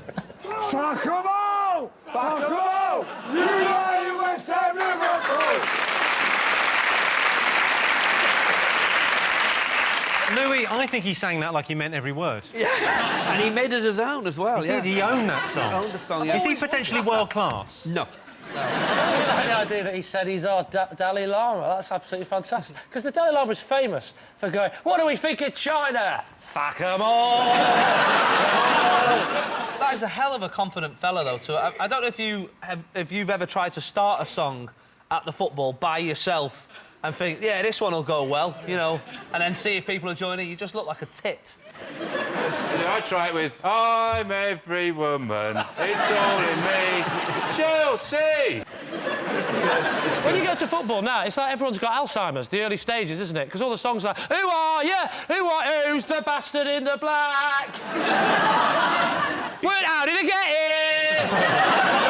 What's my name? What's my pudding?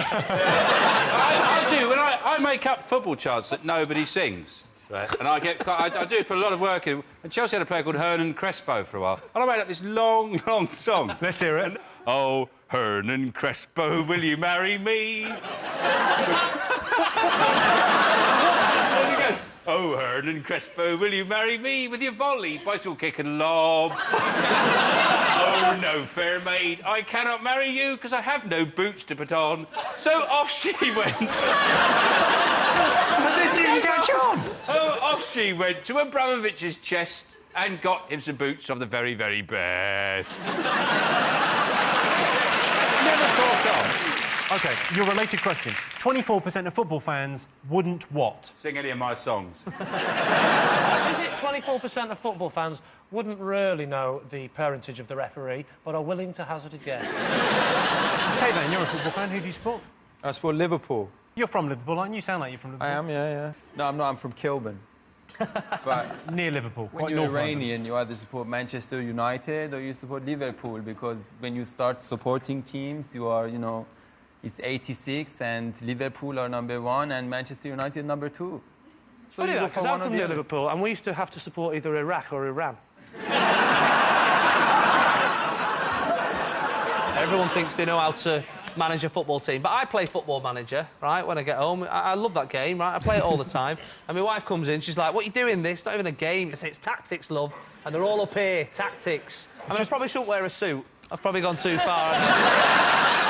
My dad's retired to the coast and he likes his football. He goes to watch like a team in like a really low non-league football. And what he likes about it is you can go there and when you have a cup of tea, you get like a china mug.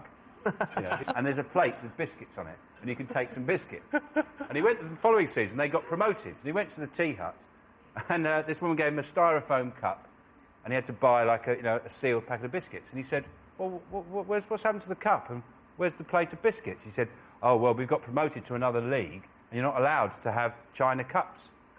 And he went, hope we get relegated. It's to do with male bonding. Wouldn't snog the bloke next to them. Wouldn't kiss or fondle, put their hand down their trousers when they score a goal. You know, sometimes when you score, you just want to grab the guy. Nearest damn it, that is the right answer. Sorry Yes. about that, Louis. The answer is, in fact, hug. Sean, K-Dan and Louis, your turn to choose. What do you like the look of? The world. You like the look of the world? Yeah. Half the world's population has never what? Shat in a plastic bag. It's exactly what I have on the card, yes. I have shat in a plastic bag. Why did you shit in a plastic bag? I was 13 years old and I forgot my keys. After school, and my mum, as a security measure, locks the door between the kitchen and the rest of the house. So I managed to break into the kitchen, and then I got there, I thought I was home dry, ready, you know, you kind of relax a little bit, you're like, OK, I found it, it's time, and the door was locked. Why didn't you go back out and do it in the garden? I was shit in my own garden. Half the world's population has never backcombed a badger. A big like goth badger. Yeah. Is it half the world has never used a computer? Oh, you're not far off with that, yeah. Half the world's population has used a computer. Oh, that's the same thing, isn't it? Give us a clue, Jimmy. Is it mobile phones? That is the right answer. Is it? Yeah, it's near enough to get the point, yeah. Yes. Half the world's population has never made or received a phone call. It's like half the world's population doesn't care who gets voted off X Factor. So at the end of that round, it's 4 points for Sean's team and 3 points for Jason's team. And the winner is the name of our final round. Here is your first one. Most annoying thing about work colleagues. The most annoying thing about work colleagues is that they always go running to the boss, accusing you of sexual harassment. And it doesn't matter how many times you move jobs, different town, different name. It keeps cropping up as a recurring theme. He's doing it again! It's like the 8th time in a year, and none of it is true. Is it that? Is it when they come in and they go, oh, I had a dream last night, and you really want to just go, can I stop you there? Couldn't give a shit. Right. I get a bit annoyed with people who do things to me in dreams. So, like, if I had a dream about you, I'd be a bit funny with you the next day. Would you? And if you were nice to me, I You had a dream about me? would. Not that kind of dream, Jimmy. I can't stand it when people come in on a Monday morning and they want to tell you what a great time they've had on the weekend. What, they come in and go, well, yeah, we had a barbecue and it was the kid's birthday? Yeah. With their stories of their lives? I want to fucking... Jenny, what's the most annoying thing about people on Coronation Street? The most annoying thing is perhaps that Weatherfield is the most dangerous place to live with, like, there's about 17 murderers in each family on average. I would imagine that is annoying. Yeah. Whenever I watch Coronation Street, I think, how come no one watches watches TV? Is it because they're worried they're going to see one of their dead friends on the bill? They go, oh, my God, it's my dad on the bill. Dev goes to my gym. Does he? Yeah, he goes to my gym and... You go to the gym? Yeah, I go to the gym. There's a lovely cafe. Most annoying thing about work colleagues? Is it when they leave their mobile phone on the desk for about 4 hours while they're in a meeting? It just keeps ringing and ringing. It's called a mobile phone. You dickhead, take it with you. We used to do that thing. If anyone left their phone in the office, we used to take it and send a text. So we did it to my friend Damo. We sent a text to his girlfriend saying, don't worry, she'll never find out. Kiss, kiss. And then she obviously phoned... He came back and that had 67 missed calls. And then so he phoned her and went, no, I don't know what I don't know what you're talking about. No, it must be the guys messing around. Passed us the phone and we went... Wow. They're broken up now. When they suggest you all do a nude calendar, I'd just like to say no. I won't be Mr. October, Jimmy. I'd rather be one of the cold months, and then you've got an excuse, haven't you? I'll give you a clue. It's egg is the worst culprit. Oh, is it smelly sandwiches? Or... That's the right answer. Yeah. Most annoying thing about work colleagues. Yes, the most annoying thing about work colleagues is smelly food. That is right. The last aeroplane I went on, do you know what they served? What did they serve? Rainbow trout in an aeroplane. Can you imagine how much that smelled? Stunk, because you can't open the windows.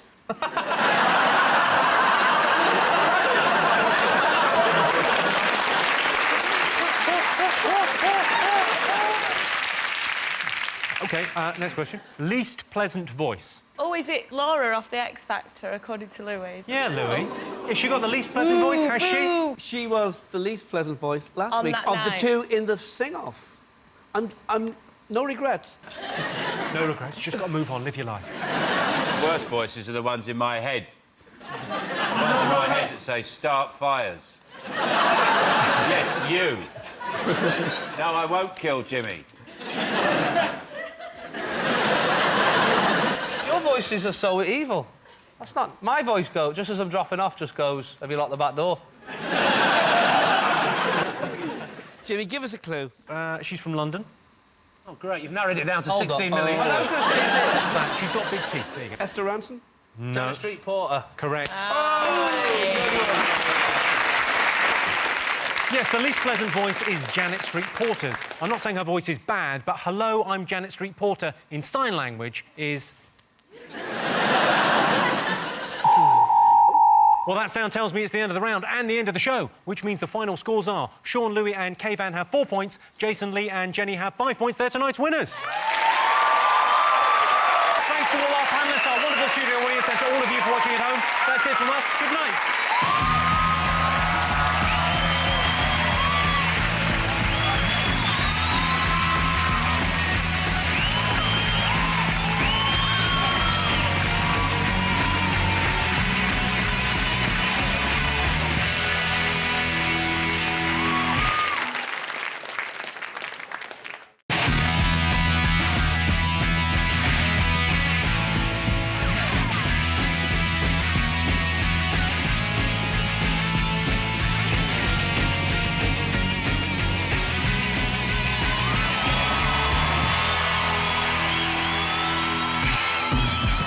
On 8 out of 10 Cats, the cordon bleu of comedy, James Corden.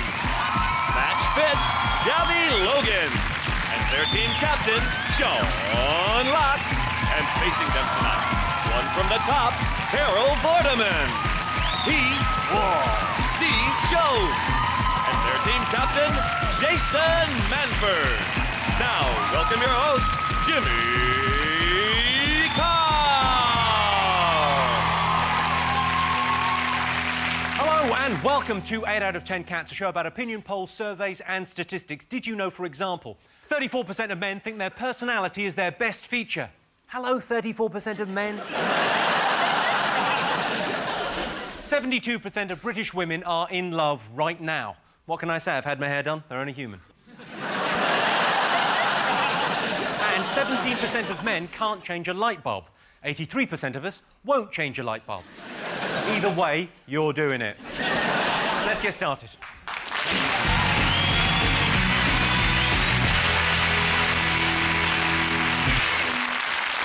What are you talking about? That's the name of our first round. We've polled the nation. Jason's team, what do you think they've been talking about this week? Exciting VAT news.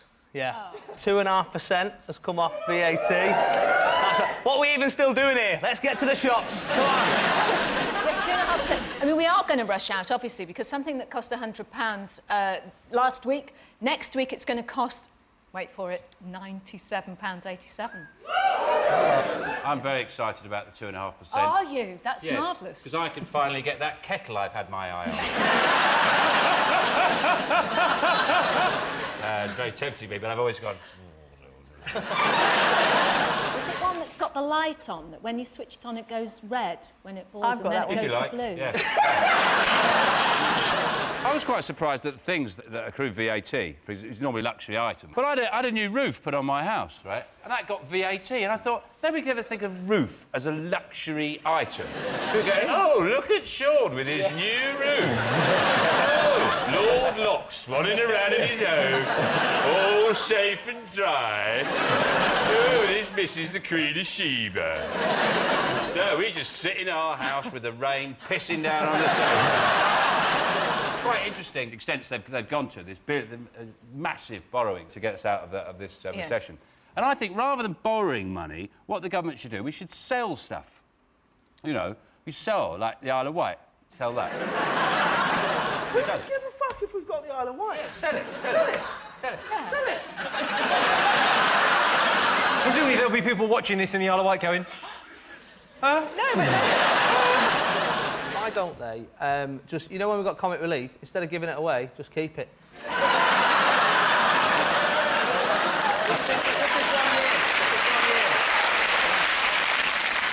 It reminds me of, like, about a month ago, I was in McDonald's, right? And I was buying a... Right. Are you saying it because I'm fat or because it's so bad? Because it's so bad. Right, OK. The world I live in at the moment is so... I'm not joking. It is more acceptable for me to talk to my friends about smoking crack and taking coke than it is... Because you go to people on cards, you hear my mates going... I did, like, so much MDMA and cocaine last night. Some people go, oh, yeah. Someone goes, I had a cheeseburger. So they go, no, you didn't. How can you put that crap in your system? Like that. Anyway. So I was just buying, right? I was just buying a fillet of fish, right? And the guy said to me, do you want fries with that? And I said, no, just the burger, thanks. And he went, the thing is... If you buy the fries, it is a bit more money, but you get the fries. James, did you get the fries? Of course I did. Good man. OK, let's have a look and see whether these tax cuts are one of the most talked about things this week. Yes, the most talked about thing. This is the story. Gordon Brown has announced cuts in VAT. High earners are going to be taxed at 45%. Well done, Carol. Got out just in time.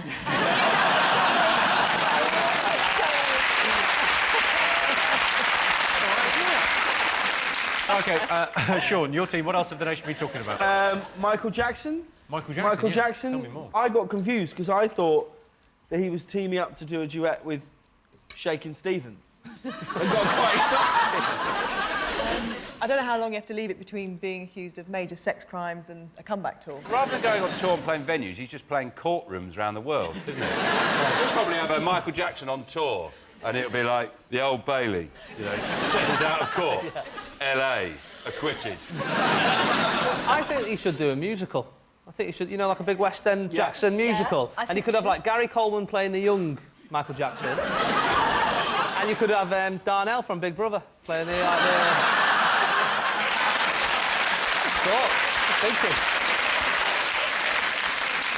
He gets a lot of stick, Michael Jackson. He gets a lot of stick from everyone. But I will say this about him, right? He is without question a fucking lunatic. He's mental. Like, just when it couldn't get any weirder. Yes, yeah. The moving to Devon. Like, at that point, you thought, well, that's it. That's the end of now the Jackson thing. The whole thing is to make a great film one day and they end in Devon. It'd be great if they opened a tea shop. The Jacksons opened a coffee tea. He goes, you go in, you're driving, oh, I have a lovely cream tea. And then Michael Jackson comes out and goes, you want clotted cream?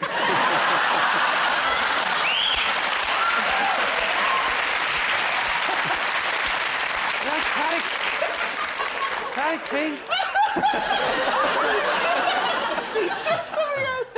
Please say something else. You want the raspberry jam? Tea or coffee? We sell our own teapots. Hey, Teeny. You sit over there. It's a lovely view of the harbour.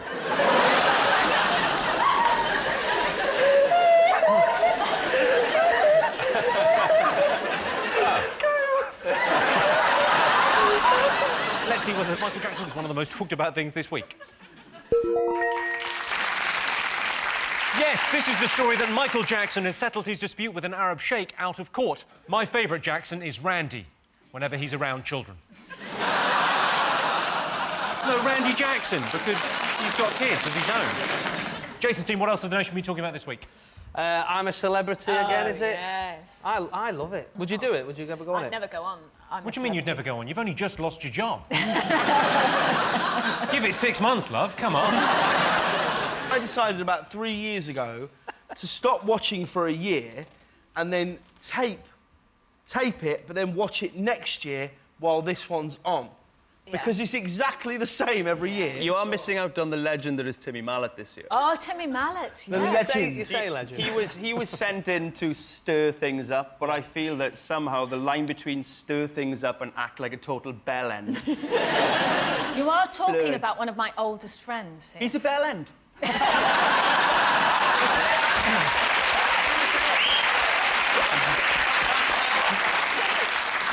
I used to be on the Wide Awake Club, and obviously Timmy was one of them, one of the presenters. And I This used is to do my that every favourite ever. Before you Saturday even start, this is my favourite ever name drop story. One of my best friends. Yeah, Timmy Mallet, yeah, we hang out, whatever. Walk away. There's a gentleman in Bristol who has been his agent for 27 years, and he's been mine for 22 Busy years. job.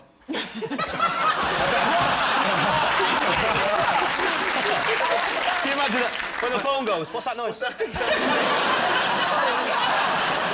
George Takei, you know the guy that... No, Mr. him, Sulu? George, yes. George Sulu, right? He's 71. He didn't come out till he was 68, right? No. He's 68. He came out 3 years ago. He No. came out and said, I'm gay. You think, why bother at that point, you know? At 68, you're in bed by 9. Most of the gay clubs don't get going till midnight. The tool shed's not worth popping in till 2 or 3 o'clock in the morning. What I don't get is why the celebrities tell the producers what their fears are. You know, you see it in all the interviews, don't they? Go, I'm terrified of spiders and heights and things. And you go, well, that's going to be in your Bush Tucker trial, isn't it? Exactly, If I was on there, I go, I hate foot rubs and lap dances. Honestly. Let's have a look and see if I'm a Celebrity is one of the most talked about things this week.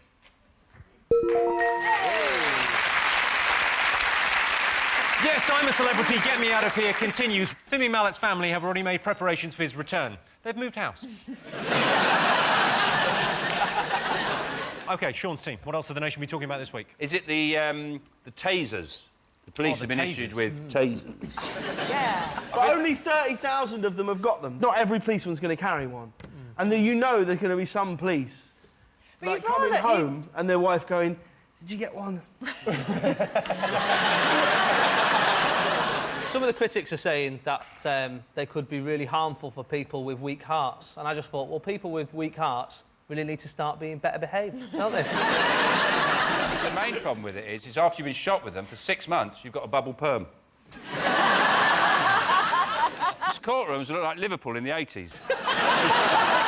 Apparently, there's a guy, it's his job to test him. I mean, literally, they test him on him, and he's been tasered 200 times. That's got to be the shittest job in the world.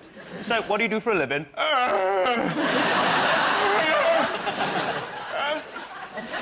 Was that Welsh?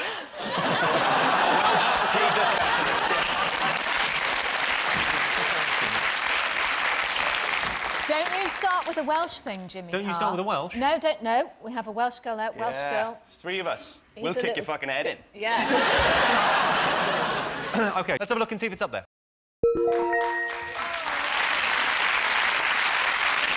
This is the story that the Home Office plans to introduce taser guns to all police forces. Senior police officers have described the taser gun as a right laugh.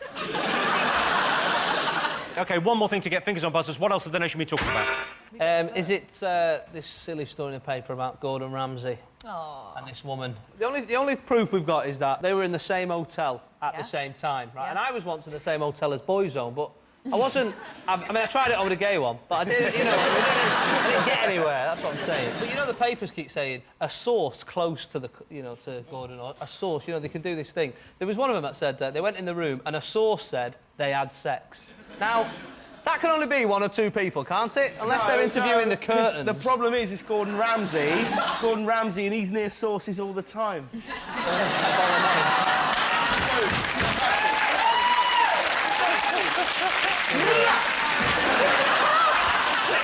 I mean, my tip, I think, is if you're going to have an affair, don't do it with someone who literally wrote the book on having an affair. You know, she writes books about it. She had an affair with Jeffrey Archer. You wouldn't get in the car with someone who wrote a book on how to kill a passenger.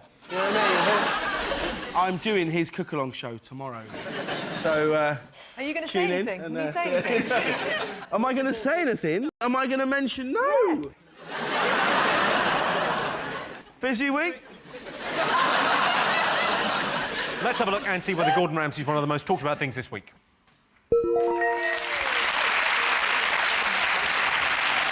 Yes, this is the story. Gordon Ramsay has been accused of having an affair. Ramsay was caught red-handed. He was making a beetroot salad.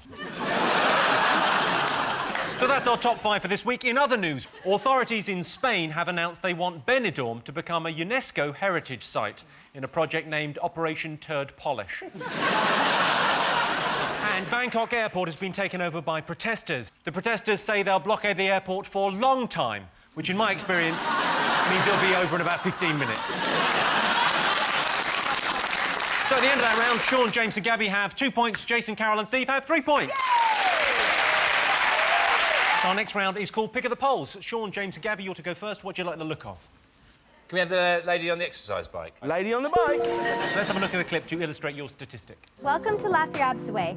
My name is Carrie Beard, and I'm here to teach you how to have tighter, firmer, and leaner abs by incorporating laughter with exercise. Deep breath in. 1, 2. 7.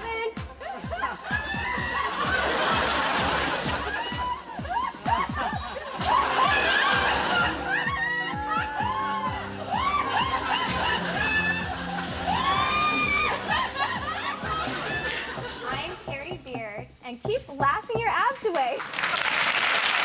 I'm a father. By that, you'd bring it out at Christmas. Oh, that's fantastic. Can you imagine doing that in the gym? Imagine just in the gym, it's dead quiet, there's a bit of music on, a Galaxy or something playing in the back, and it's just you going...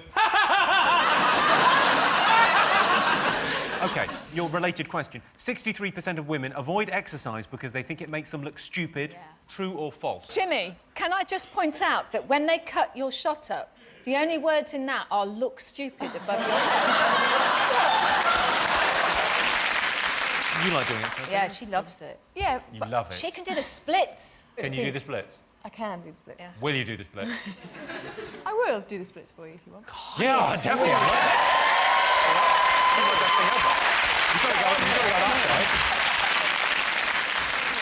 will. Can you actually do the splits? I've not. Yeah, I have. I've not. Oh my God!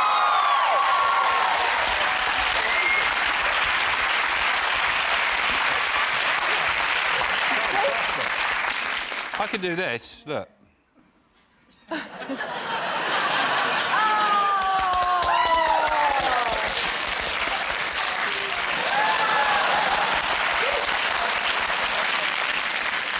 OK, 63% of women avoid exercise because they think it makes them look stupid. The government should hire Steve Jones to go around schools saying to 13-year-old girls, I will like you a lot more. Stop there, Gabby. I got in a lot of trouble doing that before. I'm not going back to that place. True or false? 63% of women avoid exercise because they think it makes them look stupid. Sean, what do you think? True I or think false? it's true. I don't think it's true. You think you're going to go false? I think less. I think women have got more self-confidence than that. OK. False. You're going false? Josie? Yeah. Yeah, well, we'll go with Carol then, eh? We'll go false. OK, yeah. I can tell you the answer is false. Yeah. Only 23% of women avoid exercise because they think it makes them look stupid. OK, what do you like the look of? Jason, your turn to choose. Turkey boys. OK, you've gone turkey. It was announced this week that the price of Christmas turkeys is set to rise. So we polled our studio audience and asked them, if you had to make a choice, what would you give up? Christmas dinner or Christmas presents? Whoever invented Christmas dinner or came up with, I want to shake, I want to kiss his face, right? Yeah. You don't put any weight on, do you, on Christmas Day? No. That's our little, Fact. that's our little gift off Jesus. Fact. He said, eat as many matchsticks and miniature heroes as you want. It's in the Bible. I don't like presents. How do you not like presents? First thing I say when I open a present after... Well, the second thing I say... First thing I say is, keep your seat. Second thing I always say, and I get right up close... Say you're my dad and you give me a present, I get right up close, holding the present and go... hope this isn't my main present. I was relieved when Father Christmas wasn't real. I remember going home and speaking to Dad, going, Dad, is Father Christmas real? And he said, no, it's not real. I remember thinking, God, because I remember thinking, how is everyone all right with this guy just coming in our house? Yeah. We spend all year, like, Mum going, what was that? Was that someone coming in? Malcolm, you've locked that door, haven't you? The back door's locked, isn't it? Yeah. And then suddenly, one night of the year, we're going, yeah, there's a carrot, a pie, some milk. Yeah. Help yourself, we'll be in bed. Just have free run of the house. I remember thinking, this is insane. Make sure you go in and leave a present at the end of James's bed. I'm all right, Mum. Leave it downstairs under the tree. That does look like a large turkey. What would you say? Would you guess that weight of that turkey is? It's not actually one of the questions we've got. Well, the brilliant thing about this game is we'll never know. I'm going to invent a machine that you can weigh things in photographs. You take photographs, like that big camera thing there. Yeah. I'm not spoiling it for people at home. This is filmed in the studio. So you photograph it, and then you put it into my machine, my weighing things in photographs machine. It goes... It calculates it, and then it gives you a weight. The only problem with that is that you have then eradicated the guess the weight game at Fates. Yeah. You've ended it. You've killed it. If you're happy with... If you can live with that, if you can sleep at night, then you carry on with your fangled machine. Next, you've got a camera, you take a picture of it, and it guesses how many sweets are in a jar. Yeah. You take a picture of a teddy, it tells you the name. I'm glad you are killing Fates. I'm an evil genius. You are. OK, so what do you think people would give up? Steve Jones, Christmas dinner or Christmas presents? John, could you invent a machine that would give us both? What? So I could reverse the polarity of this question? Yes. I need a pair of pliers, a battery and some salmon. Don't ask. It's set to work immediately.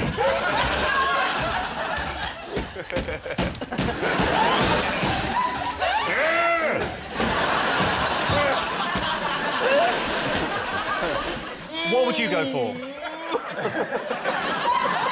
So this machine is going to take a while. Back it up! Back it up! No, the blue one, you idiot! All right, try it with haddock.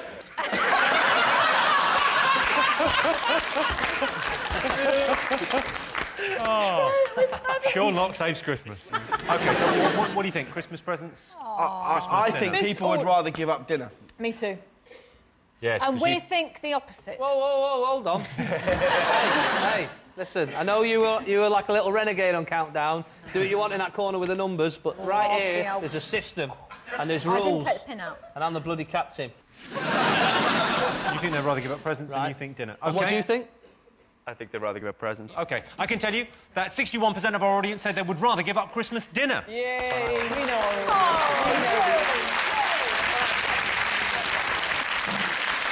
I do my Christmas shopping in October, wrap all the presents and hide them in the airing cupboard. It was terrible last year. She got a dead puppy.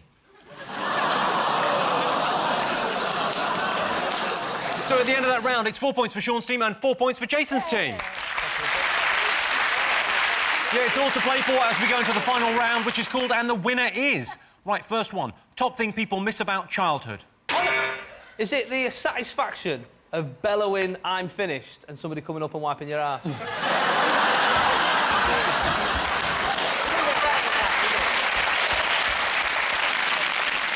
I did that today. My daughter could quite easily do that herself. But she says, I'm ready, I'm ready. Ready, hang on, I'm trying to read Grazia, Mum. Get on with it. Is it limitless possibilities? My mother told me when I was a kid, she asked me what I want to be when I grow up. And I told her I wanted to be a fire engine. This is fucking crazy, but a part of me still wants to. Have 6 firemen ride you. Oh, yeah. Most of all, scabs. Yeah. I get 2 to 3 hours out of a couple of scabs. To me, it was the PlayStation of my day. Get a scab, you just get it going and lift it right off. Just so it's almost sort of hanging off like a saucepan lid. Just keep flicking it. Did yours taste like bacon? No. And missed maths homework. You're literally the only person in the world. Do you know what I like about being young and small, anyway, is that there's no small talk. No sort of chat about how are you, what are you up... People come up to me now and say, what have you been up to? I think, well, what do you think? Eat, sleep, drink, I killed a moth, whatever. When you're 9, you go cycle around to your mate's house, you knock on the door, opens the door, you go, do you want to come for a bike ride? And he doesn't say anything, he just goes, no. And you go, all right. Top thing people miss about childhood. Playing out? Playing in the street. That's the right answer. Yes, the top thing people miss about childhood is playing in the street. When I was a kid, we used to play swing rope, bin finger, knicker chase, hop, snatch, crack. It was just a more innocent time. OK, next one. All right. Worst thing you can do on a date. What's your date? Is it celebrate your 3-minute anniversary? Woo! Congratulations!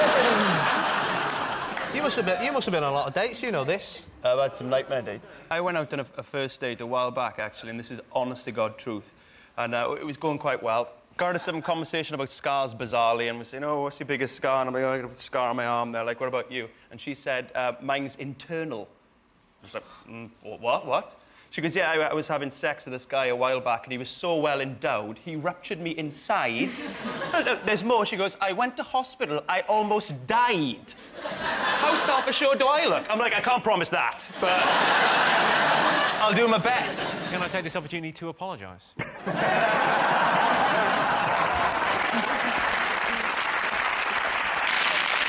I like to do, first date, first thing, go have a Chinese burn.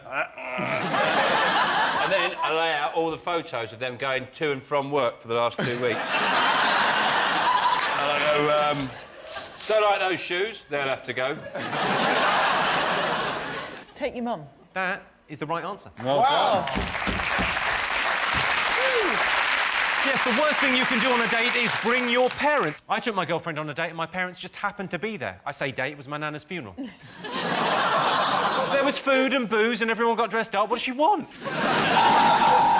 Well, that sound tells me it's the end of the round and the end of the show, which means the final scores are Jason, Carol and Steve have 4 points. Sean, James and Gabby are the winners with 6 points.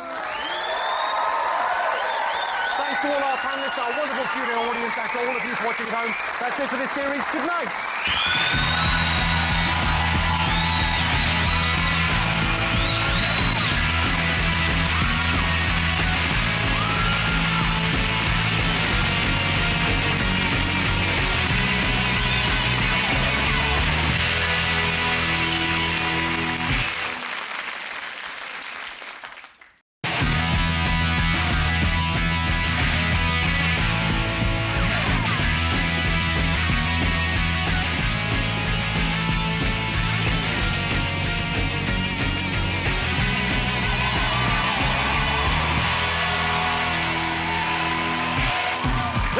On 8 out of 10 Cats, London Calling, Ken Livingston, Babyface Comic, Jack Whitehall, and their team captain, Jason Manford.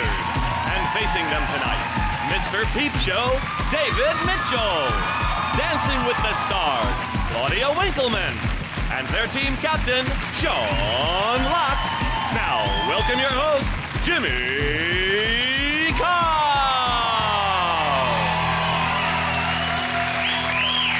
Hello and welcome to 8 out of 10 Cats, a show about opinion polls, surveys and statistics. Did you know, for example, women who read romance novels have twice as much sex as the national average? Well, I say sex, they yield the precious softness of their silken female innocence to the crushing firmness of his intent. 90% of all teenagers suffer from acne, which is a good thing. Think how high teenage pregnancies would be if some of them didn't look like pizzas.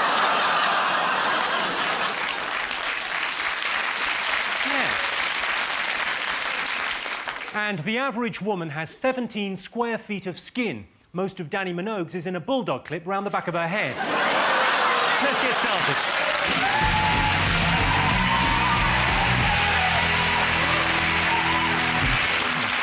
What are you talking about? That's the name of our first round. We've teamed up with a leading polling organisation and they've asked the British nation what stories they've been discussing this week. Sean's team, you want to go first? What have the nation been talking about this week? I imagine everyone's talking about Strictly Come Dancing and John Sargent stepping down. I think that's what they're talking about. I haven't talked about anything else. No, he's resigned because he felt bad. He said that there was just going to be too much angst and too much anger, and so I think he did the gentlemanly thing, and he was like, you know what, I'll take myself out and let the best dancer win. If you see any clips of him actually dancing, they're always shocking. There's one that he looks like a caveman. Just like he's just about to pick her up over his shoulder and throw her into a cave. I'll have you later. Let's have a look at a shot of him. Look, that's Yeah, if you saw that in the street, you would call the police. It's a terrible dancer. I would actually pay him to keep still. That's how bad it is. This is what I was hoping he was building up to, that in the last round he would defiantly stand still and win out of popularity alone. That's the way he was heading, because essentially it's proved one thing, that this country doesn't give a shit about dancing. We'd rather vote for a very well-respected political commentator, which is what he is. A good political commentator. He can't move at all. Better if he stays still. That's terrible dancing. But he's a great guy. We prefer him as a concept to all this fucking dancing.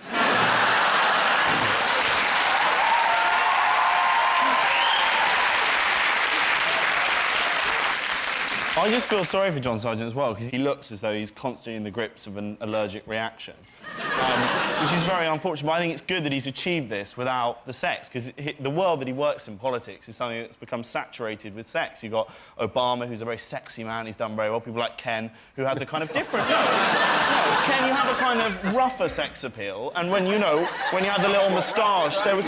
just kind of... You know what Get a room! I just say... No one's hit on me like this in years. Oh, I'm sorry. I do realise as well, a teenage boy coming on to a politician last time, that happened to Lib Dem lost his job, so... they will back off.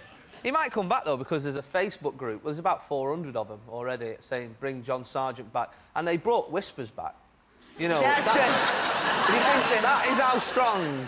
That is how strong the medium of Facebook is. Those groups don't mean anything, though. There's one that a mate of mine started up saying, if this group gets 1,000 members, Jack White will shave his pubis. I'm not doing it. I don't even know why Ken started it. It was never going to happen. Back to John Sargent. Yes. He's doing a farewell dance. He's doing a farewell dance. A farewell waltz? The hacker. I think you should do the hacker. To the judges.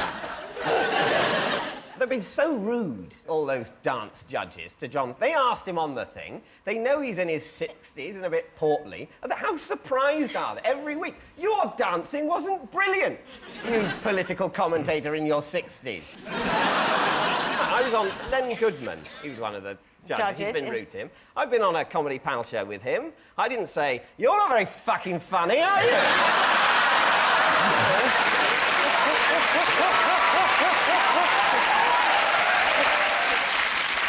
Well, let's have a look and see whether John Sargent walking off Strictly Come Dancing is one of the most talked about things this week.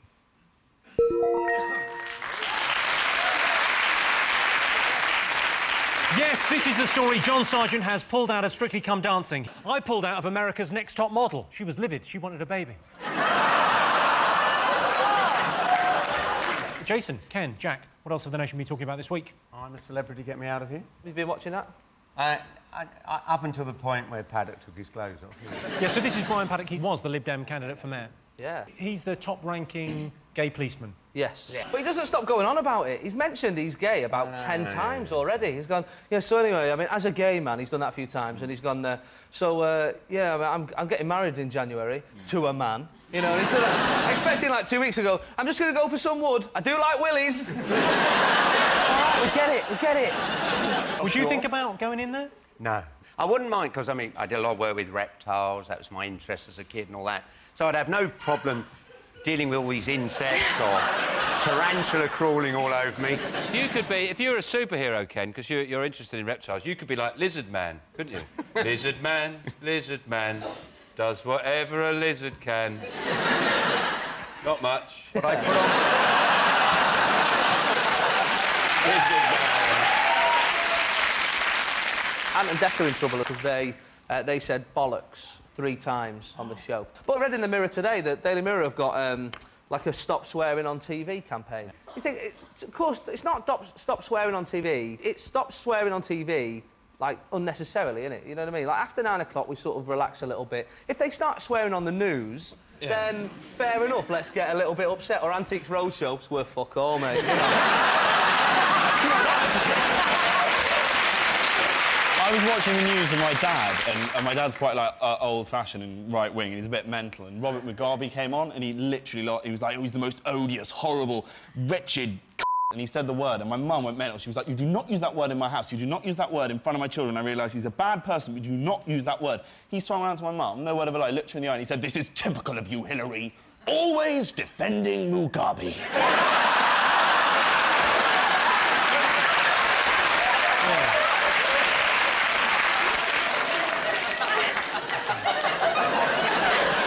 Your mum's come out of that story quite badly, in my eyes. My dad also, when Ken first got voted in, I remember it was the morning, and my dad walked into my room, didn't even say good morning, just stood there in the darkness, and he went, Livingston's back. No explanation. Where does he live? Yeah, he lives in London. Does he drive into the centre? Occasionally, yeah. I lost him, yes. Yeah. You lost everybody. Well done, though, because they're thinking about doing the congestion charge in Manchester, so nice one for that. OK, let's have a look and see whether I'm a Celebrity is one of the most talked about things. Most talked about thing this week? Yes, the new series of I'm a Celebrity has started. I was going to vote for Esther Ranson, but I got confused and rang Childline. Sean, Claudia and David, what else have the nation been talking about? Is it my favourite story, the Michael Jackson? Yes. A rich Saudi prince wrote some songs.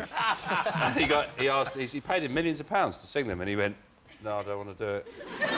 Michael Jackson has said the money was a gift and that he doesn't owe the sheikh anything. I once had to meet him, and he had a massive, gnarled, beaten up, sort of almost covered in sort of crustaceans or sick hand. I almost got fired because I forgot to ask him a question because I was obsessed by the hand that was like the same size as my torso. You've never seen a hand like it. I've got a feeling, Claudia, you wouldn't make a very good witness. In a trial. Michael Jackson would solve all his problems if he went in I'm a Celebrity, Get Me Out of Here for millions of pounds. Or worked as a digger. Nice.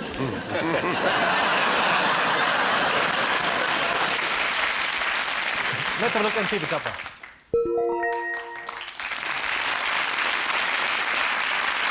Yes, this is the story. Michael Jackson is being sued by the King of Bahrain's son. I think Michael Jackson should get back to doing what he does best. Or make music, one of the two. OK, Jason's team, what else have the nation been talking about? Prince Charles, 60. His party, the other people they had entertaining. One of them was Rod Stewart, and he sang Do You Think I'm Sexy? Apparently they had to strap Edward to his chair.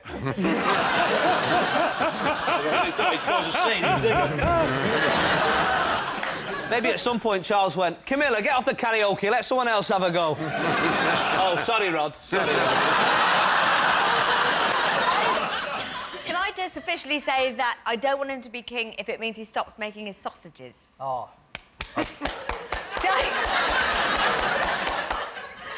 Is this the bit where we get to endorse products? No. Because there's a whiskey I've been enjoying recently. Well, she said, but hasn't she said that she's gonna abdicate at 87? Or sources have said in the palace. 87. That's a bit random. Yeah, she's got. It was 5 years. She said. In If at 86, 5 years, she'll go cuckoo and she'll forget that. Yeah. She'll be running around back in the palace in a nappy.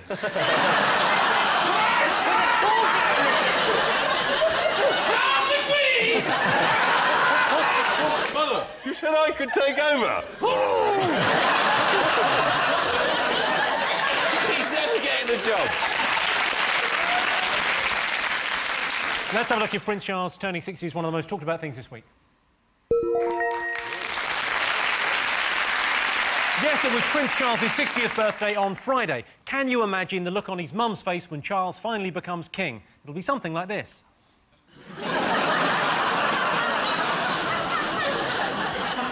Fingers on buzzers, one more thing to go.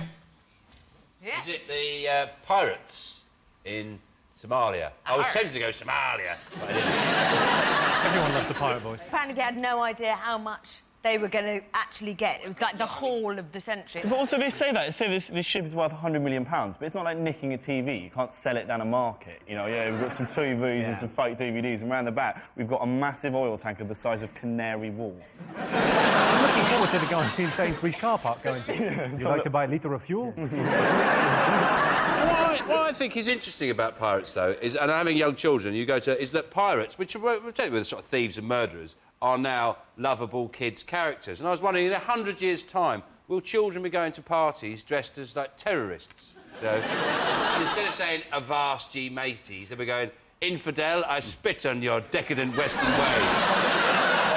And the parents are going, no, isn't he funny? Let's have a look and see whether pirates are one of the most talked about things this week. Yes, this is the story. Somali pirates have hijacked a Saudi supertanker. Bloodthirsty, peg-legged, with a lust for cash. I bet Paul McCartney can't bear to watch the news.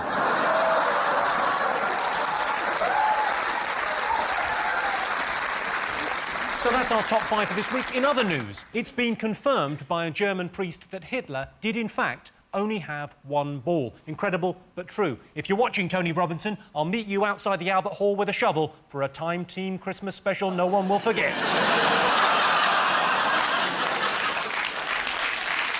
At the end of that round, Sean, David and Claudia have 3 points. Jason, Ken and Jack have 2 points.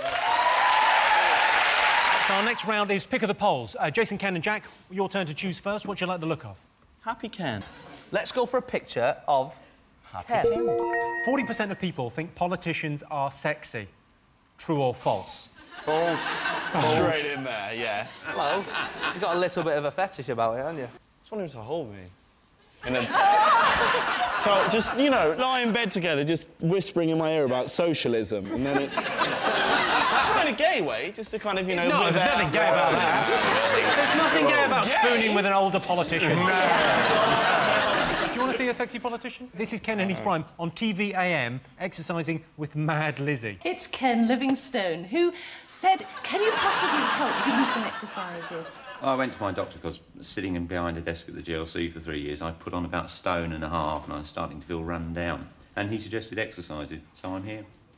Now, when you get very tense and to strengthen up the arms, you do your punching. So you bend the legs and from behind the shoulders, you hit in front. In fact, it's easier to think of all the things you want to hit as you do it, and that will help relieve the tension. This is quite simple. You can keep it flat down. I'm used to doing some exercises. I'm used to avoiding things.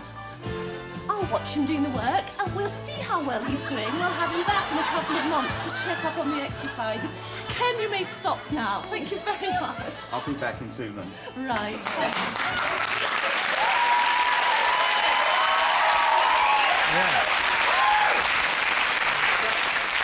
Wow. The story behind that was I was fighting a by-election and you couldn't get any TV coverage, so that's the only thing I could get on to do. And as soon as I'd been on, the Lib Dem candidate demanded to come on and exercise the following day. The Lib Dem candidate saw that and said, that's gold dust. That is votes right there. So 40% of people think politicians are sexy. True or false? I don't think people think politicians as even sexual. Like, I always think Gordon Brown is quite asexual. You don't imagine him getting into number 10 and going, right, Sarah, the one-eyed monster's after you, both of them.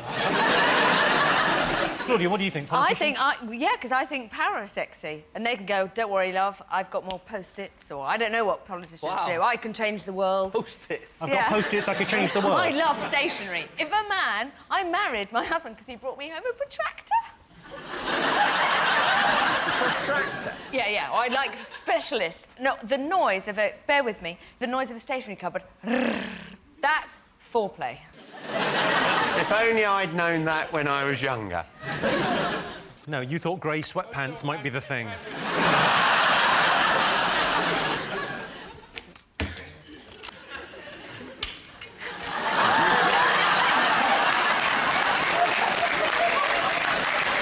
Yeah, but I want it later. OK, 40% of people think politicians are sexy. Anne Widdecombe's quite sexy, if you like a sort of choir boy with the bends look.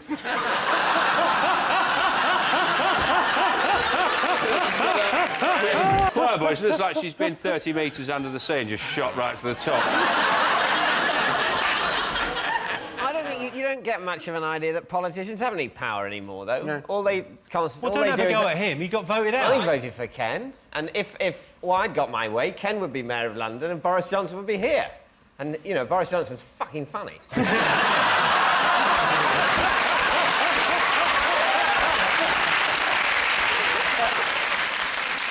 So what are you going to go for? 40% of people think politicians are sexy. True or false? Yeah, false. It's too modest, this one. I'd say it's more. I'd say it's like 60, 70%. Well, I'm going to overrule you because I'm disturbed. So I think I'm going to go with Ken and we'll go false. Sean, what do you think? Yeah, we think it's... Claudia thinks it's true. OK, well, I can tell you the answer is false. Only 5% of people think politicians are sexy.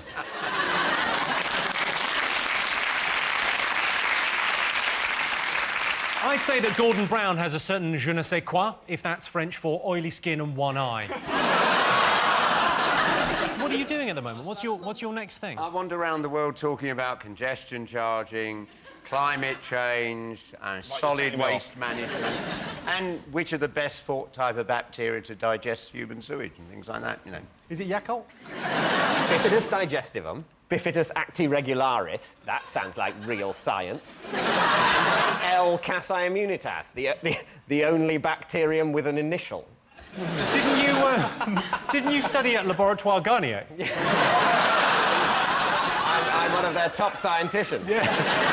I love those adverts as well, the tube and the circle. Those are the two main bits. You know, well, a new bacteria, Bifidus feelbetterium. Spendius hard-earned moneyum on bit of crappius.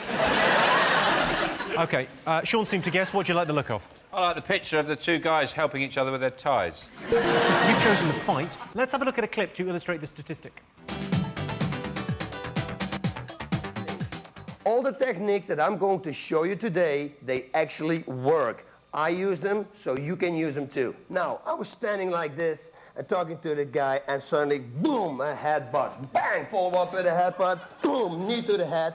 And look what we got here. Smack his face into the ambience of the place. He's choking me from the back. He's got the choke, step to the side, and from here, boom, in the groin, lift him up. Take him down or slam him with his back. Don't you ever do this. Okay, I'm sorry. Bang, bang, bang. No, I'm not. I don't believe in an eye for an eye. I believe in 2 eyes for an eye. But that's just me. Looky look. OK, the related question for both teams. Most British men have never been in a fight. True or false? In 1946, the answer would definitely be yes.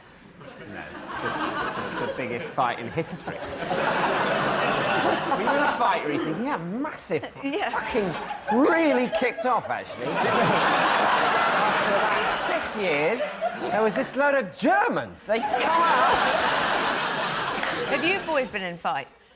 Yeah, me and David. We had a fight earlier. Yeah, we go tear it up, though, me and David, in football. David's mad Millwall fan. You see him. They call the king of the terraces, aren't they? Leeds a big firm. I'm the black knuckle. I don't even have the vocabulary to join in with this fantasy. Whenever there's a fight on, like a football match, the commentator always goes, nobody wants to see this in the modern game. And I always think, no, I do. I think it's brilliant. Most British men have never been in a fight. True or false? What are you going to go with? I'm going to go with true, then. You're going with true, OK. What are you going to go with? It'd be nice if it was true, so let's go true. The answer is false. Most British men have been in a fight. 67% of them. I was in a lot of fights at school. Well, not a lot. One, and it wasn't a fight, it was a debating society, and I wasn't in it, I was watching. But still, don't mess. So at the end of that round, it's 3 points for Sean's team and 3 points for Jason's team. And the winner is the name of our final round. Here is your first one. The nation's favourite treat. Coronation. Treat. Oh, treat. There you go. Oh, everyone knows what it is. It's drop kicking a hedgehog, isn't it? Put the special gloves on, put the special boots. You go, it's been a couple of months, I deserve another one. you nudge him around a bit with your foot so he curls up into a nice ball. You pick him up, you choose a neighbour's garden about 4 down. You're saying, you're going on holiday. Poof! Beautiful. Is it when you're having a barbecue and you've run out of burgers and then, as if by magic, a hedgehog lands and starts cooking? I mean, we know what it is. It's alcohol. That's what it is. It's not alcohol. The people have lied in the survey. No, it's something people have gone, oh, it's like a walk in the country, rather than... That's something I like. I think spending time with my family.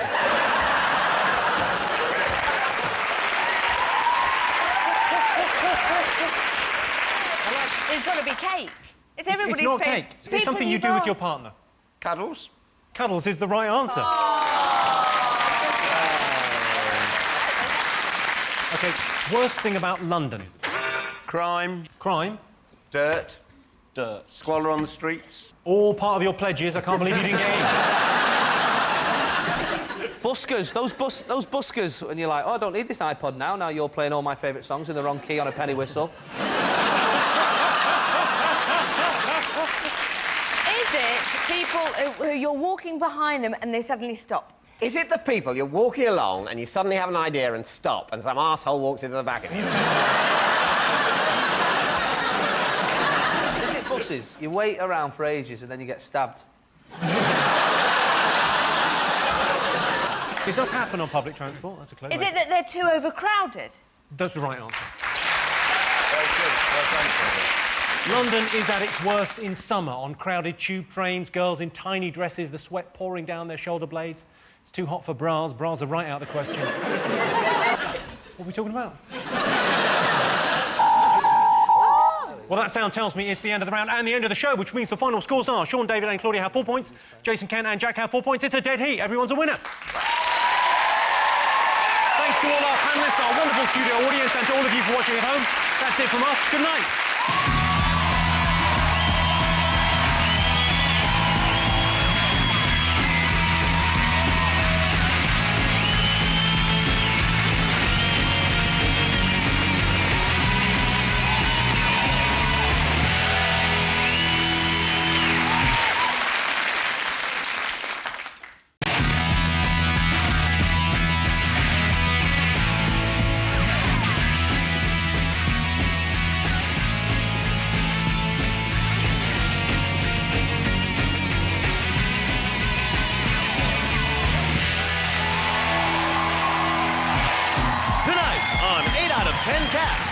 Dancing Queen, Jodie Kidd. Return of the Mac, Michael McIntyre. And their team captain, Jason Manford. And facing them tonight, West Country Bumpkin, Russell Howard. Oh, say can you see, Rich Hall. And their team captain, John Locke. Now, welcome your host, Jimmy Carr. Hello and welcome to 8 out of 10 Cats, a show about opinion polls, surveys and statistics. Did you know, for example, a newborn kangaroo is just 1 inch in length? So if you're having them as a starter, I'd order a dozen. 13% of Brits exercise with a work colleague once a week. And I think you know what I mean by exercise. Things like aerobics, weight training, swimming, that sort of thing. 32% of women think they'll be left on the shelf once all their friends settle down. Yes, that's right. And on average, £150 million worth of books are stolen from libraries every year. But librarians are trying to keep it quiet. Let's get started.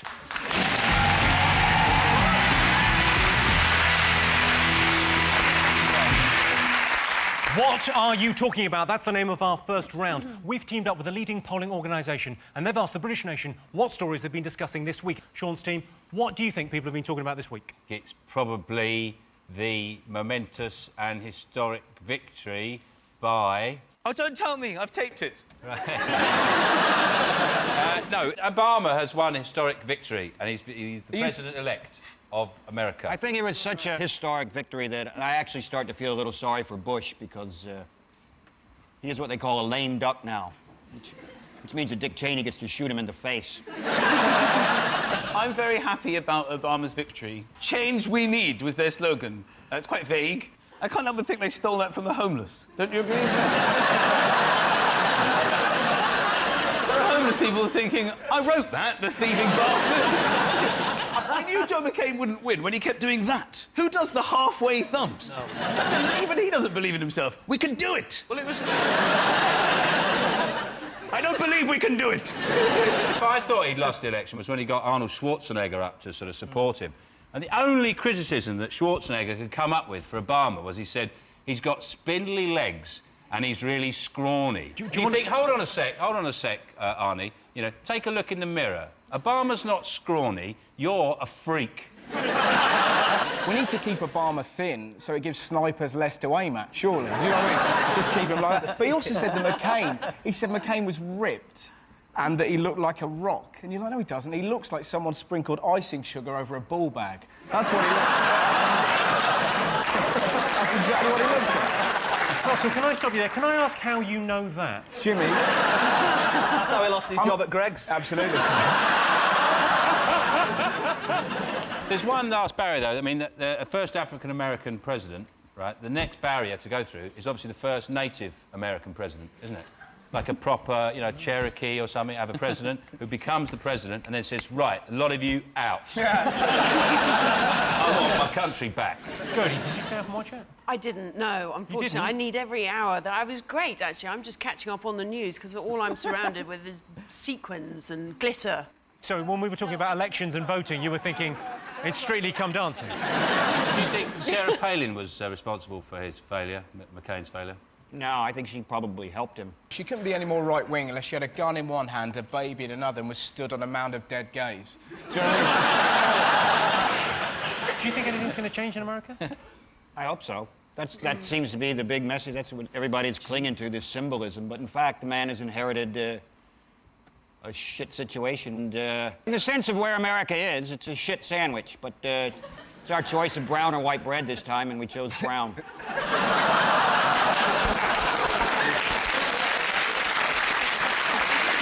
Is it wrong that I keep running up to black people and going, what a day? That's wrong, but it comes from a lovely place. Let's have a look and see if the US election is one of the most talked about things this week. Yes, it is. 74% of people. Yes, Barack Obama is the new US president. With his conviction politics, charisma and good looks, they're already calling him the Black John Major. Sarah Palin now faces perhaps the most difficult choice of her political career. Just how far can she fuck off?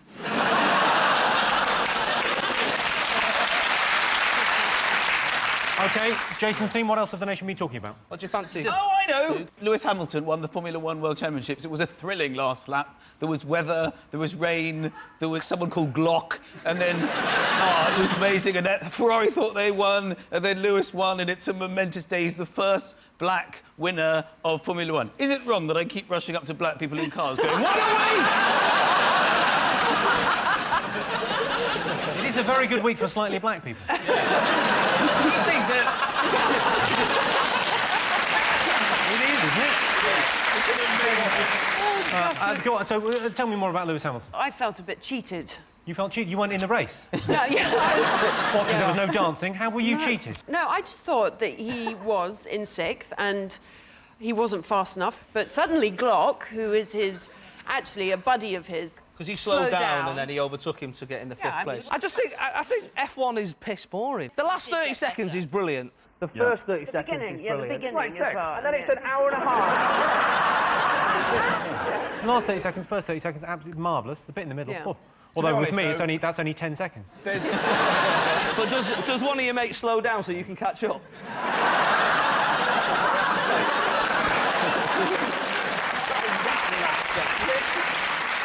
I'm one of those people, I don't really like Formula One, and I tend not to really like people who like Formula One. If I meet someone they like Formula One, I don't know, we just don't seem to get on. You know, in fact, what I do now, if I meet someone, I just go, meow. And if their eyes light up, I'll go, I'll see you later, mate. You just don't connect. I don't connect with people who like Formula. I don't really get it. I'd get as much pleasure if you put two washing machines side by side, put them on the same cycle, see which one finished first.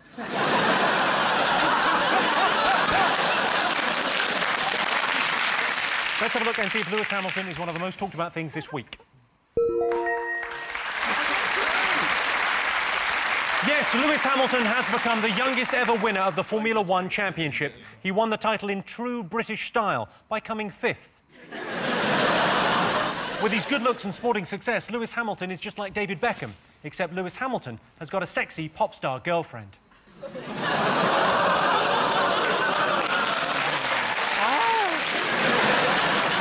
Sean, Rich, Russell, what else have the nation been talking about? Jeremy Clarkson's come through with a cracking truckers murdering prostitute joke. He's done a joke about the fact that lorry drivers spend any spare moment they've got murdering prostitutes. But the thing is, it's gone out before the watershed. It's gone out at 8:30 at night, and the BBC had a load more complaints in the wake of the Jonathan Russell Bland thing. This is the last thing the BBC needs. God, blimey. I think what they should do, right, scrap the licence fee. The way they should fund the BBC is their complaints number should be a premium rate phone line. It's absolute filth on the BBC all day long. And they just get so many complaints, we don't need a licence fee. John Cotton just, like, stabbing someone in the eye.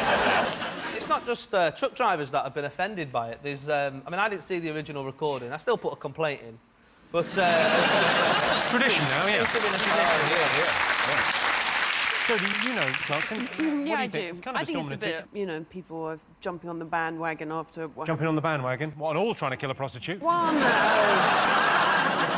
Top Gear. It's such a macho show. It does need some feminine input. This time of year in autumn, it's surprised they don't grow antlers and start rutting each other. It's so competitive. Why don't they have a lady in Top Gear? Why do they? Is it just so blokey? Jodie's been on Top Gear. I've been on as a guest. Yeah, well, not as a car. Not as a car.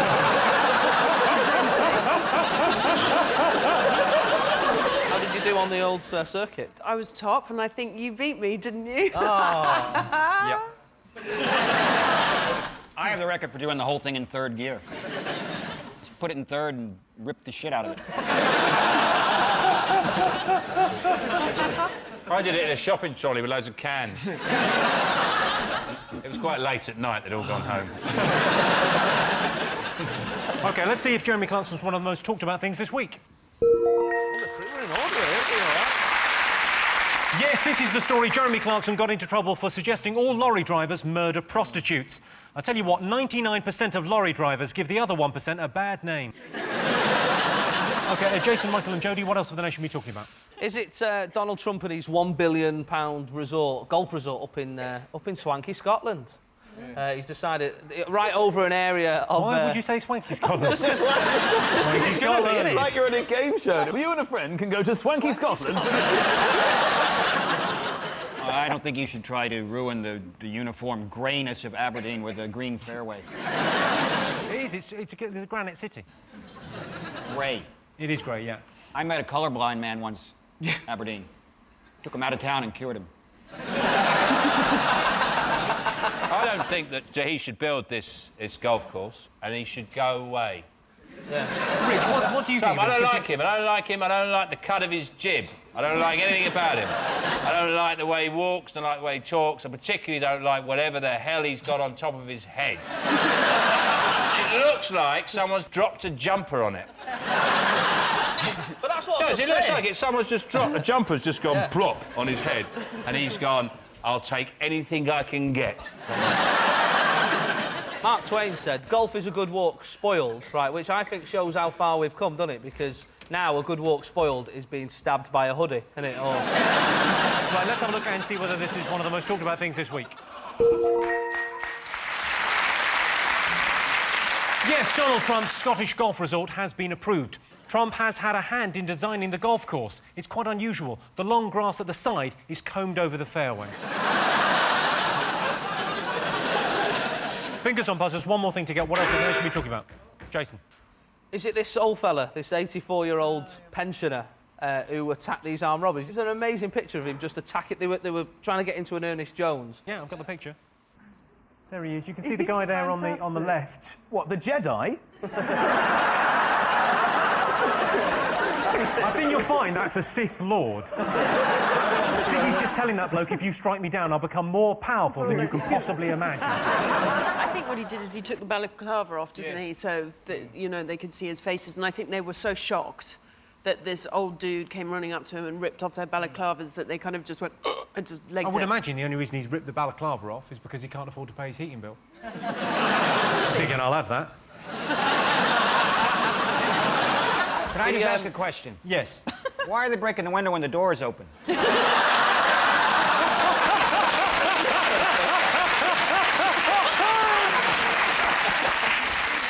Right, let's have a look and see whether this Have a Go hero is one of the most talked about things this week. Yes, this is the story of pensioner William Grove, who foiled a robbery. The pensioner gave the robber a taste of his own medicine, some ointment for his ulcer and painkillers for his hip. That's our top 5 for this week. In other news, Welsh opera singer Catherine Jenkins has admitted taking drugs. She used to get high, and then low, and then high again, and really loud at the end. Gordon Brown visited Saudi Arabia this week to ask for economic aid. Unfortunately, Gordon Brown only has one eye, which over there means he stole a dog. In sporting news, England lost the Stanford 2020 cricket match. I love cricket, but I wouldn't want to play it, or watch it, or ever hear it mentioned again. So at the end of that round, Sean, Russell and Rich have 2 points. Jason, Jodie and Michael have 3 points. Our next round is called Pick of the Polls. Jason, Jodie and Michael, your turn to choose first. What do you like the look of? Should we go with the vicar? You've chosen the vicar. Let's have a look at a clip to illustrate the statistic. I command, in the name of the Father, and of the Son... Ken Malin is 23. He's done many jobs and is convinced his failure to make money out of any of them was due to the malign influences of the devil rather than his own shortcomings. Beat down Satan under our feet and cause these evil forces to depart.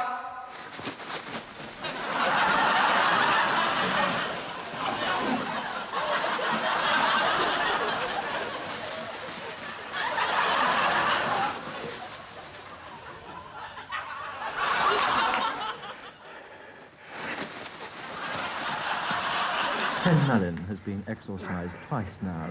He hopes this will be the last time.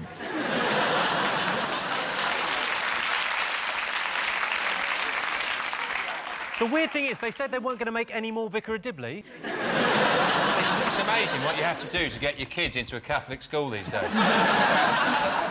OK, your related question. Most people believe in the paranormal. True or false? This is definitely true, isn't it? And it's normally old ladies who let their pets lick the inside of their mouth. Do you know what I mean? It lost me, a friend. My mum was a diabetic. I come downstairs, jam on the table. She's still with me, you know. Do you think people believe in the paranormal? No. I think it's true. I'll tell you who really winds me up is those psychic mediums. Supposedly the dead are giving them messages, but they give them the first letter of their name. If you were talking through a medium, you'd have more to say than, my name begins with B. Why would you do that? People are sitting in the audience going, he didn't even like charades when he was alive. Why is he doing this to me? Jodie, do you believe in ghosts? Yeah, I actually saw a ghost. You saw a ghost? Oh, I did. At my school, apparently half the schoolyard was put on top of a graveyard. And so there was all these stories of this white lady, and I swear to God, I saw her at the end of the corridor. A white lady? A white... Well, you just see, like, apparition. Did she say anything to you? No, you just... Don't run in the corridor, Jodie! Don't go in there, there's flour everywhere!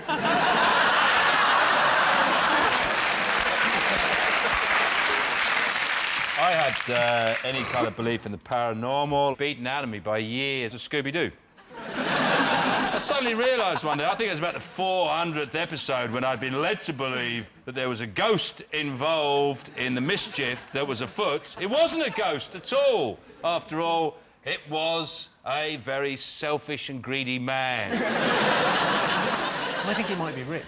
Yeah, he could be. You know when the guy takes the mask off, it always looks a bit like you. You pesky kids. I had that job for quite a few years. I think what's Then more... the bartender opened up and I moved up.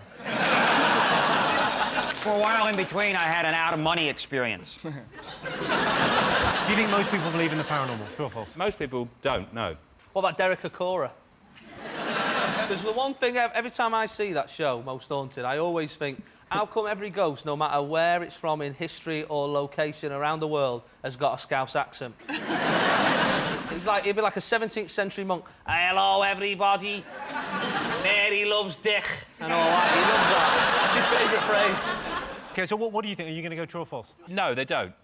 Most people don't believe. OK, so you're going false. Jason? Jodie, what do you think? True. You think true? Yeah, I think true. Let's go true. OK, so you're going true, you're going false. I can tell you the answer is true. 58% of people believe in the paranormal. They're right. Paranormal is derived from the Greek para, meaning you're not, and normal, meaning normal. You're going to choose. Sean, what do you like the look of? I like the little girl with the tongue... I mean, that sounds bad, doesn't it? Can we just get social services on the phone, please? OK, all right, you've chosen the child. 20% of children have never seen what? Is it their feet? There's a lot of obesity about. 20% of children have never seen Santa Claus. Most of them haven't. Is it... What? He doesn't exist. Oh, here we go again. What a way to find out. I had to tell my daughter that there was no such thing as a unicorn. And it's tough. But I wanted to prepare her for the future. You know, and things like Santa Claus.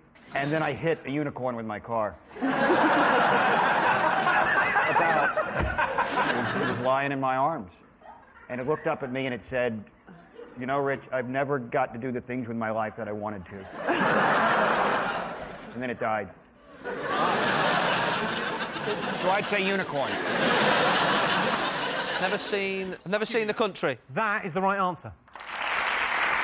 Yes, 20% of children have never seen the countryside. The only thing I don't like about the countryside is the people, the animals, the smell, the lack of amenities. Did I mention the people? When visiting the countryside, don't let your dog worry the sheep with financial news from the city. So at the end of that round, it's 2 points to Sean's team and 5 points to Jason's team. And the winner is the name of our final round. Here is your first one. Biggest waste of time. Nope. This buzzer. Was it going to buzz? Clear Sean's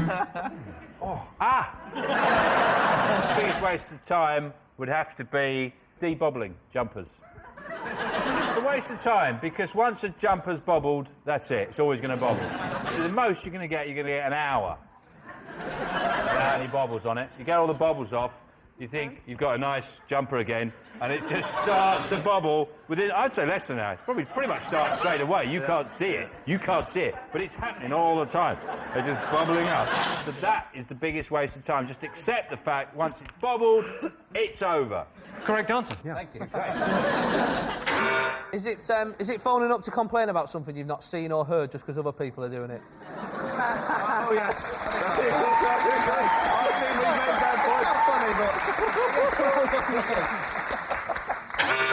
Brushing of teeth before bed. I know it's good. I know there are some positives, but I don't think it really... There's something about breath in the morning. It seems to be unavoidable.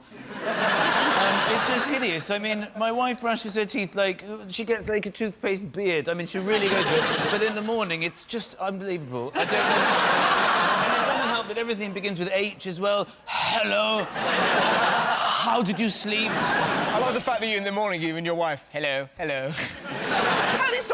Sorry. How do you start the day with your wife? Well, we share... Get up! No. Get up! Is it the record of achievement file you had at school? That burgundy folder every teacher went, you'll need this forever. Have you ever been to one interview where they've asked for it? Never. In fairness, yours was very good, and that's how you got this job. That's it. When you're leaving a message, they kept having to go through that, to listen to your message, press 1. To re-record your message, press 2. What is all this? I mean, it's like... People leaving a message, I'm not cutting an album. It's do people actually listen to it again? Do people do that? Do they say, darling, I'll be 5 minutes late. Do we need milk? OK, play it back. OK, let's go one more time on that. Do you know what other function winds me up? Is drafts. Who drafts text messages? Who works on a text message throughout the week? Who takes a country cottage going, I'm working on this text at the moment. I've been through several drafts. It's not ready, it's not ready. Safety announcements on planes. Utterly pointless, isn't it? If he's going to crash, adopt the brace position, because when you're found dead, it'll look like you're trying to blow yourself. What do you want, though? You don't want to get in a plane and they just go, let's go. Is it buying Friends on DVD? It's on telly more than the news, isn't it? All right, you're close with Friends. Is it Waiting for Friends? That's the right answer. Oh, The biggest waste of time is waiting for Friends. Friends are like buses. You wait ages for one to show up, and then they never do show up. You have to walk home alone in the rain. OK. Best thing about life in Britain. Is it the moonlight glistening off a broken shopping trolley in a canal, reflecting off a dead dog's eyes? That was almost like a Beatles lyric. You're never more than 500 miles away from Stephen Fry. I met him once. It was like hanging out with Google. Life in Britain is just brilliant. I mean, I don't know why, but people just love it. And you sense this when people go on holiday. We tend to book holidays for 2 weeks, but then we all have this theory that, well, 10 days would have been enough, you know? So we went for 2 weeks and we had a great time. The hotel was great and it was just fantastic. But, you know, after 10 days, you just want to get back to your shit life, don't you? That's usually because you've found another British couple and they keep following you. You sort of make friends on the first 2 days and then you try and couple dump them for the rest of the time. Yeah, we'll meet you by the restaurant. Will we? OK. Is it the incredibly high standards set by the BBC? I've been away. Jodie, what do you think? What's the best thing about life in Britain? I was about to say Strictly. Yeah. Oh, how's John Sargent still in it? He can barely walk. Rich, you live here and you... Sometimes, yeah. Yeah, you live here. What do you like about it? No one says have a nice day to you, because it's not possible. Your dreams and your hopes and your optimism, all these great things that you have, and then you walk out of your house and a guy on a scaffold pees on your head. I'll give you a clue. You can display them at the dinner table. Your balls. Your Nazi silverware. Table manners. Table manners, yeah, good manners is the right answer, I'll give you that. Yes, the best thing about life in Britain is good manners, and that was a survey of contemporary Britain conducted in 1873. Well, that sound tells me it's the end of the round and the end of the show, which means the final scores are Sean, Russell and Rich have 3 points, but the winners are Jason, Jodie and Michael with 6 points. Thanks to all our panellists, our wonderful studio audience, and to all of you for watching at home. That's it from us. Good night.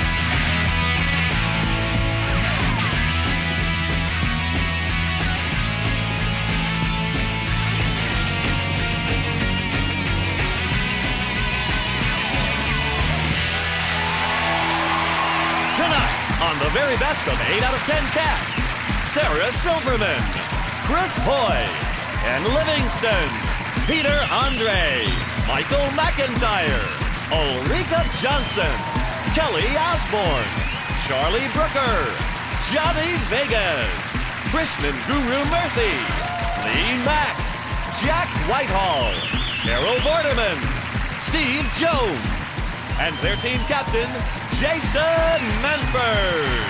And facing them tonight, James Gordon, Vic Reeves, Louis Walsh, Jamelia, David Mitchell, Claudia Winkleman, Kelvin McKenzie, Alan Cochran, Gabby Logan, and their team captain, Sean Locke. Now, welcome your host, Jimmy Carr. And welcome to 8 out of 10 Cats, a show about opinion polls, surveys and statistics. Did you know, for example, on average, in the Northern Hemisphere, January is the coldest month of the year. However, if you were in Australia, you'd be surrounded by twats. In Sweden, an average of 10 car crashes a day involved the death of a moose, which is why the Swedes are such a good-looking race. Diamonds are 180 times harder than emeralds, which is why it never kicks off between diamonds and emeralds. 60% of Spaniards say British tourists are drunk and abusive whilst on holiday. If you're watching, fuck off, Pedro. And 17% of men can't change a light bulb. 83% of us won't change a light bulb. Either way, you're doing it. Let's get started.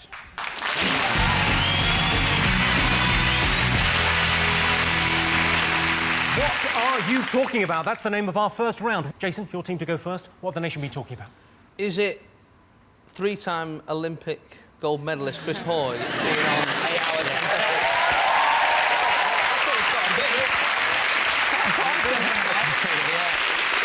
Have you brought the Olympic medals No, with you? he doesn't carry the medals everywhere. Or does he? Go on, Here they are. Yeah, of course he has got them. You would, wouldn't you? There you go.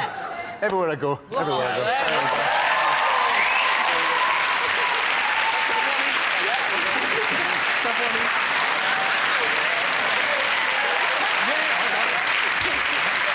Look at that.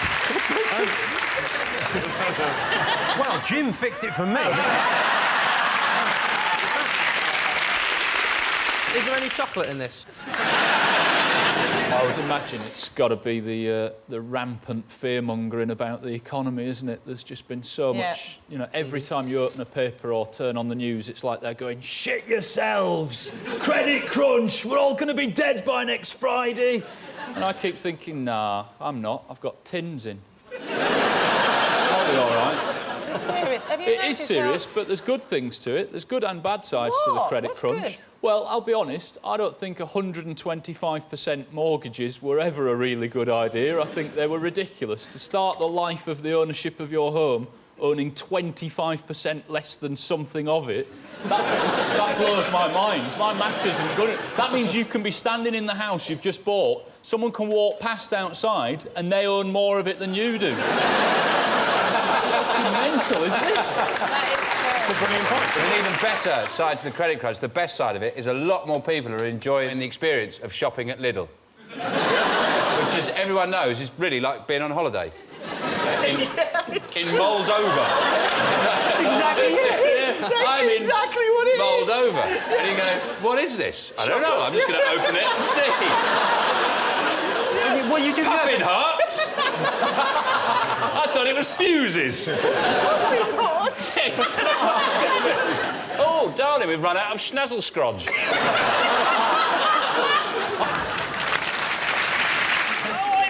Lewis Hamilton won the Formula One World Championships. It was a thrilling last lap. There was weather, there was rain, there was someone called Glock, and then... it was amazing, and Ferrari thought they won, and then Lewis won, and it's a momentous day. He's the first black winner of Formula One. I think F1 is piss boring. The last 30 seconds is brilliant. The first 30 seconds is brilliant. It's like sex. And then it's an hour and a half. Last 30 seconds, first 30 seconds, absolutely marvellous. The bit in the middle. Yeah. Oh. Although with me, that's only 10 seconds. But does one of your mates slow down so you can catch up?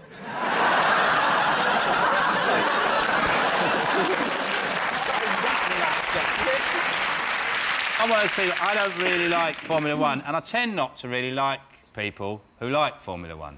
If I meet someone they like Formula One, I don't know, we just don't seem to get on. You know? In fact, what I do now, if I meet someone, I just go, meow. And if their eyes light up, I'll go, I'll see you later, mate. You just don't connect. I don't connect with people who like Formula One. I don't really get it. I get as much pleasure if you put two washing machines side by side, put them on the same cycle, see which one finished first.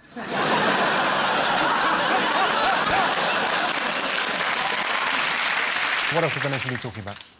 The election in the United States, it's really do or die because it's Barack Obama, who's awesome, and John McCain, who's horrifying, and even more horrifying, his running mate, Sarah Palin. She is everything gross about a pageant contestant, but without the desire for, like, world peace.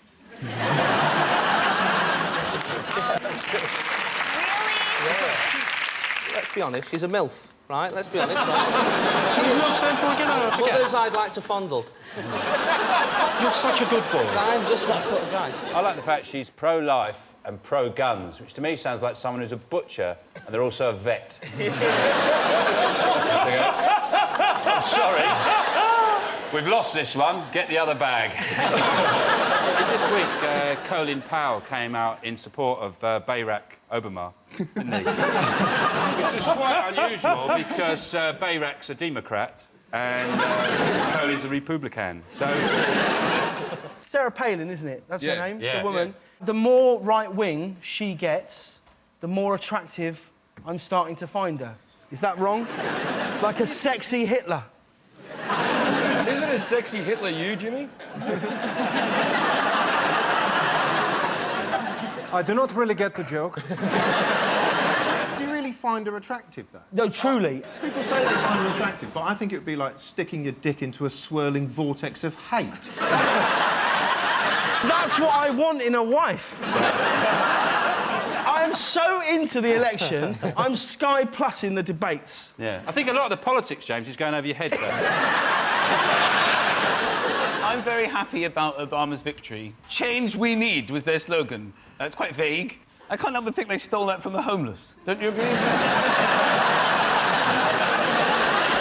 I went to a fundraiser for Barack Obama, and it was really exciting because it was in Los Angeles, and it was really like a who's who, and I could walk right up to him. You know, this was like a year ago, and I wanted to think of a smart question, you know, so I go up to him, and I'm like, Senator Obama, when you were a student in Boston, did you encounter any racism? And he said something really interesting. He said, I'm Kanye West.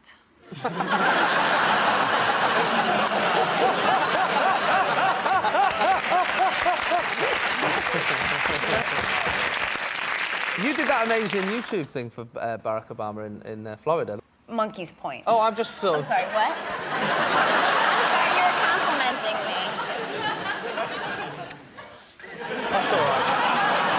So I point and I get that. Cool. No, I'm sorry. Amazing video.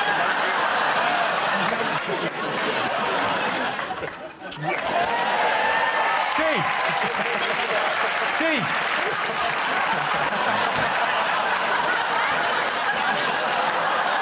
Come on, Steve, come on. Yes, Barack Obama is the new US president. With his conviction politics, charisma and good looks, they're already calling him the Black John Major. Sarah Palin now faces perhaps the most difficult choice of her political career. Just how far can she fuck off? I imagine everyone's talking about Strictly Come Dancing and John Sargent stepping down.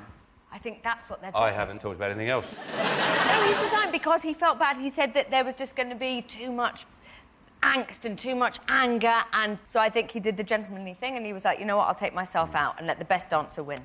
I would actually pay him to keep still. That's how bad it is. This is what I was hoping he was building up to, that in the last round he would defiantly stand still and win out of popularity alone. That's the way he was heading, because essentially it's proved one thing, that this country doesn't give a shit about dancing. We'd rather vote for a very well-respected political commentator, which is what he is. A good political commentator. He can't move at all. Better if he stays still. That's terrible dancing. But he's a great guy. We prefer him as a concept to all this fucking dancing.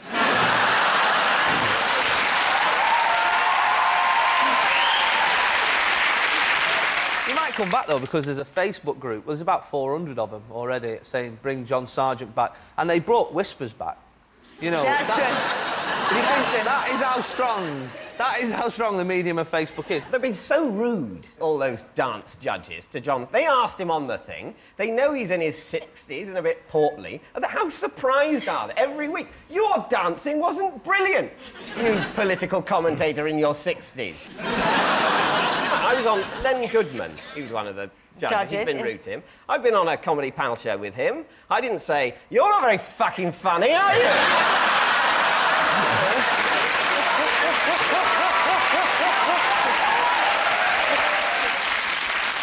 Yes, this is the story John Sargent has pulled out of Strictly Come Dancing. I pulled out of America's Next Top Model. She was livid. She wanted a baby. 2.5% has come off VAT. That's right. What are we even still doing here? Let's get to the shops. Come on. Quite interesting extents they've gone to. This massive borrowing to get us out of this recession. And I think rather than borrowing money, what the government should do, we should sell stuff. You know, you sell, like the Isle of Wight. Sell that. We don't give a fuck if we've got the Isle of Wight. Yeah, sell it. Sell it. Sell it. Yeah. Sell it. Presumably there'll be people watching this in the Isle of Wight going, Why don't they just, you know, when we've got comic relief, instead of giving it away, just keep it.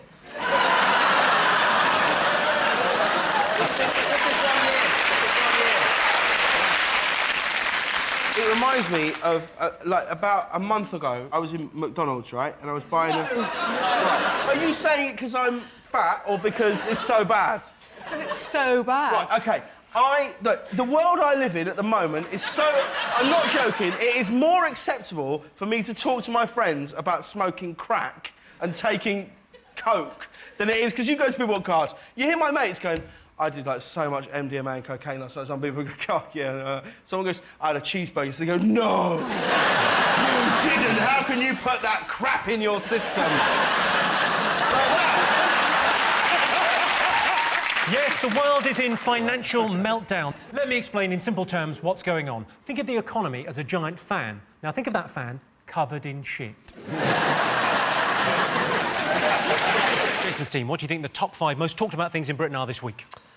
Well, we've got one person who's been talked about all week right here, haven't we? Louis Walsh over there has been talked about on the old X Factor on Saturday. Everybody's going crazy about it. I voted somebody out. Yes. But I kept somebody as well. Who did you keep? I kept Ruth. Is she Titty Spaniard? Yeah, exactly. She was the best in the sing-off. She's the best Titty Spaniard I've ever seen. That's what Simon thinks too. Last night I dreamt of San Pedro. Jimmy, this is... There's another scandal, wasn't there? There's one of the girls who was given a week off because she had laryngitis. Yeah, I don't think that's wrong. You get a week off. Freddie Mercury had AIDS. He carried on singing.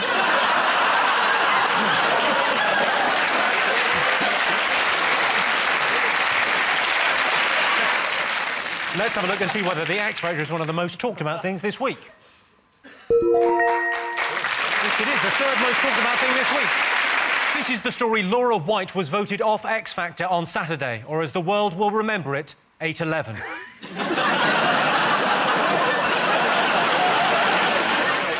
Sean, your team, what else have the nation been talking about? Michael Jackson. Michael Jackson, Michael yeah. Jackson. And he gets a lot of stick from everyone, but I will say this about him, right? He is without question a fucking lunatic.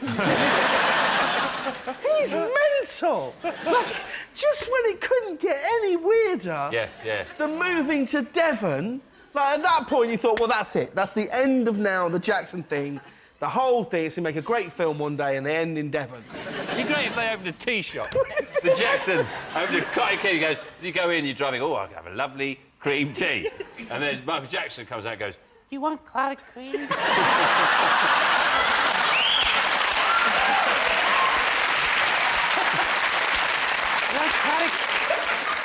Clotted cream? Say something else. Please say something else. Yeah. You want the raspberry jam? Yeah, coffee. We sell our own teapots. Hey, Teeny. You sit over there. It's a lovely view of the harbour.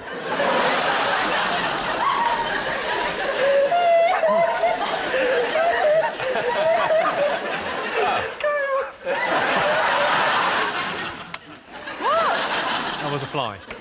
Look, it's landed on my finger. Catch that. Get it. Because the last time that happened on this show, you never caught it on camera. And it's the 2nd time in my life that a fly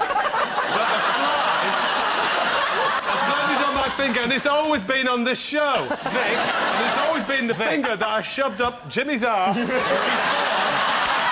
the show saying, please let us win. Prince Charles, 60. Can I just officially say that I don't want him to be king if it means he stops making his sausages? Oh. Is this the bit where we get to endorse products? No. There's a whiskey I've been enjoying recently. Well, she said, but hasn't she said that she's going to abdicate at 87? Or sources have said in the palace. 87. That's a bit random. Yeah, she's got. It was 5 years. She said. In If at 5 years. 86, she'll go cuckoo. She'll forget that. Yeah. She'll be running around back in the palace in a nappy.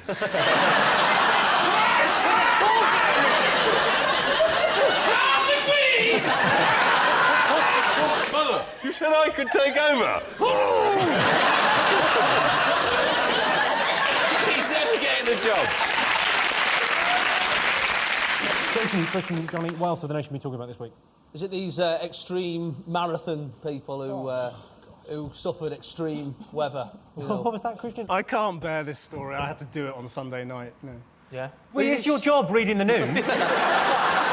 We all read the papers because we enjoy them. I can't bear this story. I had to read out what happened. Oh, they're running and then it rained. I hate it. Jon Snow gets all the good stories. I hate it. You hear mountain marathon and you think, oh, you know, it's a bunch of athletes running up a hill. It's a bunch of old people hobbling up mountains. And then when we did the stories about how they were all washed away and didn't know what they were doing and got lost, they then got angry with us and saying, oh, no, you were making it up and we were all fine. And these stupid people, I just want to say to them, don't waste my time. I have had it with your stupid antics. The next time there's a weather storm, just don't call us. A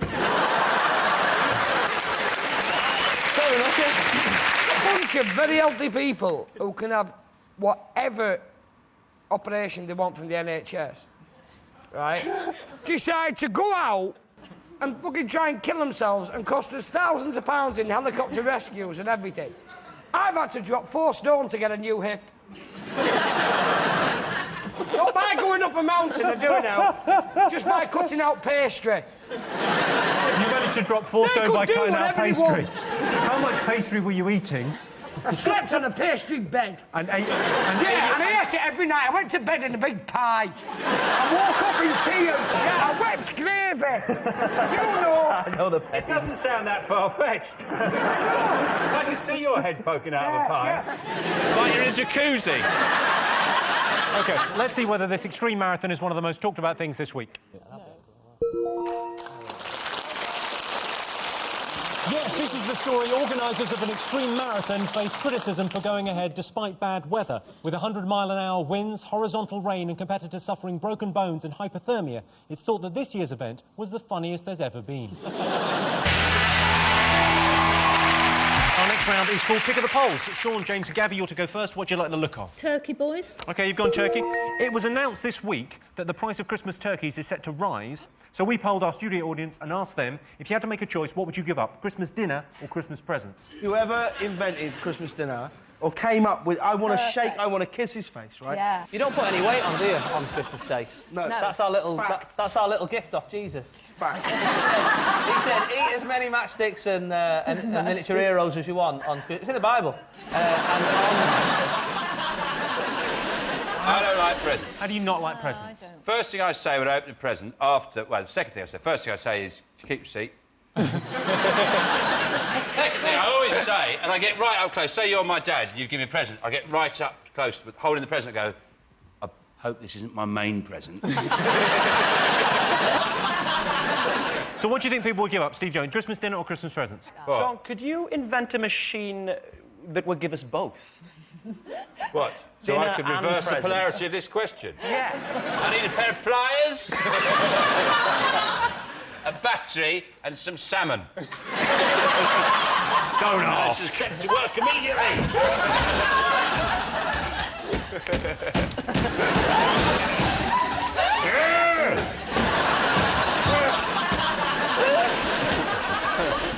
What would you go for? But this machine is going to take a while. Back it up! Back it up! No, the blue one, you idiot! All right, try it with haddock.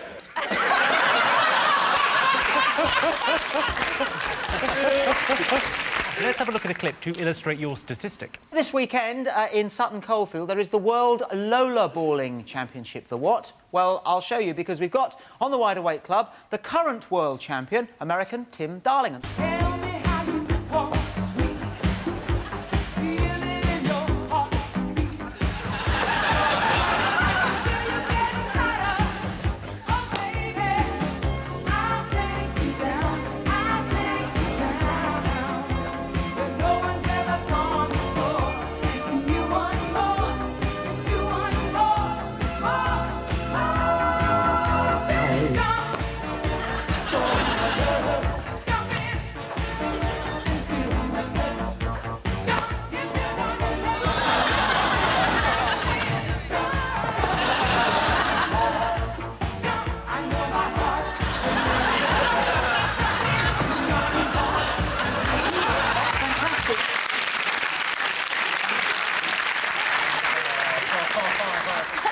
line, he's the world champion. He is the best at that. OK, so your related question is, more people would like to time travel to the 80s than the 60s. Is that true or false? I know where I'd go. I'd go back to 1936, Nuremberg, right? And I put a banana skin on the stage. So, totally changed the course of human history. Hitler walks up to give his speech. Millions of Germans going, he's an idiot. There's other people who would have taken over Hitler's job, though. If to get rid of Hitler, you know, Goebbels would have come in. Not taking one banana back to 36. when Hitler goes, whoa! And then they go, right, Goebbels, I'll put another one down. Maybe in the future, a time machine gets invented and you already have done that, and that's how they got the Nazi walk, originally. In fact... Right? Oh! They go like this. They go... Oh!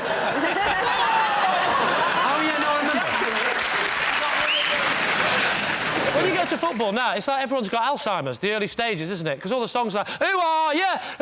Who's the bastard in the black? How did I get here? What's my name? What's for pudding? I do, when I make up football chants that nobody sings, right? And I do put a lot of work in. And Chelsea had a player called Hernan Crespo for a while. And I made up this long, long song. Let's hear it. And, oh, Hernan Crespo, will you marry me? Oh, Hernan Crespo, will you marry me with your volley, bicycle kick and lob? Oh, no, fair maid, I cannot marry you because I have no boots to put on. So off she went. But this didn't catch on. Oh, off she went to Abramovich's chest and got him some boots of the very, very best. 24% of football fans wouldn't what? It's to do with male bonding. Wouldn't snog the bloke next to them. Wouldn't kiss or fondle, put their hand down their trousers when they score a goal. You know, sometimes when you score, you just want to grab the guy. Nearest damn it, that is the right answer. Sorry Yes. about that, Louis. The answer is, in fact, hug. Jason, Ken and Jack, your turn to choose first. What do you like the look of? Happy Ken. Let's go for a picture of Ken. 40% of people think politicians are sexy. True or false? Do you want to see a sexy politician? This is Ken in his prime on TV AM, exercising with Mad Lizzie. It's Ken Livingstone, who said, can you possibly help give me some exercises? I went to my doctor because sitting in behind a desk at the GLC for 3 years, I put on about 1.5 stone and I was starting to feel run down. And he suggested exercising, so I'm here. Now, when you get very tense and to strengthen up the arms, you do a little punching. So you bend the legs and from behind the shoulders, you're hitting front. In fact, it's easier to think of all the things you want to hit as you do it, and that will help relieve a bit of tension. This is quite simple. You can put that down. I'm used to doing some exercises. I'm used to avoiding things. I'll watch him doing the work, and we'll see how well he's doing. We'll have him back in a couple of months to check up on the exercises. Ken, you may stop now. Thank you very much. I'll be back in 2 months. Right, thanks.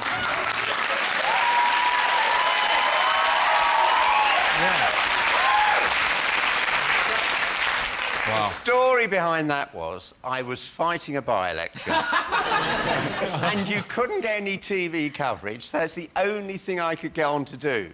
And as soon as I'd been on, the Lib Dem candidate demanded to come on and exercise the following day. The Lib Dem candidate saw that and said, that's gold dust. That is votes right there. So 40% of people think politicians are sexy. True or false? I don't think people think politicians as even sexual. Like, I always think Gordon Brown is quite asexual. You don't imagine him getting into number 10 and going, right, Sarah! The one-eyed monster's after you! Both of them! Anne Widdecombe's quite sexy, if you like a sort of choir boy with the bends look.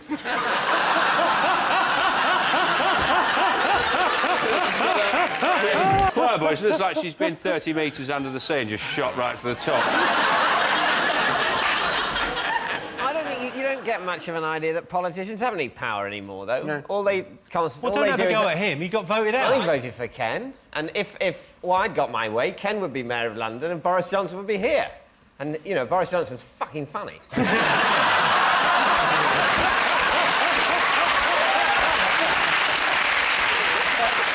Sarah, are you attracted to a man that can dance? I like like a manly man, but I like a man who will let himself be vulnerable enough to try dancing. There's 6 blokes here. Let's see, chair dancing, right? Who's got the best moves for Sarah and see which one turns her on. Yeah, let's definitely start with you. Let's start with... OK. Yeah.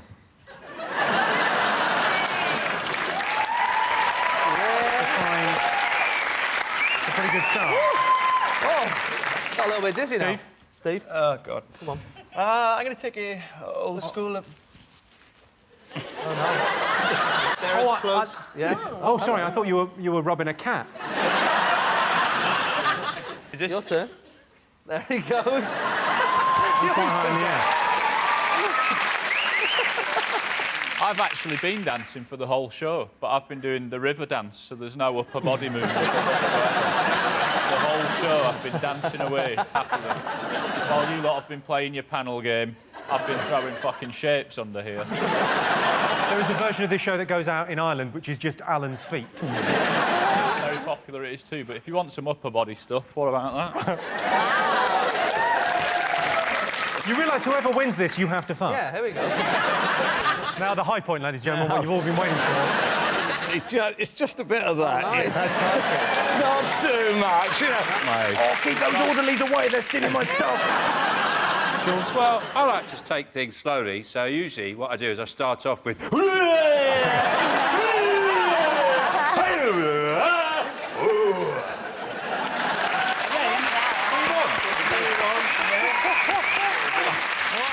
Sarah, what do you think? Who's the best dancer? Who was the sexiest?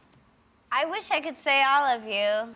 I love Jason personally, but I would have to say Sean because he kind of just broke through and it was funny. Well done, Sean. Thank you. Well done, mate. Go on, Sean. Go on. Do you want to wait till after? Can I have it later? In my will, I just want to ask my brother or my best mate just to go, listen, there's a little drawer under the bed and there's some videos in there and a couple of magazines. And burn me hard drive. Just get rid of it. There's nothing proper filthy on there, but just don't want my mum finding it. The army do that, don't they? That's one of the morbid things about being a soldier at battle is that they have an envelope that they put stuff in that's to be destroyed, and the other stuff is the possessions that get handed over. Can we get some atmosphere back in the room? No, Alan sucked it all out. Okay. Funerals, so what happens with actual dead soldiers then? A couple of funerals. Actual dead soldiers, though. Let's talk about what actually happens with dead men.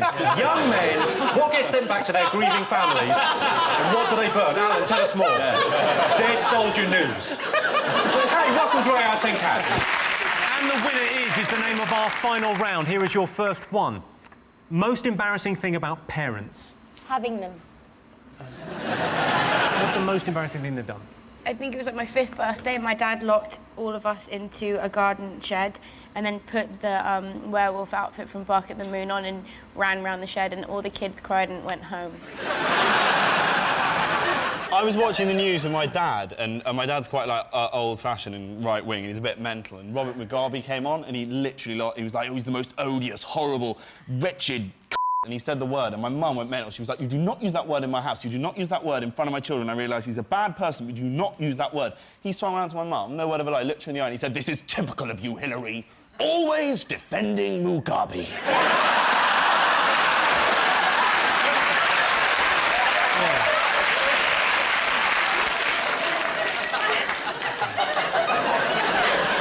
Your mum's come out of that story quite badly in my eyes.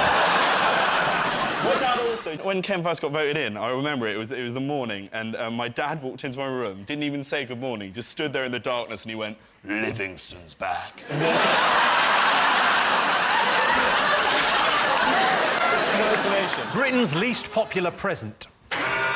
I bought my husband a Jimmy Carr live DVD. You bought your husband a Jimmy Carr live DVD. Thank you very much for the money. And he bought me one as well. He bought you one? Yeah. What? So you the bought two each of other? us. I know, isn't that weird? Jimmy, the question was least popular present. It was really unpopular. Can't believe my luck. What's the worst thing you've ever been given? My birthday's the day before Christmas, and my brother gave me a pack of 3 blank cassettes, one for my birthday and the other 2 for Christmas. pack of 3 blank cassettes. Yeah. Here, you like music, put some on this. Most desirable superpower. I'd like to be really smart all the time and have one hand is an iron. I'm always really smart. And everywhere I go, people go, isn't he smart? Welcome to my world. My superpower fantasy is invisibility. I would find somebody I hate and take a massive shit over them. But think about it, they're sitting there having lunch with their parents, bang, you're covered in shit. And I'm gone. This is turning into a real think tank. Yeah. In Harry Potter, they've got that invisibility cloak, haven't they? But Ron never uses it for evil, does he? It's always for good, isn't it? You never see at any point him sneaking into Hermione's room and having a little look at a Gryffindor. Sarah, if you could have a superpower, what do you think you'd go with? I would want the power to eat anything I want, and then it takes the nutrients out, and then I vomit in like a perfect ball, everything else, but it's mint flavored. Or no, just a fly, I think.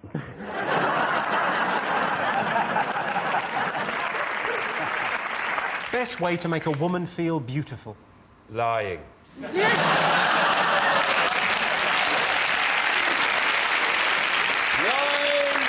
Lying through your teeth. I would say tell her, that's the best way. Very good Not answer, tell her. Tell her. I think you should towel her.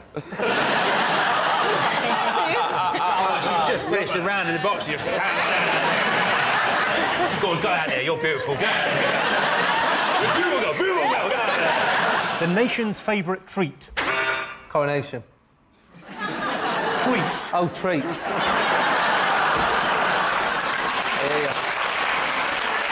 I mean, we know what it is. It's alcohol. That's what it is. It's not alcohol. The people have lied in the survey. No, it's something People have gone, oh, it's like a walk in the country, rather than... That's something I like. I think spending time with my family.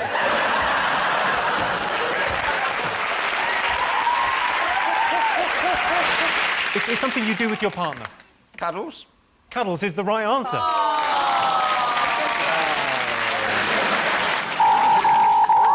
Well, that sound tells me it's the end of the round and the end of the show. Thanks to all our panellists, our wonderful studio audience, and to all of you for watching at home. That's it from us. Good night.